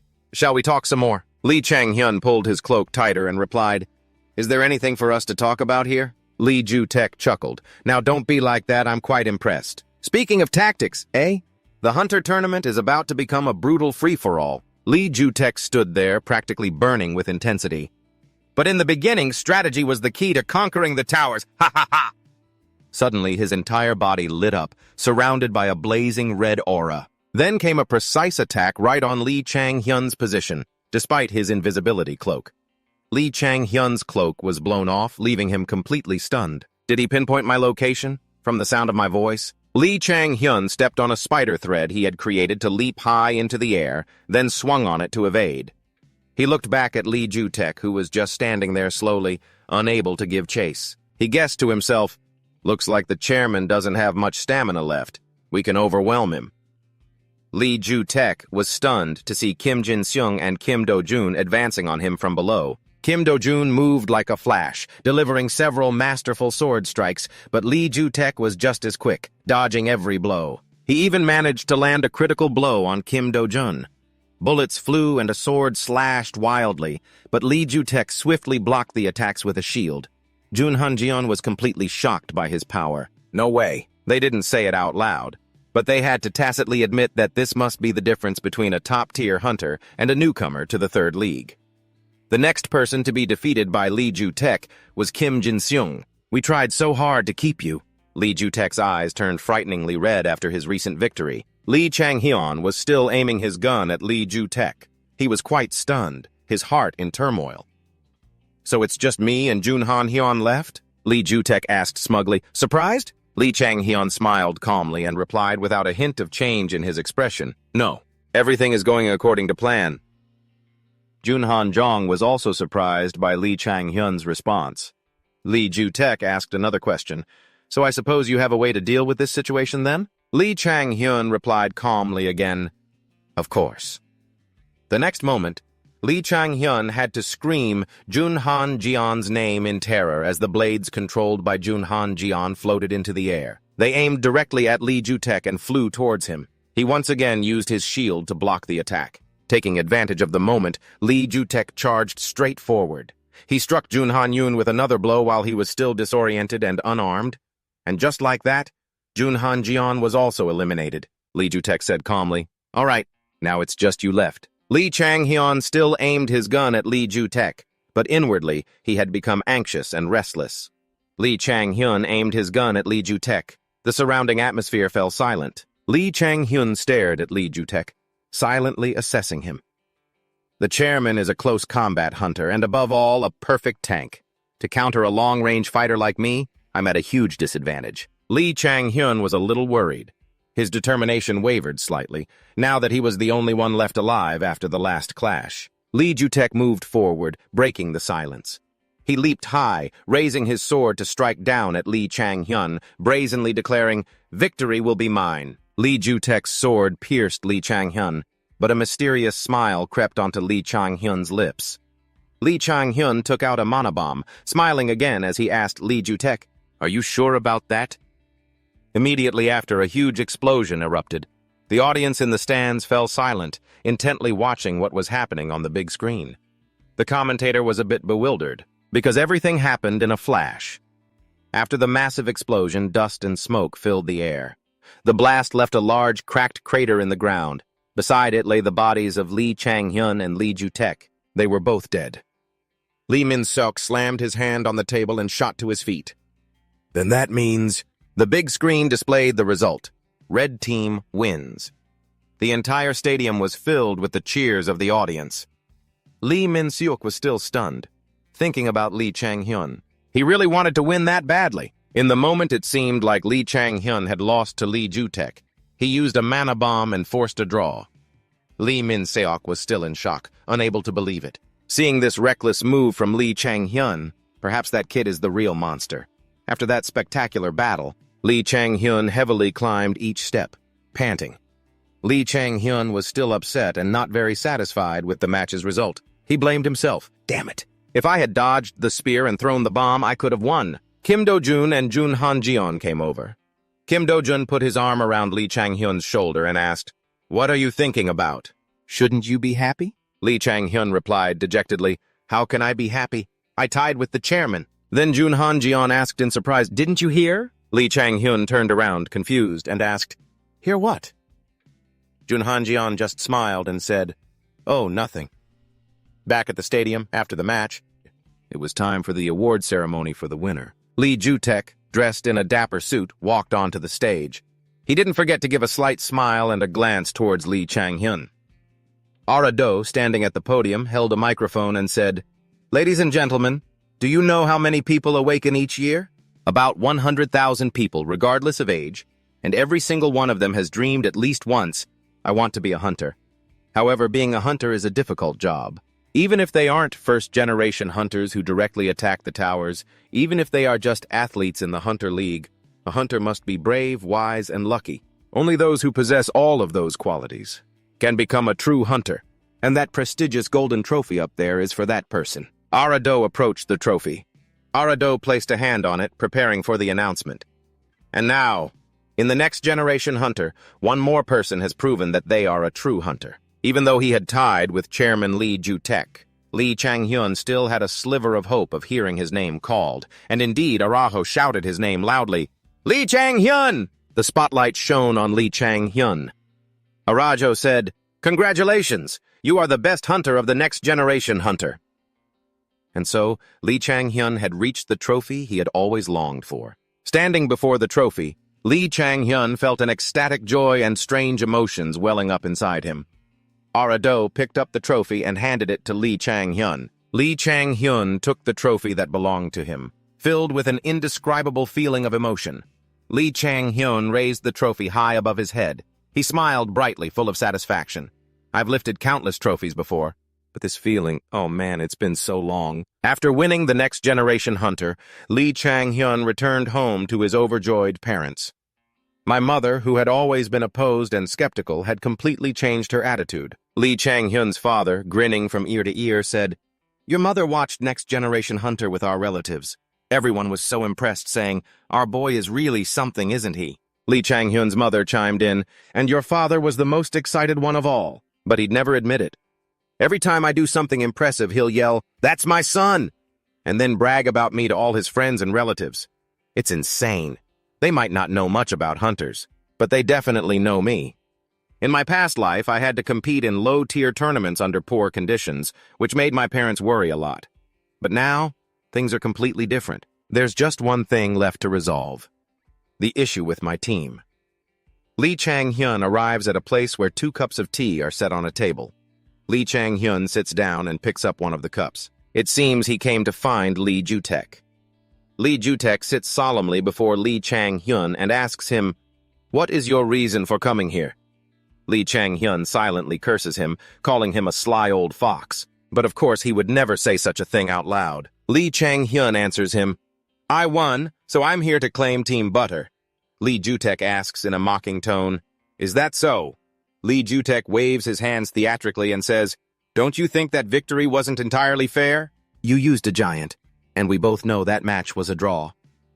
Growing impatient, Lee Chang-hyun slams his hand on the table and says, "All right, I get it. Then I'm leaving." Lee Jutek stops him again. "Whoa! Whoa! Wait!"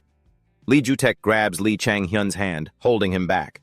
Lee Jutek says slyly, "Ha ha, calm down, young man. I was just kidding. Don't be so tense. We're in the same boat now, after all." Lee Chang-hyun pulls his hand back and crosses his arms, asking, "So, that means—" Lee Jutek retracts his hand and says politely, "I will give you Team Butter.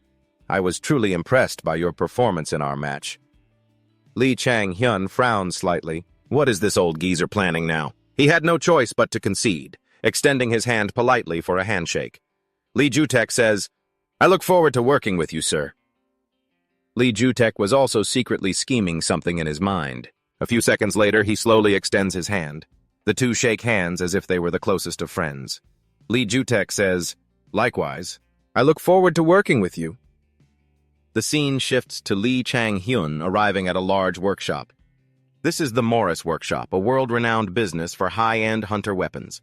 They also provide comprehensive evaluations for hunters. Lee Chang-hyun thinks to himself about his purpose for being here. "I came here today to place an order for my prize." Lee Chang-hyun asks Kim Do-jun when he sees him, "What are you doing here?" Kim Do-jun smiles and replies, I'm about to compete in the 3rd-tier league. I figured I should get a custom weapon too." Lee Chang-hyun gives a cold compliment from a distance. That's a good idea, Do Junho. Lee Min-seok approaches, waving his hand in greeting. You're early, he says. Lee Chang-hyun looks at him and thinks, and for some reason, Lee Min-seok will be my guide through this whole process. As they walk together, Kim Do-jun asks Lee Min-seok, Judge Lee, what's the difference between a custom weapon and a standard one? Lee Min-seok replies, Judge Lee, you can just call me Min-seok. I'm not your judge anymore. As he walks, Lee Min-seok explains to Kim Do-jun and Lee Chang-hyun, there's a huge difference between a custom weapon and a standard one. Of course, a custom weapon is like adding a part of yourself to it. It also represents your fighting style. Standing beneath the Morris Workshop building, Lee Chang-hyun looks up. It had been a long time since he'd last come to this place. How nostalgic. Chapter 29. Next, they quickly enter a large, empty hall. A receptionist sees them and looks over, startled. She looks at the three of them, Lee Chang-hyun, Lee Min-seok, and Kim Do-jun, and then speaks. Hello. Are you Hunter Lee Min-seok, the one with the reservation? They calmly smile and walk toward her. Then Lee Min-seok smiles and confirms, Yes. May we go in?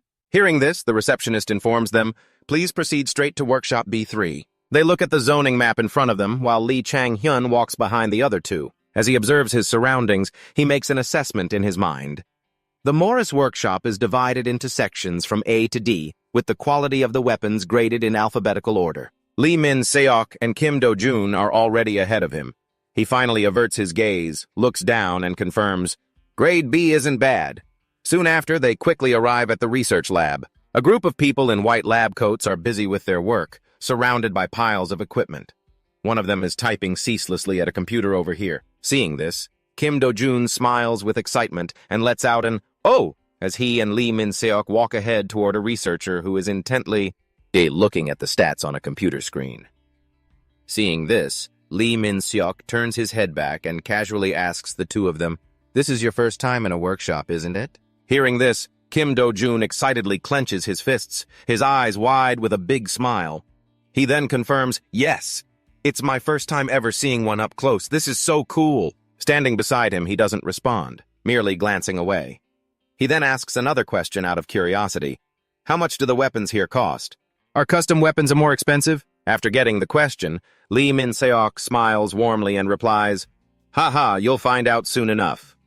He then adds, First, let me explain the important stuff. Finally, they arrive at a place displaying a series of weapons and armor. Lee Min-seok confirms, Weapon crafting usually starts with a prototype. He then explains further. It's like something close to the original before adding any personal touches. Take my Chujido, for example. He pauses, then raises his sharp sword and continues, like this. Next, Lee Min-seok smiles as he casually holds the sword vertically. A parallel to his body looks at the two of them and asks, A regular sword is the base model, right? His voice continues to ring out. And with a custom weapon... He pauses again, then slowly continues. You add extra options based on your abilities and fighting style. Hearing this, Kim Do-jun's eyes widened. He clenched his fists, his expression a mix of excitement and adoration. Lee Chang-hyun, standing beside him, also stared in amazement. Right after that, he reached out and touched a nearby glass shelf, beginning to say, As for me... But then cut himself off. Instead, he grabbed a pen and paper and began to sketch the outline of a weapon. While constantly describing it, he said, I'll add 6 supplementary blades to the original sword. Here's a quick first draft. From behind, Kim Do-jun watched Lee Min-seok's back as he sketched. Seok's eyes were wide with astonishment. Meanwhile, Chang-hyun crossed his arms and watched him calmly, letting out a Up ahead, the young man continued to write diligently, adding more details. He finished with a total of 7 blades. On the paper, he added a clear note. Total of 7 blades. They must be designed so that when thrust in and pulled out, the wound is torn open due to the curved blade tips. Finally, he spoke to confirm, the tips of the blades must be curved so that when you thrust it in and pull it out, the wound tears open. After finishing the sketch, Lee Min-seok quickly picked up the paper. He handed it to a female staff member in front of him and instructed, Please make it according to this design. She smiled and nodded. Next, the paper was fed into a machine, which began to operate.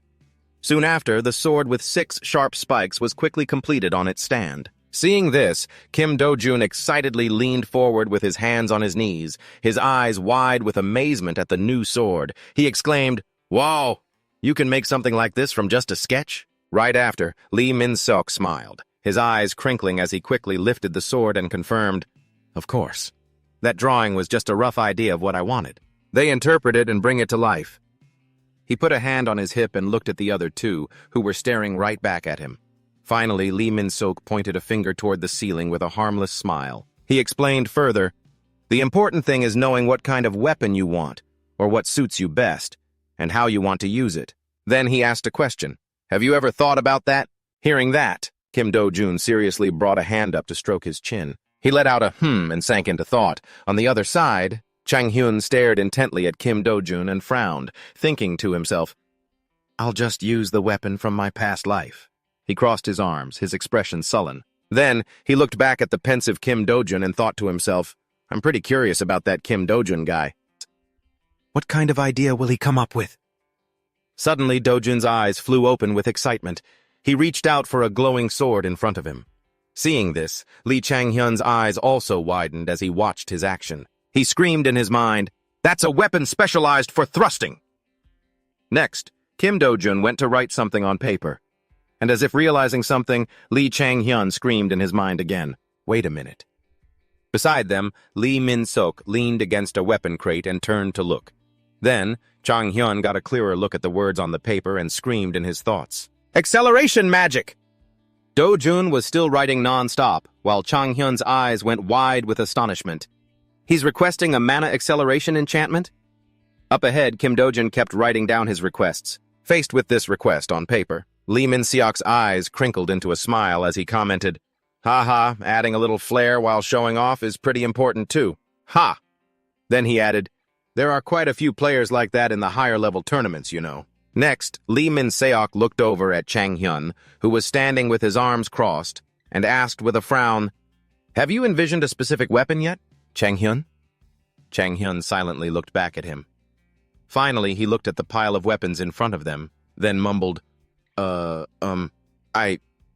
His eyes were clear and full of composure. He thought to himself, no one in Korea really uses guns anymore, so there are no firearm prototypes here either. Then he looked at the system window in front of him and thought, in any case, with the magic weapon transformation technology here, I can create anything I need.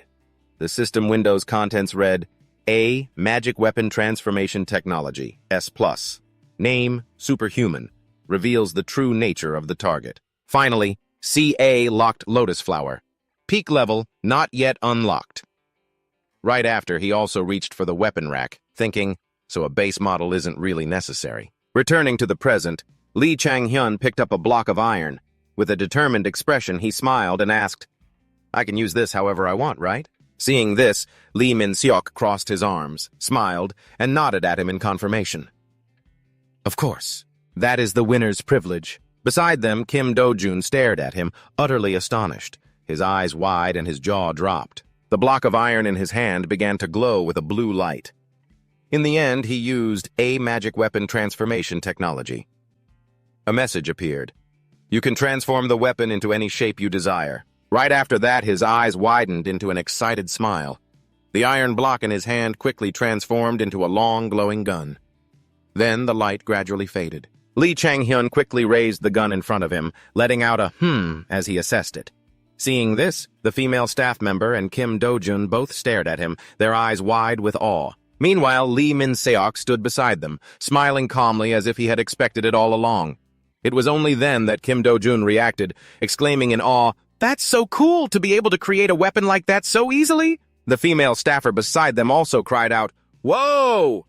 Seeing their reactions, he glanced over at them while holding the gun. Then he blushed slightly in embarrassment and thought to himself, I've seen plenty of people react this way in my past life, but it's still a bit awkward. His brow furrowed. Across the world, skyscrapers rose high and cars filled the streets. Lee Chang-hyun observed, Anywhere there's a hunter tournament, you'll find a branch of Moras's workshop, and because of that, competition between the branches is inevitable. Weapons were wielded, clashing and killing each other. The fighting relentlessly stained everything red, and that competition led to two things. Finally, a vow was born. Who could forge a better weapon? A masked man raised a sword of his own making, his entire body radiating an overwhelming blue aura. The vow continued. And who would be the one to wield those weapons? Back in the present, a woman in a white blouse sat down in a chair thinking to herself. Actually, in this case, this was Park Huna from the Korean branch of the Moras workshop. She gritted her teeth, her eyes narrowing as she confirmed in her thoughts. That's right, their performance wasn't good at all. She then recalled their complete failure in the international tournament, remembering the endless stream of comments on social media. Tisk, tisk, are the hunters terrible or are the weapons just trash? Low-quality weapons for a low-quality tournament. Just look at the international leagues. The Korean league is a lost cause. From the weapons to the hunters, there's nothing to brag about, LOL. So both sides failed miserably, huh? Just great, Park Huna thought to herself. Instead of getting promoted, we're being criticized for making weapons only suitable for the mediocre level of the players. Coming back to the present, she looked over at him, sitting calmly with his arm draped over the chair, a long gun resting beside him. Lee Chang-hyun was smiling serenely, and she thought, looking at him, but with this boy, Park Huna realized there might be a glimmer of hope. She recalled the moment his arm, holding an iron bar, glowed brilliantly. He didn't just win the competition, as he also showed this potential for a new type of weapon. Her eyes narrowed, looking at him with determination as she screamed in her thoughts, "I can't let him get away!" In the quiet room, Park Huna spoke first. "Thank you for your time, Chang-hyun." She smiled professionally at him, resting her hand on her chair as she introduced herself. "I'm Park Huna, head of the Seoul branch of the Moras workshop." Then she added, "Let's get straight to the point, shall we?" She pointed to a block of iron on the table and asked him, "Are you satisfied with this weapon? I mean, something from Sector B." He casually glanced at her and asked in return, "I heard the organizers only provided weapons of that grade. Was there any other choice?" Hearing this, she quickly took out a box, holding it carefully with both hands. "What if it isn't a weapon, but a mana ingot?" Lee Chang-hyun glanced over. Park Huna added, "Our branch has something rather special." As she spoke, the box opened and the rectangular stone inside flashed, radiating a stream of energy. Seeing it, his eyes lit up. He stared, wide-eyed, letting out a silent "whoa" in his thoughts. Noticing his interest, Park Huna made her proposal. "I have a proposal for you, Chang-hyun." Hearing this, he placed his hands on his knees, sitting up seriously, and looked at her. "What is it?" he asked. She smiled, an innocent smile. She held the mana core out to him and replied, "I will provide you with something like a weapon rental, allowing you to use this ingot to create a weapon of your own." She then added, "In return, you just have to use this ingot to craft a weapon and then use it." She continued, "And if you become famous after using it, that would be perfect." Finally, she emphasized, "From time to time, you will cooperate with us by using the mana ingot and create weapons with that skill of yours." He listened quietly. Seeing this, she quickly asked, "It's simple and doesn't ask for much, right?" He immediately spoke up. "The terms are quite attractive, but—" He trailed off, then gave a toothy grin, raising an eyebrow at her. He rested his chin on his steepled fingers and made his own proposal. "Would it be okay if I let everyone know that I'm the one who created the Tier 30 weapon?" His voice echoed in the room. He asked again, "Would it be okay if I let everyone know that I'm the one who created the weapon?" Park Huna, holding the energy core box, froze. He still leaned on his hands, watching her from the opposite chair, his newly crafted gun beside him. Seeing this, she frowned, breaking into a sweat as she screamed inwardly, "This kid!" She paused for a moment, then forced a smile, closing the lid on the energy core as she added with suspicion, "He's figured out my plan." He remained perfectly calm, watching her. Park Huna continued her train of thought. "If Chang-hyun uses this ingot to create a weapon, the public will believe that our branch can refine the highest-grade mana ingots." Park Huna pictured his hand wielding a weapon made from the mana ingot. A brilliant light shone from their combination. Next, she thought of even more benefits. "After that, I'll have him forge more weapons. And finally," she concluded, "we'll create a collection made from A+ ingots." A variety of weapons, all created by Lee Chang-hyun. Just then, Park Huna snapped out of her thoughts. She reached a hand out toward him and said seriously, "My apologies, I forgot to mention. Unfortunately, you'll have to sign a non-disclosure agreement." Seeing this, he crossed his arms behind his back. He grinned, his eyes crinkling shut. Oh, is that so? Well, in that case, perhaps I should take my skills directly to the Morris Workshop's main branch. But faced with this playful threat, Park Huna gritted her teeth, her face darkening instantly. She glared, her brows furrowed, and ground out the words, "What do you want?" He, on the other hand, simply continued to look at her with that same calm expression while screaming in his mind, "Gotcha!" Right after that, he answered Park Huna without hesitation. "A sponsorship." She seemed a bit confused by this, gesturing as she asked, "A sponsorship? Aren't we already sponsoring you? By providing you with the weapon?" She hesitated at that, but then relented. "But, all right, our branch could arrange a personal sponsorship for you." Before she could finish, he closed his eyes and shook his head, denying it out loud. No, not for me." Right after that, he elaborated, "I mean, it's for the team I'm about to join. Team P. A team with a 4-pointed star emblem." He then confirmed once more, "I want you to be Team P's sponsor." Hearing that, Park Hyuna's face darkened. She gritted her teeth, her eyes wide as she glared at him, screaming internally in disbelief. "Team P?" Then, astonished, she screamed to herself, confirming her thoughts. "He wants us to sponsor a 3rd Division team that always finishes last every season." To her, those two were nothing but failures. But then, Park Hyuna looked at him and asked, "May I ask why Team P?" "If you joined another team," she added, "we might consider a sponsorship." Hearing that, he just stared at her without a word. Finally, he broke into a bright smile and confirmed, "No, that's not going to happen, because I've already signed a contract with them." Hearing this, she froze, her eyes wide as she stared at him, completely speechless and astonished. In the end, Park Hyuna had no choice but to quickly compromise. "Sponsoring Team P won't promote or build up our brand image much." She placed the mana core container on the table, and he added, "True, but I believe that's what makes things difficult." Immediately after, he looked at her, holding out his hand, and asked, "Park Hyuna, am I not offering my exclusive weapon forging skills to your branch?" Hearing him say that, Park Hyuna glanced at the box on the table, speechless, her eyes filled with astonishment. Then, her brow furrowed. She glared at him and confirmed, "Fine. We'll send a representative to Team P. We'll discuss the sponsorship details then." At this, he quickly replied, "Good." They shook hands on the deal. Later, the sound of footsteps echoed in a small tunnel. Lee Chang-hyun stood in the stands, looking down at the brilliantly lit arena floor with its small screens. Then he observed the surrounding audience and remarked, "This is about the crowd size you'd expect for a 3rd Division tournament." He then slowly walked down from the stands, glancing up as he spoke. "And the matches..." Lee Chang-hyun paused for a moment.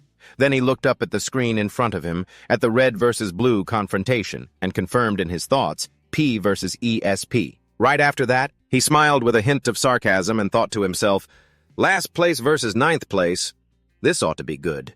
Finally, Lee Chang-hyun found an empty seat and sat down, raising his head to watch the screen. Then he muttered, "No matter how much they've struggled until now, I know they can still make a comeback. P has a good chance against ESP. They should win this match." Right after that, the overhead flashlights quickly went out. Lee Chang-hyun sat with his arms crossed, looking up at the screen, and thought to himself, unlike the 1st Division, the 2nd and 3rd Division matches are held in virtual reality. He then looked at this tower being shown on the screen and added, 1st Division tournaments are set in real dungeons, so the risk of injury is a serious concern. He cut off his thought. Finally, he stared with anticipation and thought. But the 2nd and 3rd Divisions are different. On the screen above, the players were running non-stop. The sounds were clear. Seeing them run, Lee Chang-hyun was confused and asked himself, then what are they so afraid of? The sounds of footsteps and explosions rang out. Back in reality, he saw them running without looking back and wondered again in his thoughts. Seriously? The stage lights came back on. His eyes shot wide open in astonishment as he screamed internally, "They call this a match?" His jaw dropped. Then he shifted in his seat, thinking, I came here to see if Team P had any hidden talent. Right after that, the announcer's voice rang out again. Team P loses the engagement and is forced to fall back. They're attempting a counterattack. Oh my goodness, they can't do it. As for him, he quickly stood up and turned to leave. The commentator above announced the result. The match is over. What a tragic end for Team P. He added, at this rate, they'll probably end the season without a single win. Hearing this, his eyes widened in shock once again. He screamed in his head, What? Lee Chang-hyun quickly whipped his head back toward the screen, his eyes wide, internally screaming, "Not a single win?" Only then did he notice the statistics board, which showed that Team P had 0 wins. Then, with his eyes wide and jaw agape, a wave of regret washed over him. Did I make a mistake choosing this team? The team's statistics were displayed in front of him. Lee Chang-hyun thought to himself, wouldn't it have been smarter to choose a team with good players and prospects, and then move up to first place in the future? At that thought, his face darkened and he lowered his head. But he quickly looked up again, calm on the outside, while internally screaming, "No!" Right after, he quickly walked up the steps, thinking resolutely, "I will not back down." His face darkened again, and he pursed his lips as he walked away, determined. "I will find a way." He walked out of the arena entrance, thinking, "First, I'll get rid of every player I possibly can." Finally, he added one last thought. "I just hope there's at least one good player on the team." Right then, his eyes widened in utter shock as he screamed internally, "Are you kidding me?" Currently, Lee Chang-hyun was standing in front of some house. Standing doubtfully at the gate, he confirmed that the team's residence was just an ordinary house. Then, he recalled the image of himself sleeping in a tiny, cramped room. He thought, now that I think about it, my first team didn't have proper sponsorship, so we had to sleep in an ordinary house. Coming back to reality, Lee Chang-hyun calmly reached for the door, thinking, maybe it's not so bad. They had given him the passcode beforehand. He quickly punched in the code on the keypad. Then, with wide eyes, he calmly opened the door and stepped inside. A flurry of curses and arguments erupted. "You bastard! If you hadn't messed up back then, our team wouldn't have lost so miserably." Inside, a man with black hair and another with a blonde bowl cut were arguing, while a third man stood between them trying to break it up. Hearing the blonde man's words, the black-haired man shot back furiously. "And what about you? All you did was run away until you got taken down." "Just great," a mocking voice said. Behind them, the rest of the team was just sitting and watching.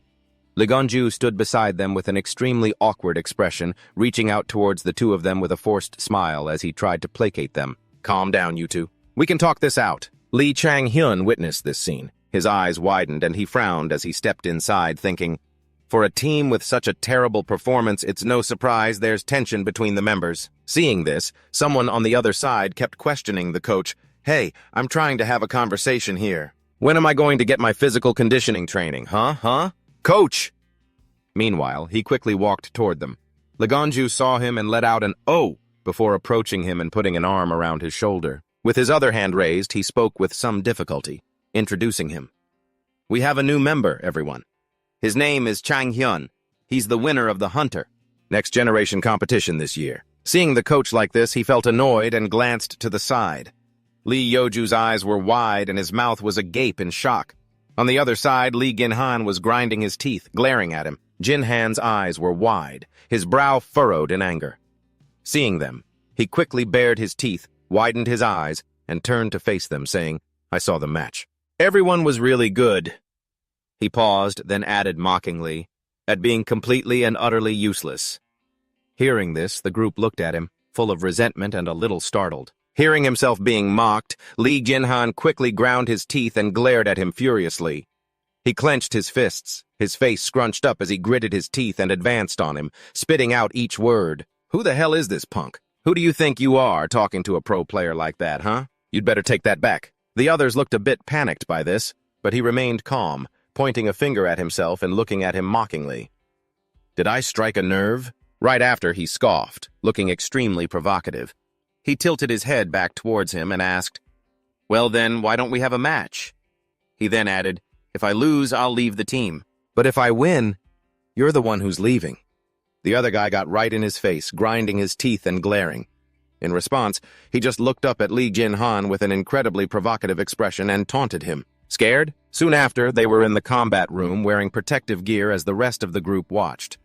Lee Chang-hyun stretched his arms and thought to himself, a newbie shows up, provokes them, and says they couldn't do anything.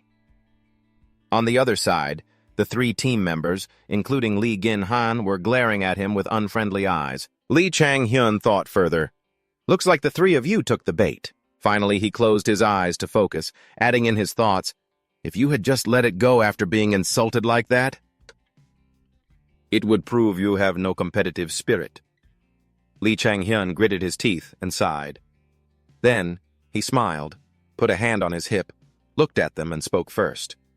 "Oh, anyway, since I said I wanted to beat you, I'm sure you don't plan on turning off the pain sensors, do you?" He then added, "I hope you guys set it to maximum." Hearing this, one of the others just scoffed, "Ha!" Then Lee Gin-han also ground his teeth, glared at him angrily, and hissed, "You'd better give it your all if you don't want to lose to me." Seeing this, he just looked back at him calmly. With a hand on his hip, he remarked, "Now that I get a good look, aren't you the guy who charged in all by himself and got taken down earlier?" Right after, the system announced his stats. 7. Skill, Destructive Charge B+. Charges forward and creates a powerful shockwave upon impact. Physical abilities. Strength, 9. Reaction speed, 7.3. Agility, 6. Stamina, 5. Regeneration, 6. Lee Gin-han stood with his arms crossed, looking at him with hostility. Lee Chang-hyun's gaze grew calm, as he thought to himself, "His stats are lower than the contestants on the show." He confirmed further, "It seems like he's been slacking on his training model." In the end, he looked over at the guy, silently sizing him up. His skills were surprisingly good, but he didn't even know how to use them properly. Lee Gin-han approached him, scowling, his eyes narrowed in annoyance. Lee Chang-hyun confirmed his thoughts about them. He really couldn't understand how. How did the people here even get onto a professional team? Finally, he propped his head on his hand, turned away, and sighed. Then, the system began its simulation, with Lee Chang-hyun. He also stepped in with his gun equipped, and within the system's simulated space, he glanced around, observing. Then, his eyes darted to the side when he heard a loud noise. It came from behind a building. The loud noise drew Lee Chang-hyun's attention. He turned towards it, calmly noting that it was just as he'd predicted. The system's voice rang out, announcing, "Annihilation attack." The guy quickly gritted his teeth and charged at him. Seeing this, Lee Chang-hyun thought to himself, "I knew Gin-han would attack right away." He lunged in to slash at him, but Lee Chang-hyun quickly realized it and turned his head, dodging Lee Gin-han's blow. The guy scoffed, then swung his sword hard into the wall of a large building behind him. Seeing that, he turned his head and looked up, confused. Right after that, the ground beneath his feet was struck and quickly caved in. In this situation, Lee Chang-hyun's eyes widened in surprise at the ground below. He then reacted quickly, leaping high into the air, his head still turned down to watch Lee Gin-han. Meanwhile, the guy chased after him with his sword. The surroundings had already cracked and crumbled. Seeing this, Lee Chang-hyun noted in his thoughts, "The range of the shockwave is wider than I thought. This is a useful skill, too." Below, Lee Gin-han looked up at him, gritting his teeth with a smile. He scowled and yelled out, "Ha! How's that?" Seeing that, he thought to himself, "He probably thinks that move would make me scared." Right after that, the guy stomped on the ground, then jumped up with his sword, launching himself towards Lee Chang-hyun. In the air, he held his gun and glanced at the guy. Red energy emanated from Lee Gin-han's body. He assessed in his mind, confident he'll win, huh? Win. Gin-han will attack me without any hesitation. At this, he smirked as if his goal was achieved, thinking, everything is going according to plan. Then he quickly reached out and fired something. His body quickly circled back towards Lee Gin-han, who was still charging at him. Seeing this, the guy was caught off guard, gritting his teeth in stunned disbelief as he looked at him. "Huh?" he let out. Up above, Lee Chang-hyun maintained a calm smile as he aimed the barrel of his gun at him.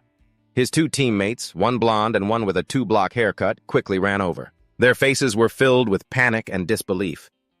Right after, he stood on a hover disc, holding his gun, and looked at them, calmly asking, "So, who wants to go first?" He had Lee Gin-han tied up. The other two stared blankly. Then he let out a smirk, took aim at them, and announced, "This is gonna hurt, you know." Seeing this, the blonde guy's eyes widened and he cursed, "Shit!" Right after that, the fight was over. The one with the black two-block haircut was shot down, crying out on the ground. The blonde guy next to him was on his knees, panting. The atmosphere turned grim. Soon after, he stood before them. With one hand on his hip and the other extended, he reminded them, "We had a deal, didn't we? The losing side has to leave the team." Hearing this, the other two looked up at him. Then he added, "No, wait, that was just you guys talking." Then his eyes narrowed as he looked at them and threatened, "Get out." At this, the two guys stared at him with their mouths agape, speechless, their eyes wide. Then a curse rang out. "Damn it!" followed by another guy's remark, "Let's see what you can do without me." In the end, they all turned and left. Lee Chang-hyun just let out a "Shh" at the sight. Lee Jin-han's face darkened with shame as he gritted his teeth. Right after, he walked towards him, shaking his head. He glared and asked, "Hey, didn't you hear me?" But Lee Jin-han just stood there silently, his face dark, clenching his fists as he stared at him. Then he placed a hand on his shoulder and asked, "Why haven't you left yet?" Lee Jin-han had bitten his lip so hard it was bleeding with frustration. Finally, he bit down until blood trickled down, his whole body trembling, his eyes wide with shame as he mumbled, "I'm sorry." Seeing this, he looked at him calmly and chuckled to himself. "Ha!" Outwardly, he pretended to ask, "What was that?" At his mockery, Lee Jin-han grew even angrier, his face darkening as he lowered his head. His body trembled even more as he added, "I said, I'm sorry. It's my fault. Everything is my fault. So please let me stay on the team just this once. Can't I?" Seeing his expression, he frowned and thought to himself, "Desperate, huh?" Outwardly, he looked at him, crossed his arms, and questioned, "If you can't even defeat a rookie who just became a hunter, what reason is there for you to stay on this team?" Lee Jin-han's hands clenched so tight they trembled as he answered, I have good abilities. Even though you easily countered them." He trailed off, then lowered his head, frowning as he affirmed, "I'm confident in my skills." Then he asked Lee Chang-hyun in return, "Is that enough?" Hearing this, Lee Chang-hyun confirmed it in his mind. Of course. He remembered the moment Lee Jin-han charged at him in the simulation. He was fast, without a single moment of hesitation. He calmly noted in his thoughts, "His skills are definitely good." Then he shrugged, shook his head, and confirmed aloud, "But what's the use if you can't even use it properly?" Seeing this, Lee Jin-han stared back at him, bewildered. Lee Chang-hyun saw this and added, "It looks like you won't listen to me." Hearing this, the guy's eyes widened and he scowled at him, yelling in confirmation, "Yes, I'll listen to you. Isn't that enough?" Despite these questions, his gaze remained calm and dark as he looked at him and added, "No, not just listen to me. You will listen only to me." Then he asked, "Do you think you can do that?" Faced with these words, Lee Jin-han excitedly clenched his fists and nodded repeatedly, looking at him and confirming with determination, "Yes, I'll only listen to you." Lee Chang-hyun looked back at him. Then he voiced his thoughts. "I'm not sure if this is the right decision."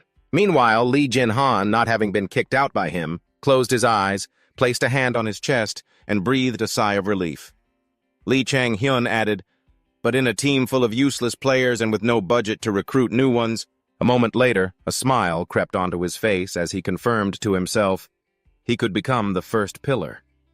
His eyes were filled with calculation that day. Lee Chang-hyun was lying in his room, arm behind his head, staring at his phone screen.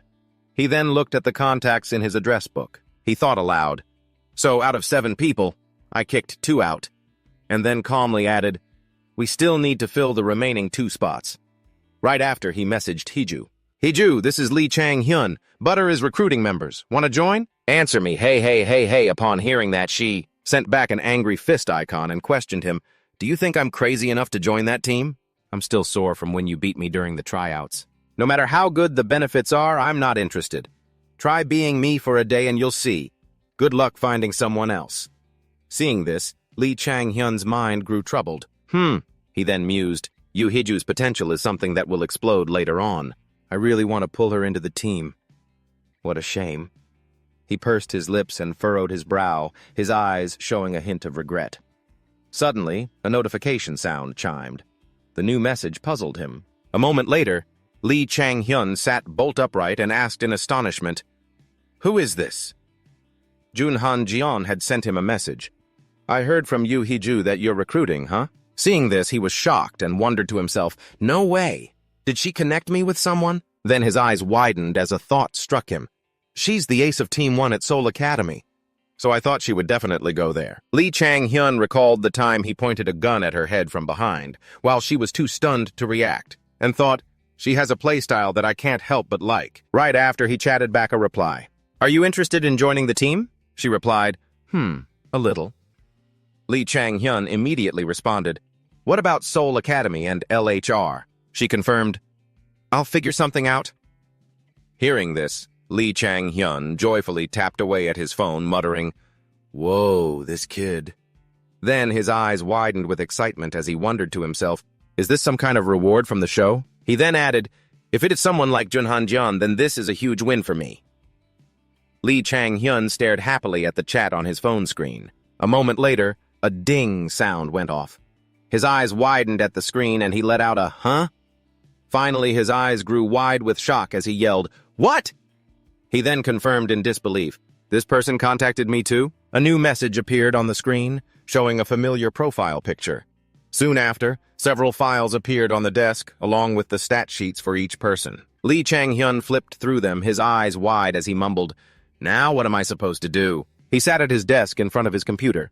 He then recalled the images of the 3 positions, tank, damage, and healer, and thought, the most important thing when building a team is the synergy between their skills. He then picked up a paper from the pile of files and added, Unfortunately, that doesn't exist in this team. He held up the stack of documents and continued, Everyone's stats are at a minimum, and the skill synergy is far from ideal. Suddenly, his attention was drawn to Lee Yeoju. His eyes widened in surprise. He then looked at the face on the file and thought, Lee Yeoju. Skill is positional awareness. Seeing this, he silently confirmed, this could work. He added, Han-jeon has even more potential.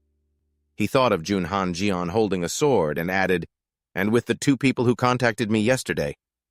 And finally, Lee Chang-hyun remembered Lee Gin-han. He rested his chin on his hand, eyes wide as he sank into thought.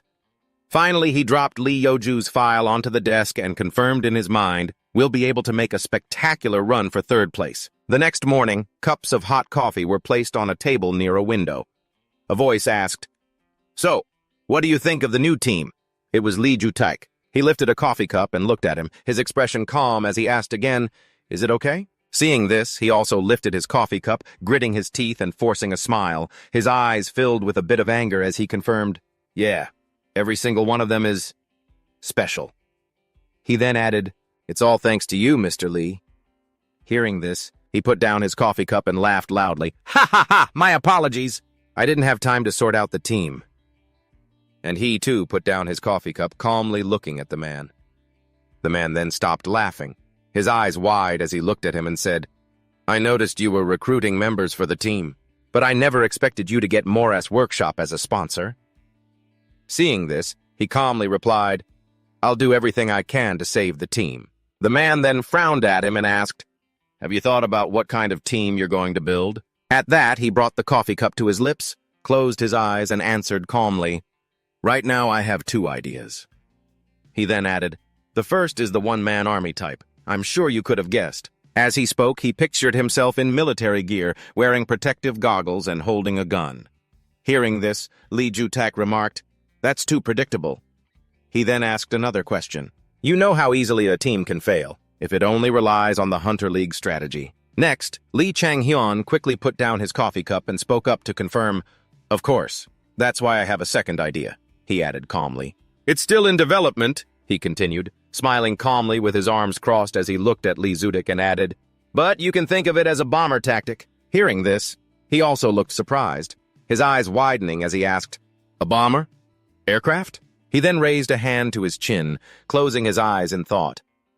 I don't know what that is, but I'm leaving it all to you. Right after that, he pushed a few files towards him and announced, Now about this. He then added, This document confirms that all authority over the team will be transferred to you, Chang-hyun. Seeing this, he frowned as he picked it up to read. Then he closed his eyes and calmly put it down, confirming, Good, I'll be going then. He was cut off as Lee Ju-taek spoke up again.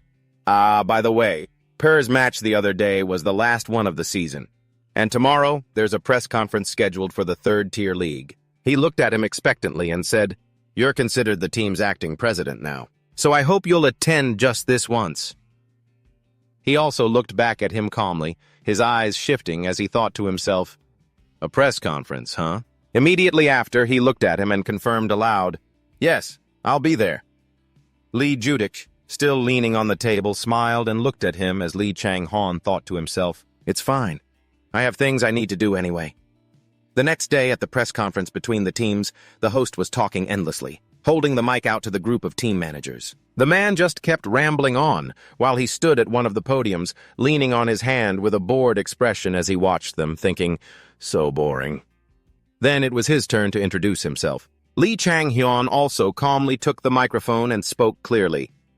I am Lee Chang-hyun. As of yesterday, I became the acting president of Team Pair. I will be participating as a player. It's a pleasure to meet you all. He then noted to himself, not a single question after I introduced myself. The host looked at his note card and asked a question. Next question. Team LTD took first place this season. They've received praise for their exceptional teamwork and their dominance over other teams. There are concerns that many of their players may move up to the second-tier league next season. What are your thoughts? On the other side, an image of Lee Hee-ung-yoon was shown on the large screen. He frowned, held the mic, and replied, glancing over at Lee Hee-ung-yoon, "Ah, yes, that is an understandable concern." He then added, "However, if anyone does leave the team, we guarantee we will fill the gap with players of equal caliber." Then his glasses glinted as he smiled and confirmed, "The truth is, we plan to bring in some hunters who are known as rising stars, so please look forward to it." Hearing this, he also looked down, resting his chin on his hand as he wondered to himself, "Rising stars. Let's see, who could he be talking about?" Right after, as if realizing something, he screamed internally, "Wait a minute!" While Lee Hyung-un continued to speak eloquently. Lee Chang-hyun thought, "That coach looks familiar." Then, recognizing him, he screamed internally again, "Hold on, is that Director Lee?" Lee Chang-hyun then recalled an image of the man from his past life, smirking and glaring as he remarked, "In my past life, he was the one who caused me problems. At that time, he was the coach and director of the first-tier league team, LTD. He then added, "Currently, he's the coach of LTD in the third-tier league." Returning to the present, Lee Hyung-un quickly gave a calm bow after finishing his answer.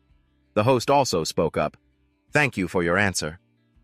He too recognized him and confirmed, "Lee Hyun-gun, he looks the same as ever." Next, the host spoke again. "There are also rumors about a new hunter that Team LHR is training. Can we expect to see Jun in the third-tier league next season?" An image of Junhan Gyeon appeared on the screen. The person on the other side answered with an awkward, forced smile, "Oh, unfortunately, we can't give a definite answer." He then added, "We are trying, but this is a volatile market, so we can't say for sure. That is all I can say for now." Immediately, he also glanced over and thought, "That's the team Han Gyeon was supposed to join, wasn't it?" Next, the host, while reading the prepared question sheet, said, "And we have some surprising news from Team Pair. We heard that Lee Chang-hyun has taken over the team." He was cut off. "Yes." Hearing this, he calmly and seriously confirmed, "Yes, hello." Then he grinned, holding the mic and introducing himself, "I am Lee Chang-hyun. I am the new acting president of Team Pair." Seeing this, the host asked another question. "It's unheard of for someone as young as you to join a team as both a player and an acting president. Can we expect a major change for the team?" Faced with this question, he remained completely calm, then smiled at them and confirmed, "Of course. Team Pair finished this season with 0 wins. Finally, he asserted, "But I can assure you that a significant change is coming." Seeing this, the host looked at him and pried further. "You say a significant change? Could you give us a little hint?" Hearing this, he didn't hesitate to reveal, First of all, we've had a few changes to our lineup."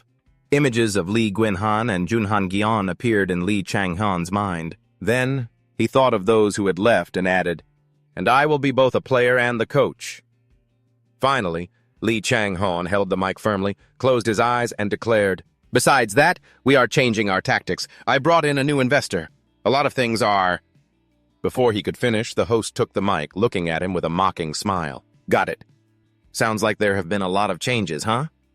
Thanks." Just then, he also spoke up, interrupting him. "Oh, excuse me. There's still something I'd like to say." The host, looking awkward, glanced at him and gave a small of acknowledgement.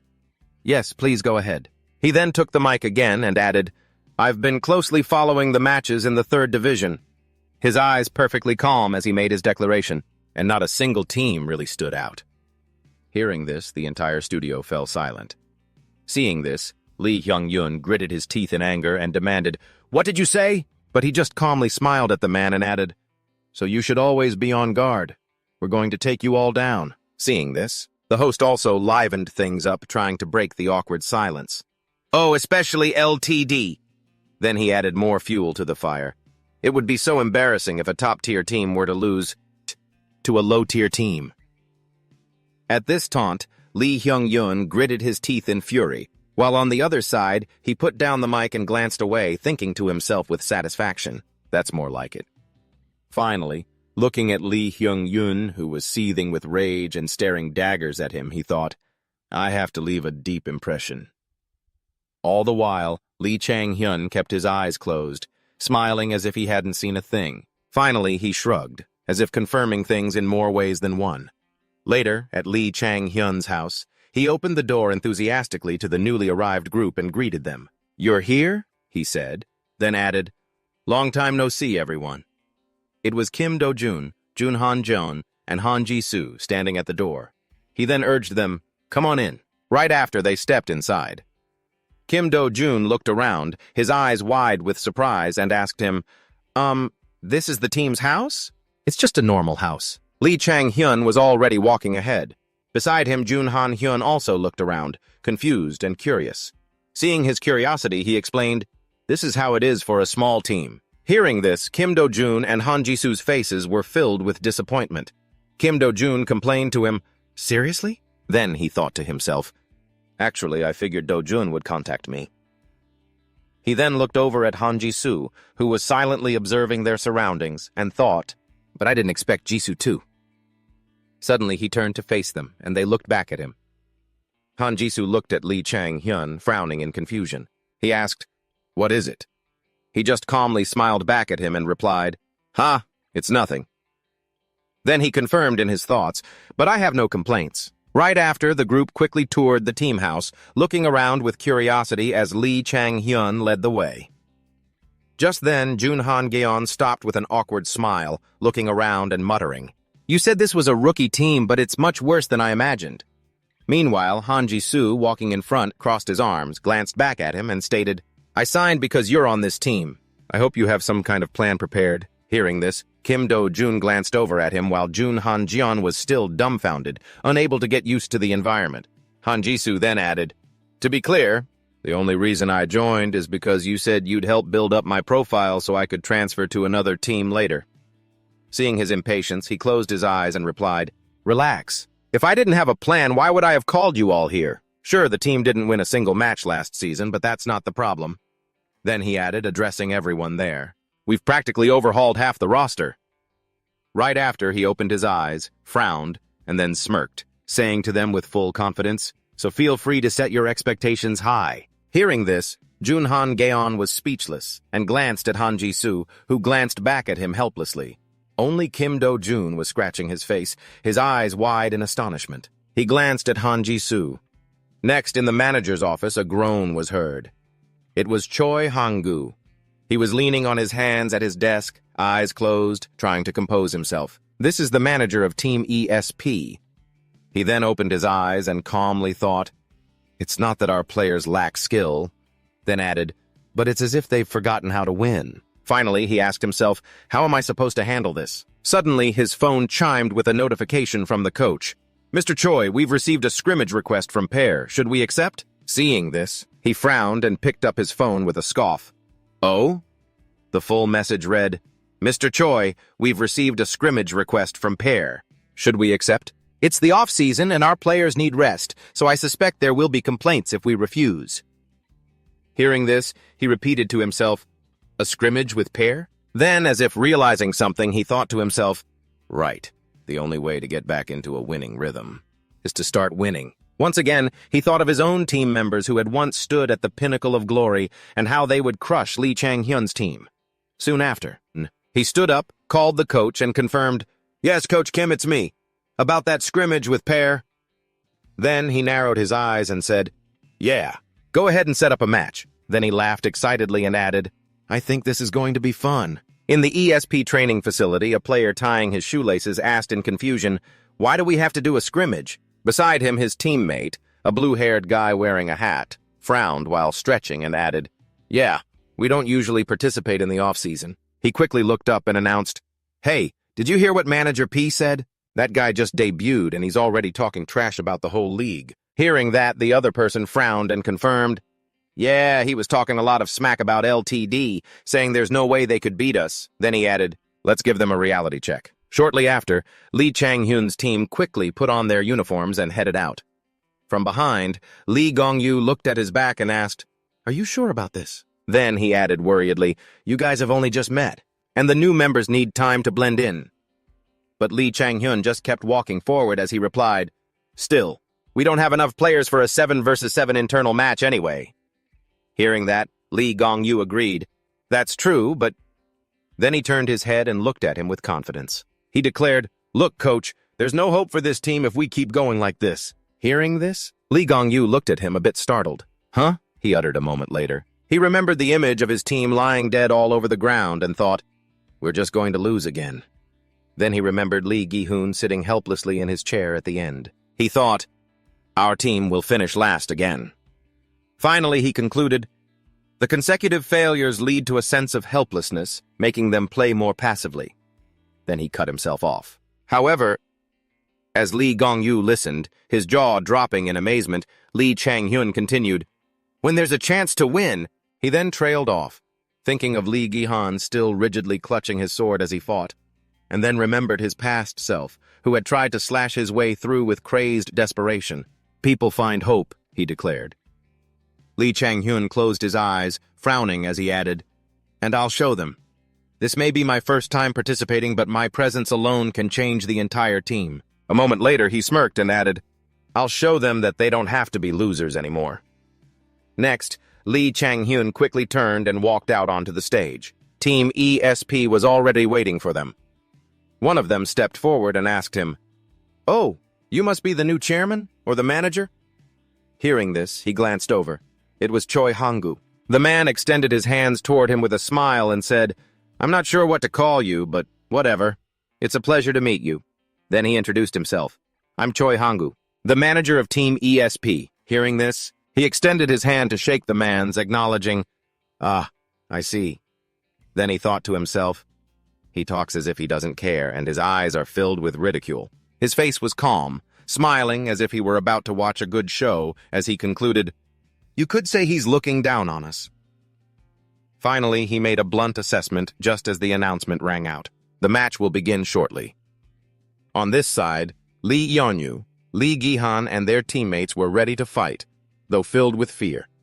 Lee Chang-hyun quickly walked over to his team. He asked, "Is everyone ready?" They all looked toward him. He put his hands on his hips and sternly reminded them, "I'm the one giving the orders, so you will listen to me, and only me." The eyes of the team were filled with doubt, fear, and a lack of confidence as they looked at him.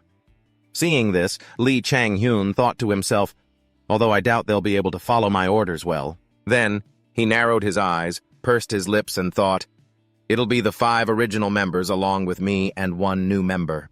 Finally, as he walked, he added, "I'll show them that we can win, even with this lineup." Then he called out, "Jihan," and gave his order, "You'll be the vanguard just like in the last match, but don't you ever rush in on your own unless I tell you to." He calmly leaned down to look at him. He narrowed his eyes and affirmed, "If I don't say anything, you hold your ground, even if a mana bomb flies right at you." Seeing the finger pointed at him, Lee Gi-han broke out in a nervous sweat and replied, "Got it." Next, he pointed at Lee Yeonyu and seriously commanded her, "Yeonyu, you're with me. Try to stay with me at all times." Lee Gi-han glanced over. She too was startled and confirmed, "Right." Suddenly, Kim Do-jin raised his hand, his eyes wide, and questioned him, "Hey, Chang-hyun, what about me?" Hearing this, he waved his hand back and forth, signaling, "You'll stand in front of me. Hold off anyone who approaches."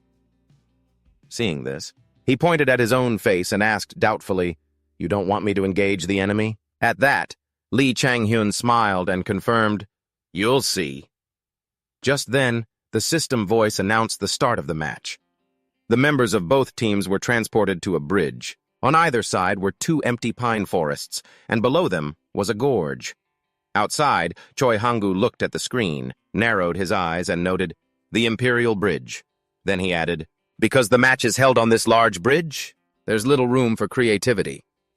The screen still displayed the areas for the two teams, and Choi Hong-gu continued to observe them quietly.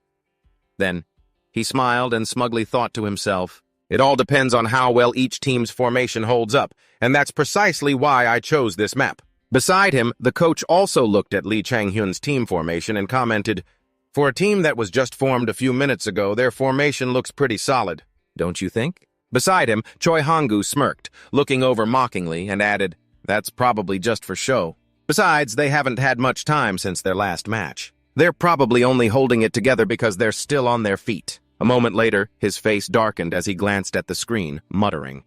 Or perhaps that's when he noticed Lee Jin-han holding a shield, his brow furrowed in determination, and made his assessment. "He looks pretty tough." Seeing this, the ESP coach put his hands in his pockets, looked towards Choi Hong-gu, and asked the manager, "Acting president, do you think he's the one who trained them?" Hearing that, Choi Hong-gu calmly crossed his arms, speaking with contempt. "We'll have to wait and see." Inside, a sound echoed. The captain's side was down to 2 members. Outside, the onlookers stared in stunned silence, their mouths wide open. Lee Chang-hyun, holding a wire in one hand and a gun in the other, rushed forward. Choi Hong-gu thought to himself, "Their ranged fighter is completely exposed." He then clenched his fist, staring at the screen with excitement. Clenching his fist, he screamed in his mind, "It looks like he lost track of his own position while positioning the others." A thrilled smirk spread across his face. Inside, the ESP team quickly rushed in. The guy in the glasses, struggling, called out, "Take him out!" "Roger that," he thought. "I can't miss this chance." He then swung the staff in his hand and decisively threw a spear towards Lee Chang-hyun, who noticed it and looked up, his hand still tightly gripping the glowing wire. Immediately after, Lee Chang-hyun quickly created a barrier and jumped up, dodging the incoming spear. The guy in the glasses was confused, wondering to himself, "Wait, what?" On the other side, the 2 coaches and the manager from ESP were frozen in place, their faces dark and their eyes wide as they stared. In unison, they screamed in their minds, "You've got to be kidding me!" Inside, desperate screams rang out. "Ah!" It was Kim Do-jin. He had just sent that spear-wielding guy in glasses flying. Choi Hong-gu then made an assessment in his mind. That was a calculated move to lure us in. Outside, his mouth hung open, his eyes wide in speechless shock. Inwardly, he screamed in disbelief, "Are you kidding me?" Inside, Kim Do-jun, Lee Chang-hyun, and the rest of Team P were still fighting furiously. Choi Hong-gu confirmed it again, a strategy that used the ranged fighter, the team's key player, as bait. Lee Chang-hyun quickly raised his gun, aiming as he backed away. On the other side, a shield-bearer charged forward, shouting, "Gun! Everyone get behind me!" An inner voice screamed, "Oh no!" Seeing this, Lee Chang-hyun smirked and finally confirmed it. "That kid's firing a monobomb." Right after, the shield cracked and shattered from the bomb's explosion. The ESP shield-bearer screamed, "Arr!" Immediately after, a huge explosion erupted in the middle of the bridge. The score quickly changed. 7 members left for Team P and 0 for Team ESP. Outside, both the coach and manager of Team ESP stood frozen, eyes wide and mouths agape, staring as Choi Hong-gu muttered in a panic, "No way." A moment later, the system screen displayed Team P wins, while the other 2 just stood there staring as the system announced, "Match over. Team P is victorious." Lee Jin-han, having witnessed his team's spectacular victory, was so surprised he could hardly believe his eyes. Gunsmoke billowed in the air after the intense battle. His hand still clutching his protective shield, Lee Jin-han couldn't believe his eyes. "Whoa!" He watched as Lee Chang-hyun walked out, basking in the glory of his magnificent victory. He was completely shocked. "How is that possible? I thought he was just a ranged player. He actually did it. It's like magic. This is magic."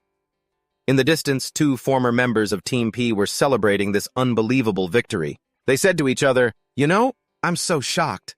I can't even remember the last time we won, huh? I really thought we were done for. I was so scared I could barely stand." Meanwhile, Lee Chang-hyun, after that last play, was now standing with his arms crossed, happily sensing the joy and fighting spirit beginning to return to each of the former team members. Suddenly, Lee Jin-han walked up and asked him a question. "How did you do that?" Lee Chang-hyun turned his head to look at Lee Jin-han, then asked, confused, "Huh?" Lee Jin-han stepped closer to Lee Chang-hyun and asked again, seriously, "I'm talking about the match just now. What did you do to turn the tables like that? Realizing what Lee Jinhan was asking about, Lee Changhyun crossed his arms and casually asked Lee Jinhan back, "What do you think is the most important thing in a team battle?" Lee Jinhan quickly answered, obviously not letting your formation get broken. Hearing Lee Jinhan's firm answer, Lee Changhyun asked again, "Then what do you do to break the opponent's formation?" Lee Jinhan pondered the question. The question left him unsure how to answer. Not waiting for him to think of a reply, Lee Changhyun answered for him. "You either make the opponent break it themselves, or you break it with your own power. That's all there is to it." Hearing such a simple answer from Lee Changhyun, Lee Jinhan froze. He thought to himself, now that he mentions it, that's really true. Why didn't I think of that? Lee Changhyun continued, "The option I chose was to make the opponent break it themselves. I baited them into switching from a defensive formation to an offensive one, and then I exploited that weakness." Lee Jinhan connected to that incredibly simple answer with their actions during the match, and it all clicked. I get it now, he realized. Lee Changhyun stepped out of formation, revealing himself. He saw Lee Jinhan just standing there, stunned, after finishing all the answers. He didn't say another word for a long time. Lee Changhyun looked at him, smiled, and asked, "Why? Surprised the answer was so simple?" Jun Hanjian slowly walked over. He had overheard the conversation between Lee Changhyun and Lee Jinhan. He agreed with Lee Changhyun's way of thinking. The answer was so correct that anyone who heard it would agree. What surprised me the most was the coordination. Before I joined, had you all been training together? Lee Changhyun turned back and said, "Not really. That's why I chose a very basic formation." Hearing Lee Changhyun say that, Jun Hanjian realized. He rested his chin on his hand and said, "I see. So it was all part of your plan. Then we'll continue using that strategy, right? With Dojun and Jisoo here, we'll have a lot more firepower. The third-tier league should be a breeze, huh?" Lee Changhyun leaned against the wall, looking thoughtful. "I wish it were that simple, but..." Lee Changhyun thought about the large-scale competition. The other teams were all hunters full of experience, while their team was just a bunch of rookies. Even if it's the third-tier league, it's not going to be that easy. Lee Changhyun seriously analyzed the current situation for the team. Unfortunately, no. The ESP team might have a lot of wins under their belt, but at the end of the day, they're still just one team. We rank 9th. Against lower-ranked teams, we can win that way. But against higher-ranked teams, we can't. And if we use the same strategy over and over, its effectiveness will naturally decrease. Hearing Lee Changhyun clearly state the disadvantages the team was facing, Han Jisoo couldn't control his emotions and yelled, "Then what are you going to do? I came here because I trusted you. You'd better think of something." Lee Changhyun thought to himself, right. Unlike the others, Han Jisoo only joined because I promised him I'd raise the team's standing so he could leave later, so he could get better offers and have a more promising career. As if he had prepared another plan all along, Lee Changhyun quickly explained, "That's why we need to prepare another strategy." The hot-tempered Han Jisoo cut him off. "Another strategy? No one on this team has any good skills. What other strategy could we possibly use?" Lee Changhyun gave a triumphant smile. "Skills aren't the only tools we can use." As soon as Lee Changhyun finished speaking, everyone around him was confused. They just stood there, staring at each other blankly. Lee Changhyun then took out a mana bomber. Han Jisoo, not understanding what he meant, asked, "A mana bomber?" Lee Changhyun tossed the mana bomber to Han Jisoo. Then he said in a voice full of confidence, "Instead, we're going to use this. Mark my words, our team will become mana bomber specialists." At the office, Lee Changhyun and Jun Hanjong were discussing the upcoming training. When Jun Hanjong heard the training plan designed specifically for him, he was so surprised he couldn't believe it. He asked in alarm, "What? You want me to practice controlling multiple swords at once?" Lee Changhyun, who was focused on the plan, looked up when he heard Jun Hanjong and asked, "What's wrong? You don't like my training plan?" Jun Hanjong stammered, "No, it's not that, but if I control multiple swords at once, I won't be able to control them precisely." Lee Changhyun thought to himself, he's right. To effectively pressure an enemy using sword control, controlling multiple swords at once isn't a good idea, because it'll divide his focus. However, I know that in his past life, Hanjong could control at least 7 swords at once and could maneuver up to 3 of them. With his high level of swordsmanship, if I want him to improve quickly, I can't let him stay like this. Lee Changhyun pretended to be serious and got ready to leave. "I'm not just saying this for no reason. But if you don't want to, then don't. Seeing that Lee Chang-hyun didn't want to say any more, Jun Han-jong broke into a sweat, wondering anxiously what to say. Lee Chang-hyun noticed the clear confusion on Jun Han-jong's face and was secretly pleased. It seems Jun Han-jong wants to join because he respects me, just as I thought. Asterisk. Jun Han-jong looked as if he had made a difficult decision. He clenched both fists and said, "Okay, I knew I'd have to do it sooner or later. How many swords do you want?" Lee Chang-hyun happily held up 7 fingers and smiled at Jun Han-jong. 7. Seeing the number Lee Chang-hyun requested, Jun Han-jong's face turned pale. He asked again, It's true that cruel people live carefree lives. Lee Chang-hyun even added a heart-stabbing remark. 7 should be enough. That evening, outside the city, Lee Chang-hyun and Han Ji-soo were enjoying the breeze in a park, chatting comfortably. Han Ji-soo suddenly raised his voice and asked, "What? You want me to practice accurately dropping objects from a long distance?" Lee Chang-hyun leaned comfortably against the railing and said casually, "Yeah, the more accurate, the better." Han Ji-soo frowned. He wasn't very happy with Lee Chang-hyun's plan. "I don't get it. Using my skills in such a weak way won't have any effect when attacking enemies. Come on, at least tell me what you're thinking so I can decide whether I want to do it or not." Lee Chang-hyun thought for a moment. Okay, I think I can tell Jisoo. Lee Chang-hyun then began to explain the upcoming plan to Jisoo. "I'm going to have you drop the bomb with that skill of yours." Hearing this, Jisoo was a bit stunned for a moment. "A bomb? What bomb?"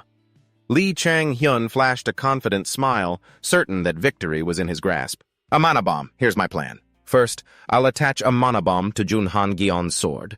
Then, using your gravity skill, you will drop the bomb that's attached to the sword while it's in flight. The two of you will become the artillery of the battlefield, so to speak." Han Ji-soo was completely amazed when he heard the plan that Lee Chang-hyun had devised. "Is this the new tactic you were talking about?" Lee Chang-hyun was completely confident in the plan he had proposed. He believed that it would undoubtedly be a game-changing bombshell that would help him defeat the other professional teams. "That's right. It's what we'll be using from now on. I call it the bombing tactic." After Lee Chang-hyun had nearly finalized his plan, he thought to himself, "The bombing tactic. First, Han-hyun will control multiple swords, each carrying fragments from a mana bomb. Then, with Jisoo's gravity control, we will drop those bombs precisely on the enemy. However, there's still one key piece we need to perfect the strategy for when we don't know the enemy's location. We won't be able to deal significant damage from a distance, and that's her role." Lee Ionju.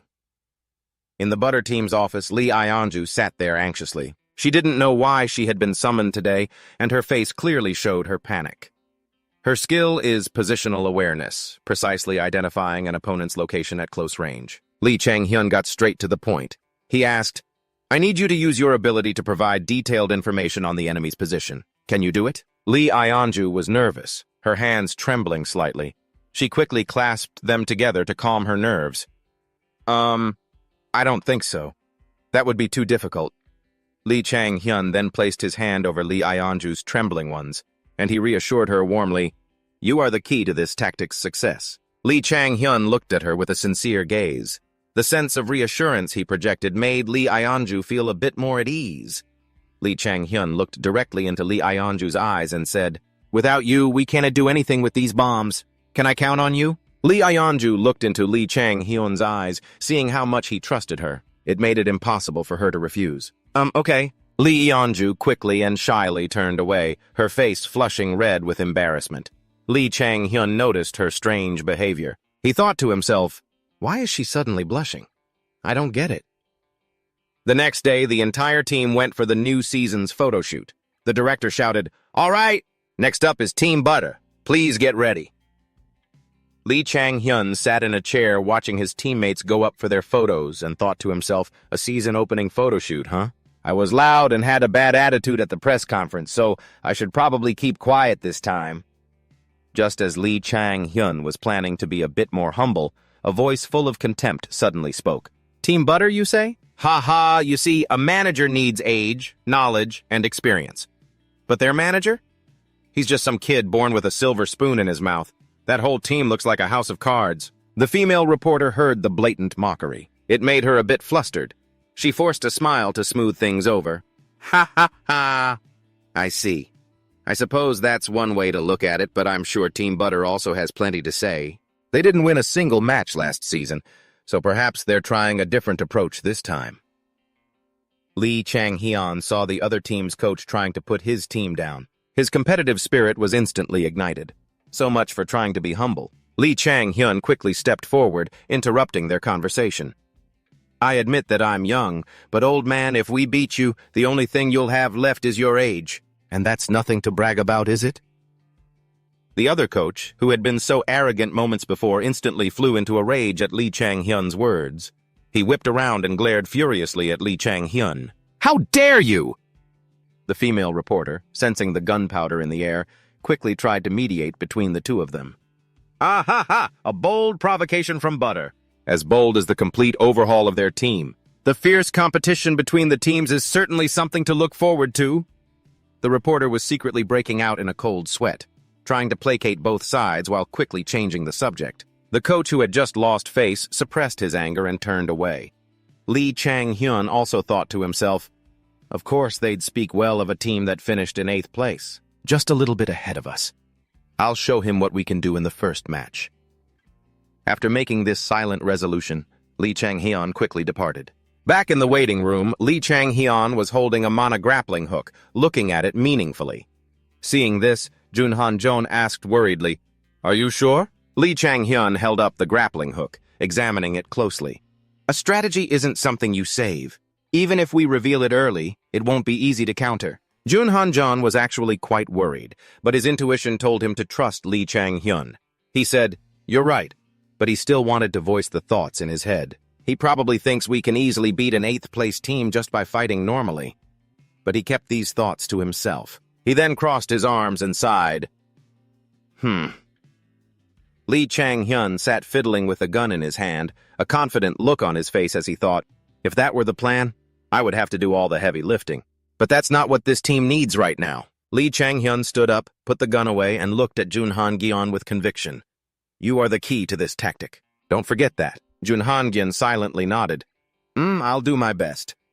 Confident of victory, Lee Chang-hyun cheerfully shouted, All right, let's go! The opening match began. Lee Chang-hyun and his teammates stepped confidently onto the stage.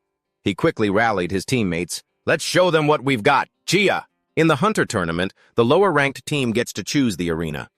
Since we're ranked lower, our choice is, we choose the simplest option, the city arena. Upon entering the arena, Lee Chang-hyun quickly contacted his teammates. Ionju, Jisoo, Han-gyeon. Once you three are in position, we'll execute the plan. The rest of you, find your groups and try to eliminate the enemy if you can. If not, just focus on surviving. Stay in contact via radio. Lee Chang-hyun received replies from his teammates. Roger. Understood. Lee Eonju had now reached her ambush point. Hiding behind a wall, she quickly reported, 23rd floor of the 7-star electronics building. On the eastern edge of the map, I'll wait in the leftmost office. Lee Eonju quickly activated her enemy sensing skill. Position awareness. Enemy positions are 244-165, 266, 152, 125, 25, 24, 161, 66, 5, 165, 53. After activating her skill, the entire surrounding area appeared before her like a map, with red circles marking the hidden enemy positions. Lee Eonju quickly relayed the coordinates to her team members. Be careful of those coordinates. Lee Chang-hyun received the coordinates from Lee Eonju. He immediately started running to execute their plan. Her ability really shines in these large arenas like this one. Just then, Lee Eonju reported again, I've identified the enemy's destination point, 145255. While on the move, Lee Chang-hyun checked his map and quickly located the enemy's position. He confirmed it with a red circle. Just then, Jun Han-gyeon and Jisoo also reported in. I'm here. Me too! Seeing that everyone was in position, Lee Chang-hyun sprinted towards the marked point. All right, begin the operation. We'll start by bombing the arena and collapsing the building. I'll pick off anyone who runs out.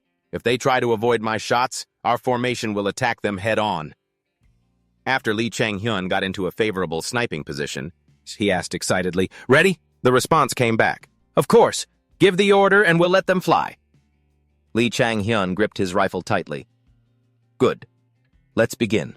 Jun Han-gyeon immediately controlled 3 swords, each fitted with mana bombs, sending them flying straight towards the enemy's position. The 3 swords shot forward with incredible speed. At the same time, Lee Chang-hyun, sniper rifle in hand, watched closely. Suddenly, a loud explosion erupted.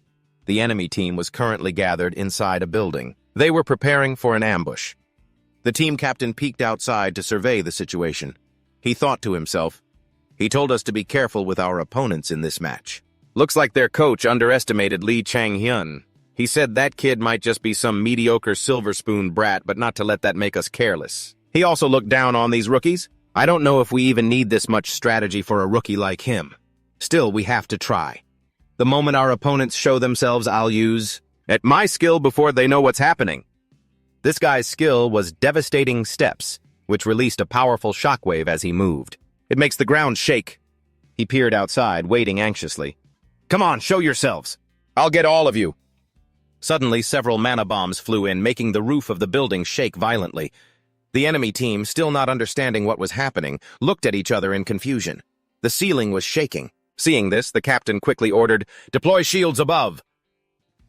This explosion caused the entire ceiling to crack, and chunks of concrete began to fall. Dust filled the air, and the explosions didn't stop.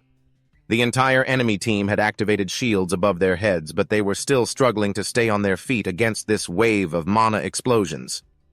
The captain thought to himself, "Last time he destroyed a building. I figured he'd try a similar trick. He probably used eager rounds to do it.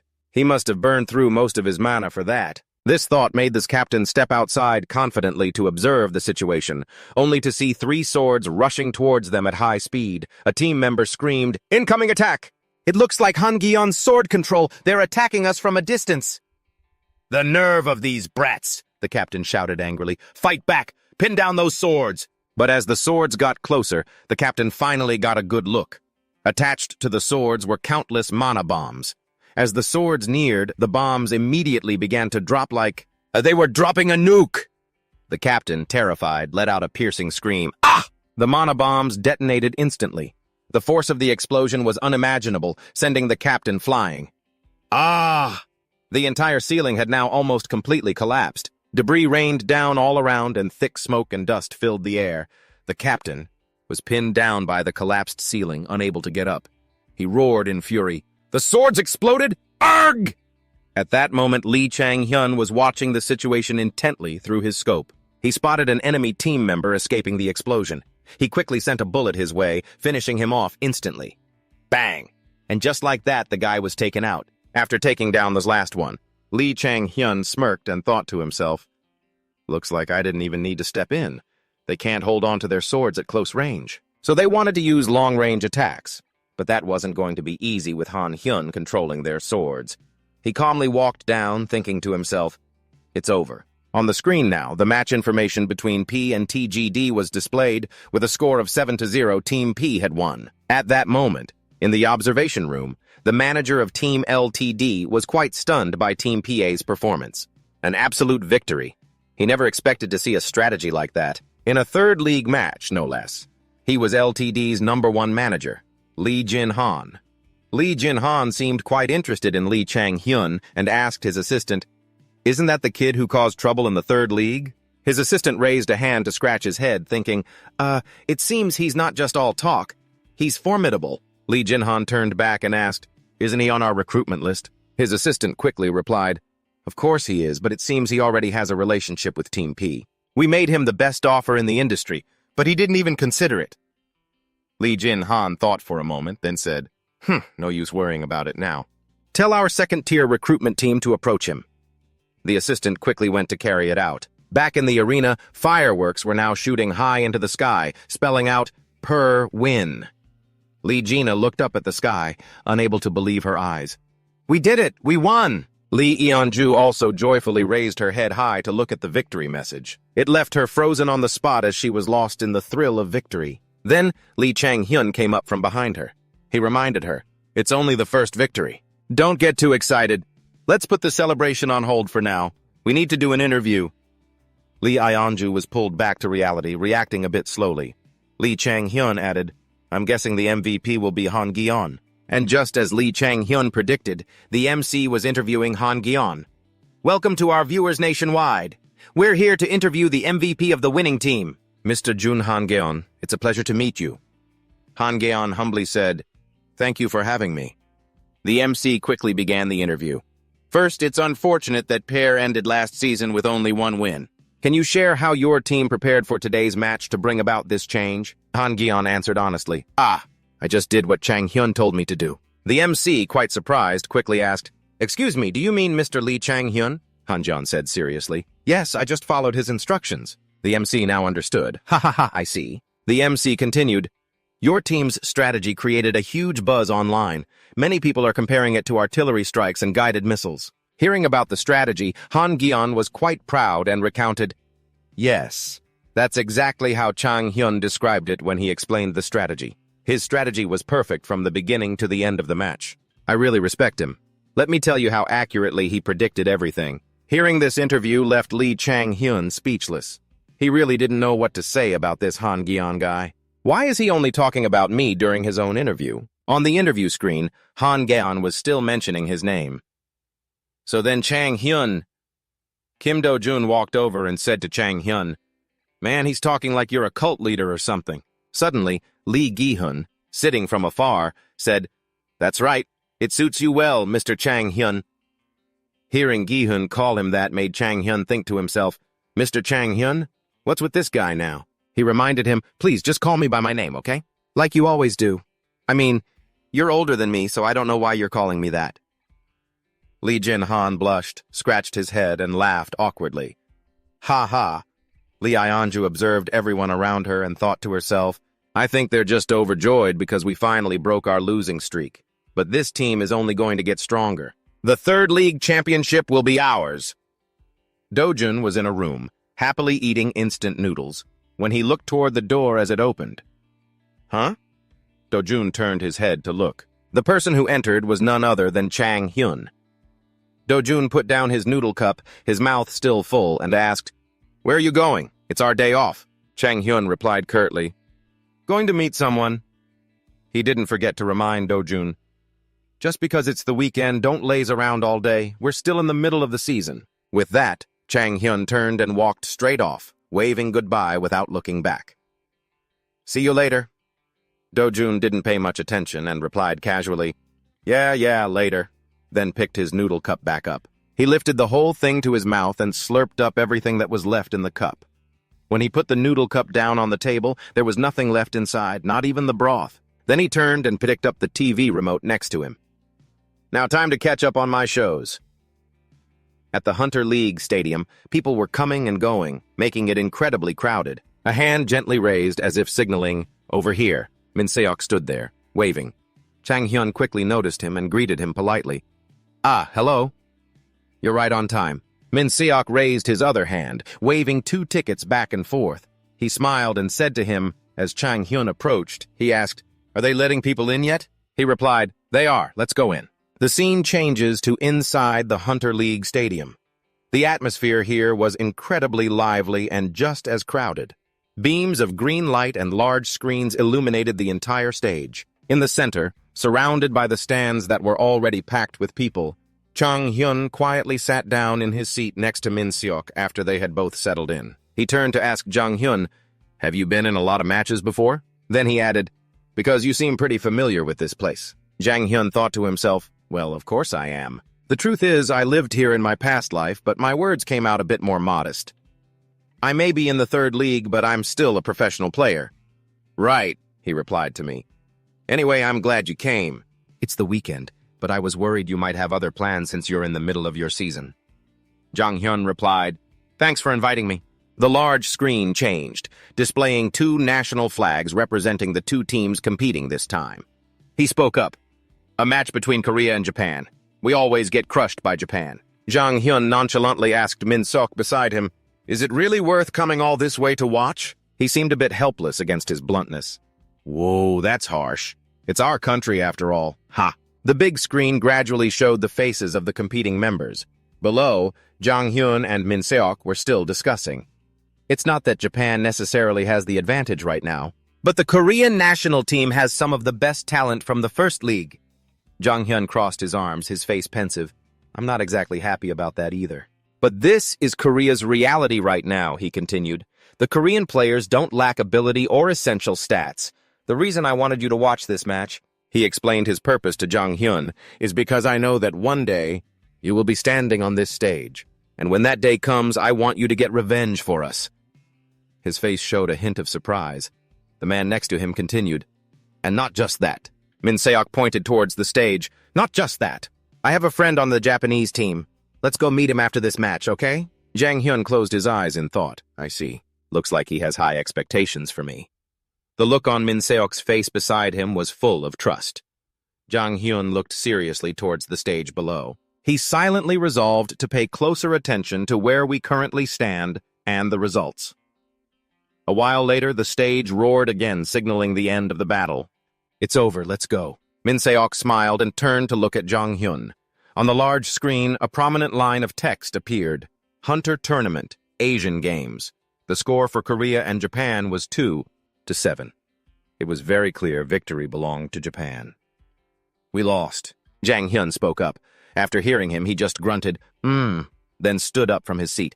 Let's go meet my Japanese friend. He glanced over, thinking to himself, he's pretending it doesn't faze him, but I'm sure he's furious. Min Seok stood straight beside him. He stared pensively at the stage below. His hands were clenched into fists, his whole body trembling slightly with anger. Jang Hyun replied, Yeah, let's go. The scene changes to another place that looks like a rest corridor. It was for the competing players. Min Seok stood with his arms crossed, leaning against the wall. He stood right beside him, saying nothing. Min Seok glanced in another direction and let out an, "Oh!" He raised his hand high and called out, "Over here!" A man with long purple hair stood facing them. He raised his hand in greeting.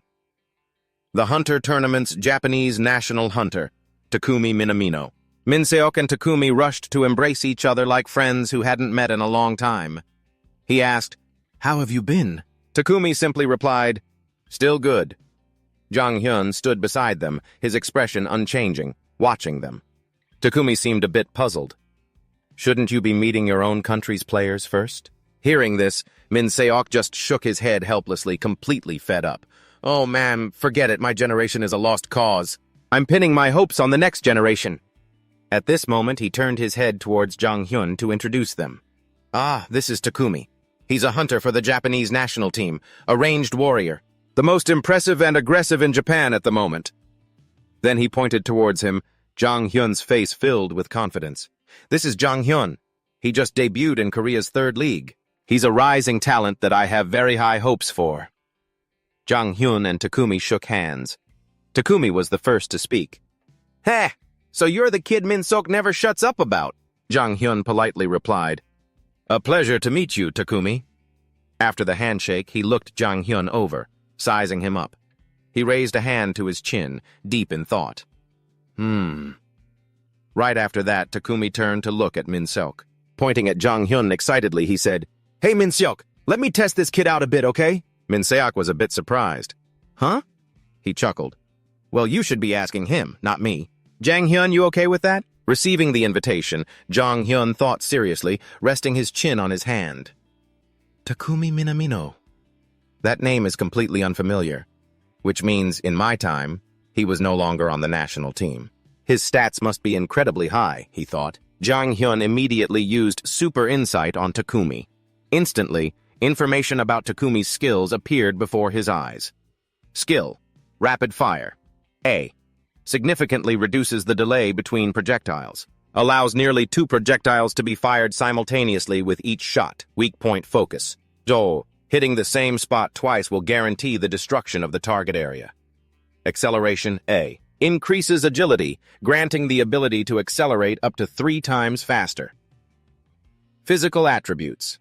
Strength: 8.3, reflexes 9.30, agility 9.6, stamina 97.6, recovery 6.6, mana 8.3. After reading it all, Jang Hyun let out a sly smile. The most impressive and aggressive ranged warrior in Japan, huh? I can't believe I've stumbled upon an opportunity like this. Without a moment's hesitation, he quickly accepted Takumi's invitation. "Try me? Sure, go ahead. You've got some guts." A look of amusement was clear on his face. Takumi was starting to appreciate the guy in front of him. That's not all I've got, Chang-hyun replied, his eyes holding a resolve that matched Takumi's. Sparks seemed to fly between the two as they faced off intensely. It made Min-seok, who had been standing there watching the whole thing, clutch his head in exasperation. 4 panels transition on the TV screen, showing the results of the recent match. Between the Korean and Japanese national teams at the Asian Games Hunter Tournament, the score was 2-7. A middle-aged man sitting in a room made a comment. Next to him stood another person. We thought we had closed the gap, but it turns out we haven't. But isn't this a huge improvement? We managed at least 3 eliminations. We were so close. A young man sitting opposite him spoke up, trying to ease the tense atmosphere following the match's outcome. So close? The middle-aged man repeated doubtfully, his voice laced with anger. Do you have any idea how hard it is to overcome that so close? He growled, shouting, We gave you our best, Kang Jun-hyuk, and all he got was humiliated. If this keeps up, none of our players will be sent to the national team ever again. Remember that! With that, he stood up from his chair and stormed out, leaving behind only a scoff. The young man humbly stammered, Goodbye. Only 2 people remained in the room, neither knowing what to say next. The young man was the first to speak, his face full of worry. So, Director Lee, I heard you were scouting Division 2 and 3. Did you find any promising talent in LTD's lower division teams? Jinhan slowly sat down, relaxed. Promising talent, you ask? An image of Junhan Jian appeared in his mind, standing tall with a golden aura radiating around him. He was controlling swords that were levitating in the air. He thought to himself, yes, but they're not LTD players. The image of Han Young in his memory was of him practicing his control ability, one hand held out in front of him, enveloped by a purple aura. Junhan Jian, huh? If we could get him and pair him up with that kid with gravity control, we could use them as occasional wildcards, even in Division 1. Or even the next generation hunter champion, Lee Chang-hyun. On a tall building with the sign, Out Hospital, a shadowy figure stood. The person easily manipulated a stone on the ground, then looked at the victorious score of the national team. Jinhan pondered more seriously. Perhaps what this country needs right now is someone like Lee Chang-hyun. After thinking this, he sighed. What am I thinking? They're just kids from Division 3. I'm expecting way too much. Jinhan's face was full of helplessness. Chang-hyun, Takumi, and Min-seok stood together in the prep room. Takumi was warming up, getting ready for the fight. Min-seok stood behind him, arms crossed, sighing as he watched him. He thought to himself, oh man, there Takumi goes again. He remembered a time when the two of them were a team, having fun in the stands. He's exactly the same as when we were on the international team together. The thought lingered in Min-seok's mind. He gets a little too worked up. Even though it's called a test, he really just enjoys fighting. Meanwhile, Takumi was getting excited before the match, a smile spreading across his face. Min-seok stepped forward, patted Takumi on the shoulder, and reminded him, Go easy on him, okay? Takumi waved his hand dismissively and replied, Yeah, I know. He's a Division 3 player from the Korean League. He turned to Min-seok, smiled, and answered, I won't do anything over the top, don't worry. The two of them stood there, talking and laughing, and this caught Chang-hyun's eye. Seeing them, he smirked, a meaningful smile on his face. Takumi noticed and immediately shot back sarcastically, What's so funny? Min-seok could only give a strained laugh at their attitudes, thinking, Ha, both of these guys are a handful. A short while later at the arena, a wide-open area with winding curves. Above, there were also many walls and wormholes. From an entrance portal, Takumi gradually emerged, weapon in hand. He stepped out carrying 2 bows. Takumi looked ahead, thinking to himself, an empty plaza. Takumi looked around the arena, puzzled. Why would he choose this arena? He thought about the arena's mechanics. This is a unique arena with a wormhole mechanic. Because it has so many unpredictable factors, it's rarely seen in the Hunter League. A second later, he stepped forward. Takumi still didn't get it. Is he trying to take me out by choosing an uncommon map? A moment later, from another portal, Chang-hyun's figure gradually appeared. He stepped out, his expression serious as he analyzed his opponent.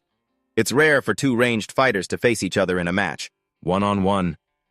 He recalled the reason. Ranged fighters usually stay in the back, focusing on the enemy's front line. Chang-hyun picked up his gun, aiming his weapon as he thought to himself, But even so, he smiled, his face full of confidence. I've never lost to another ranged fighter. A second later, Chang Hyun activated his Hawkeye skill. His eyes quickly turned red. Instantly, he located Takumi. Chang Hyun thought confidently, I remember every single wormhole on this map, where they are and where they lead, which means as long as I know where my opponent is. He raised his gun high, quickly brought the scope to his eye, and pulled the trigger. I can shoot them from anywhere. A bullet flew out, whizzing into one of the wormholes. A second later, it flew out of that wormhole. Then it quickly entered another wormhole, then flew into yet another. In an instant, the bullet had rapidly passed through the wormhole right behind where Takumi was standing. At that moment, he sensed something and turned around. Takumi was completely stunned when he saw the bullet. He immediately used his acceleration skill to dodge it. Takumi fell back, dropping to one knee. He grit his teeth in frustration and anger. Damn it! The bullet shot straight into the wall, punching a hole in it. Takumi glanced at it, thinking to himself, he shot at me through the wormhole. That last bullet left a small wound on his left arm.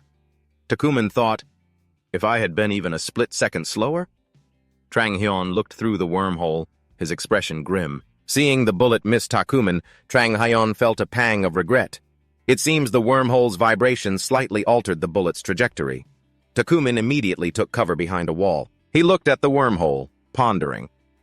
I have no idea how he pinpointed my location, but he definitely knew my exact position when he fired that bullet. He scoffed and thought to himself with confidence, trying to shoot me through a wormhole, are you? For a kid from League 3, that's pretty impressive. Instantly, he raised his weapon, ready to fire. Interesting, Takumi thought, amused. Then Takumi activated his skill. Rapid fire. He focused on a weak point, then raised his bow, aimed at a wall, and fired. The cable behind it snapped. He smiled slyly, thinking, however, once all the walls are down and it's just the two of us, it's game over. He then proceeded to shatter the remaining walls, filling the entire arena with thick smoke. Chang Hyun moved quickly towards the nearby walls when he suddenly noticed the one right in front of him. Chang Hyun immediately used super sight to observe. He's destroying the walls from a spot my wormhole can't reach, he thought. Chang Hyun took a combat stance and began to calculate seriously. The gap in our stats is massive. He's probably destroying the walls to crush me in a head-on confrontation. A confident smile spread across his face. How cute. Meanwhile, in the observation deck, Min-seok was watching the entire battle on the screen. He couldn't hide his surprise. Min-seok stood in front of the monitor, arms crossed, thinking to himself, I can't believe Chang Hyun made the first move. Recalling that initial attack, he wondered, using a wormhole to shoot your opponent, huh? As Min-seok was watching, someone else pushed the door open and walked in. The man then raised a hand to greet him. Min-seok, long time no see. It was Jin Gyung-tae, a national hunter of Korea. Hearing his voice, Min-seok turned with a smile and replied, Oh, Gyung-tae, yeah, a real shame about the match today. Gyung-tae rubbed his head and replied, yeah, second place, we almost had it. He then looked up at the screen and asked curiously, huh, is that Takumi from our match today? Min-seok, staring intently at the screen, just grunted in response. Gyung-tae pointed at the screen and asked, who's he fighting against? With a serious expression, Min-seok replied, a rising star I've been keeping an eye on. He's doing better than I expected. Gyung-tae turned, looking puzzled, and asked again, a rising star? As Chang Hyun's face appeared on the screen, he added, you mean that kid? Why have I never heard his name before? Min-seok replied bluntly, you wouldn't have. He's a pro hunter who just debuted this season, in League 3. Hearing that, Gyung-tae was shocked, exclaiming, what? League 3? Then he started to comment, well, it looks pretty intense anyway. A one-on-one duel with Takumi? The outcome is already crystal clear. After that, he stopped paying attention to the match and turned to chide Min-seok. Anyway, let's drop that for a second. Why didn't you come by and see us? A lot of people really wanted to see you. Gyung-tae kept talking while Min-seok remained focused on the match. He gestured and continued, if you had come by before the match, it would have been a huge morale booster for the team. Hearing this, Min-seok remained silent, his eyes still glued to the screen. Annoyed by his attitude, Gyung-tae frowned and stepped forward, blocking his view. Min-seok. Min-seok looked at him and replied in a stern voice, get out of the way. Growing angrier, Min-seok gritted his teeth and said, this match is more important than whatever you have to say. Seeing this, Gyung-tae looked completely astonished. Come on, are you serious? He then turned back to the screen and said, It's pretty much over anyway. Before he could even finish his sentence, the scene on the screen made him gasp. Huh? With a clang, Takumi's weapon lay discarded on the ground. He himself was face down, defeated. Trang Hyun stood over him, a confident, victorious smile on his face. Meanwhile, back in the room, the two of them stared at the monitor as if they couldn't believe their own eyes. Back in the fight, walls on all sides had been shattered, their tops completely destroyed. And the one who fired the shots was Takumi. He watched the falling debris, thinking seriously, all the walls have collapsed. Takumi raised his weapon, considering his next move. But he still hasn't moved an inch. Takumi raised his bow, then leaned back, bringing up his two weapons and aiming them straight at the wall, confidently thinking, this is as far as he goes. The arrows on his weapon began to glow brightly. Instantly, they shot off, flying in two different directions. The two arrows flew on separate paths, but both converged on Trang Hyun. He looked up, saw them coming, and just smiled before effortlessly dodging both. Seeing this, Takumi was shocked. He dodged them? Must have been a lucky break, he thought, quickly ducking behind a nearby boulder. So the ambush failed. But time is still on my side. He stared intently at the wormhole, formulating a new plan. I'll destroy that nearby wormhole and then begin my next attack. But before he could finish his thought, Trang Hyun had already opened fire. The bullets flew directly into one wormhole and exited from another. They kept coming, flying from all directions across the sky. Takumi looked up in shock, thinking, a barrage? Suddenly, the bullets changed direction. Takumi realized their trajectories were being altered by the wormholes, but by then the bullets were right in front of him. Takumi's face went pale. I can't, he thought. A second later, as another cluster of bullets converged on him, he jumped up and managed to avoid them. He quickly activated his shield. The force of the bullets created numerous cracks across its surface. A moment later, the shield shattered completely. My shield, he thought in astonishment. Before he could even compose himself, 3 bullets were already flying toward Takumi. They were behind him. Takumi glanced back, surprised, thinking, huh. He quickly turned around, thinking, an attack meant only to delay me. The bullet drew closer, making it impossible for Takumi to dodge. He gritted his teeth, thinking, damn it! The 3 bullets pierced his body. A loud impact echoed. Trang Hyun walked step by step toward Takumi as he remembered his past self. In my previous life, I was asked this question a lot. A reporter held a mic close and asked, Mr. Trang Hyun, in your opinion, what is the key to becoming a great player? He answered calmly, experience. Trang Hyun arrived in front of Takumi, who had collapsed on the ground. In the past, he had smiled at the reporter's question before quickly answering, to be specific, the experience of winning. He held his gun, standing proudly before the fallen Takumi with a confident smirk. Beside them, the notification screen appeared. Trang Hyun Lee, win. A moment later, Min Seok opened the door, looking a bit rushed, and hurriedly asked, hey, what happened? Inside the room, Takumi sat on a chair, casually rewatching the match on the screen. He watched the scene of Trang Hyun taking aim intently, then smiled with a hint of excitement and replied, you've unleashed a monster, that's what happened. Hearing this, Min Seok's eyes widened in shock as he thought, so that means he really beat Takumi with skill, not luck. Takumi turned back and said to Min Seok with a smile, I don't know when he'll step onto the international stage, but when he does, his fan base will probably be on par with the gods. Min Seok couldn't help but be amazed by what Takumi had just said. Meanwhile, elsewhere, the sound of rushing water came from a running sink. Trang Hyun had just finished his shower. He was tired from the long day, his hair dripping with water. He walked out of the bathroom and thought to himself, yesterday's match was really interesting. Trang Hyun recalled the scene of Takumi destroying the walls. A long-range fighter with enough firepower to destroy walls. Trang Hyun picked up a towel and used it to dry his hair. He smiled, but I never once doubted my victory. He recalled his past life. After all, back when things got tough, I was the one who played more one-on-one ranked matches than anyone else. Even after his loss, Takumi still cheerfully extended a hand to his opponent, looking satisfied despite his defeat. Suddenly, a voice called out. His friend asked, hey, Trang Hyun. 2 people were sitting on the sofa, looking at him in astonishment. Kim Do-jun pointed at the TV and added, What the hell did you do yesterday? How did you end up on the news? A TV was also broadcasting, in a recent interview, in Japan's top long-range fighter, Minamino Takumi, has drawn attention by expressing high expectations for a Korean player. He turned his head, confused. On the screen was a picture of Trang Hyun. The Korean player mentioned is Lee Trang-hyun, who is currently competing in the 3rd division. He turned back and answered, "Oh, that? I went to see a match with Min Se-ok." Dojin questioned further. "Huh?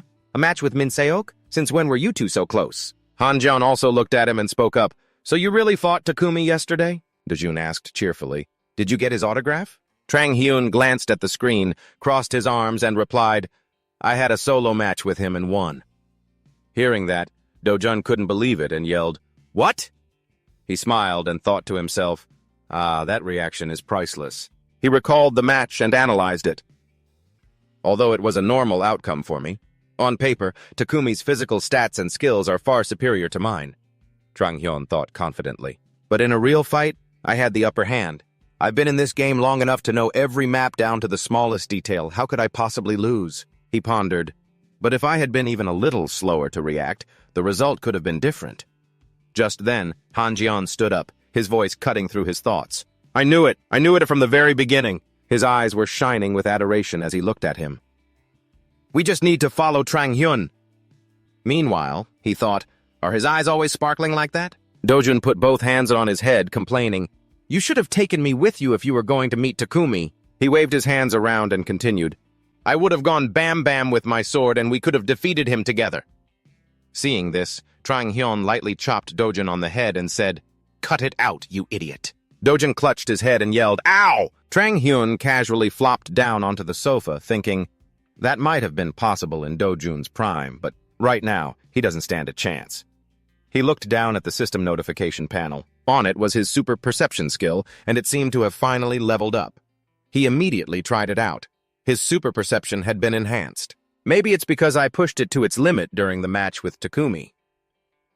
The system continued to display the description for the super perception skill, discern the target's essence, identify innate abilities, allows you to view a hunter's maximum potential stats. Trajectory analysis, allows you to track the trajectory of enemy bullets. He was delighted and thought smugly, just what I needed. A bright smile spread across Trang-hyun's face as he thought, this is the best ability for training my teammates. Time to get to work. The next day, in the room, Gonju asked again, "You said ranked matches?" Inside the room, Trang-hyun answered straightforwardly, "Yes, that's the plan I've made for the team." Then he continued, "Coach, what do you think of the team's current situation?" Hearing this, he was a bit surprised. Gonju replied with some hesitation, "We were eliminated from the season with 1 win, so we have good momentum. I think it'll be fine if we just continue as we have been. Even without many strategies, we did manage one thing." "A solid victory," Gonju continued, "and it seems there's more energy in the team compared to last season." Before he could finish his sentence, Trang-hyun crossed his arms, shook his head, and cut him off. "You're not entirely wrong." His eyes were firm as he replied, "But that's not enough.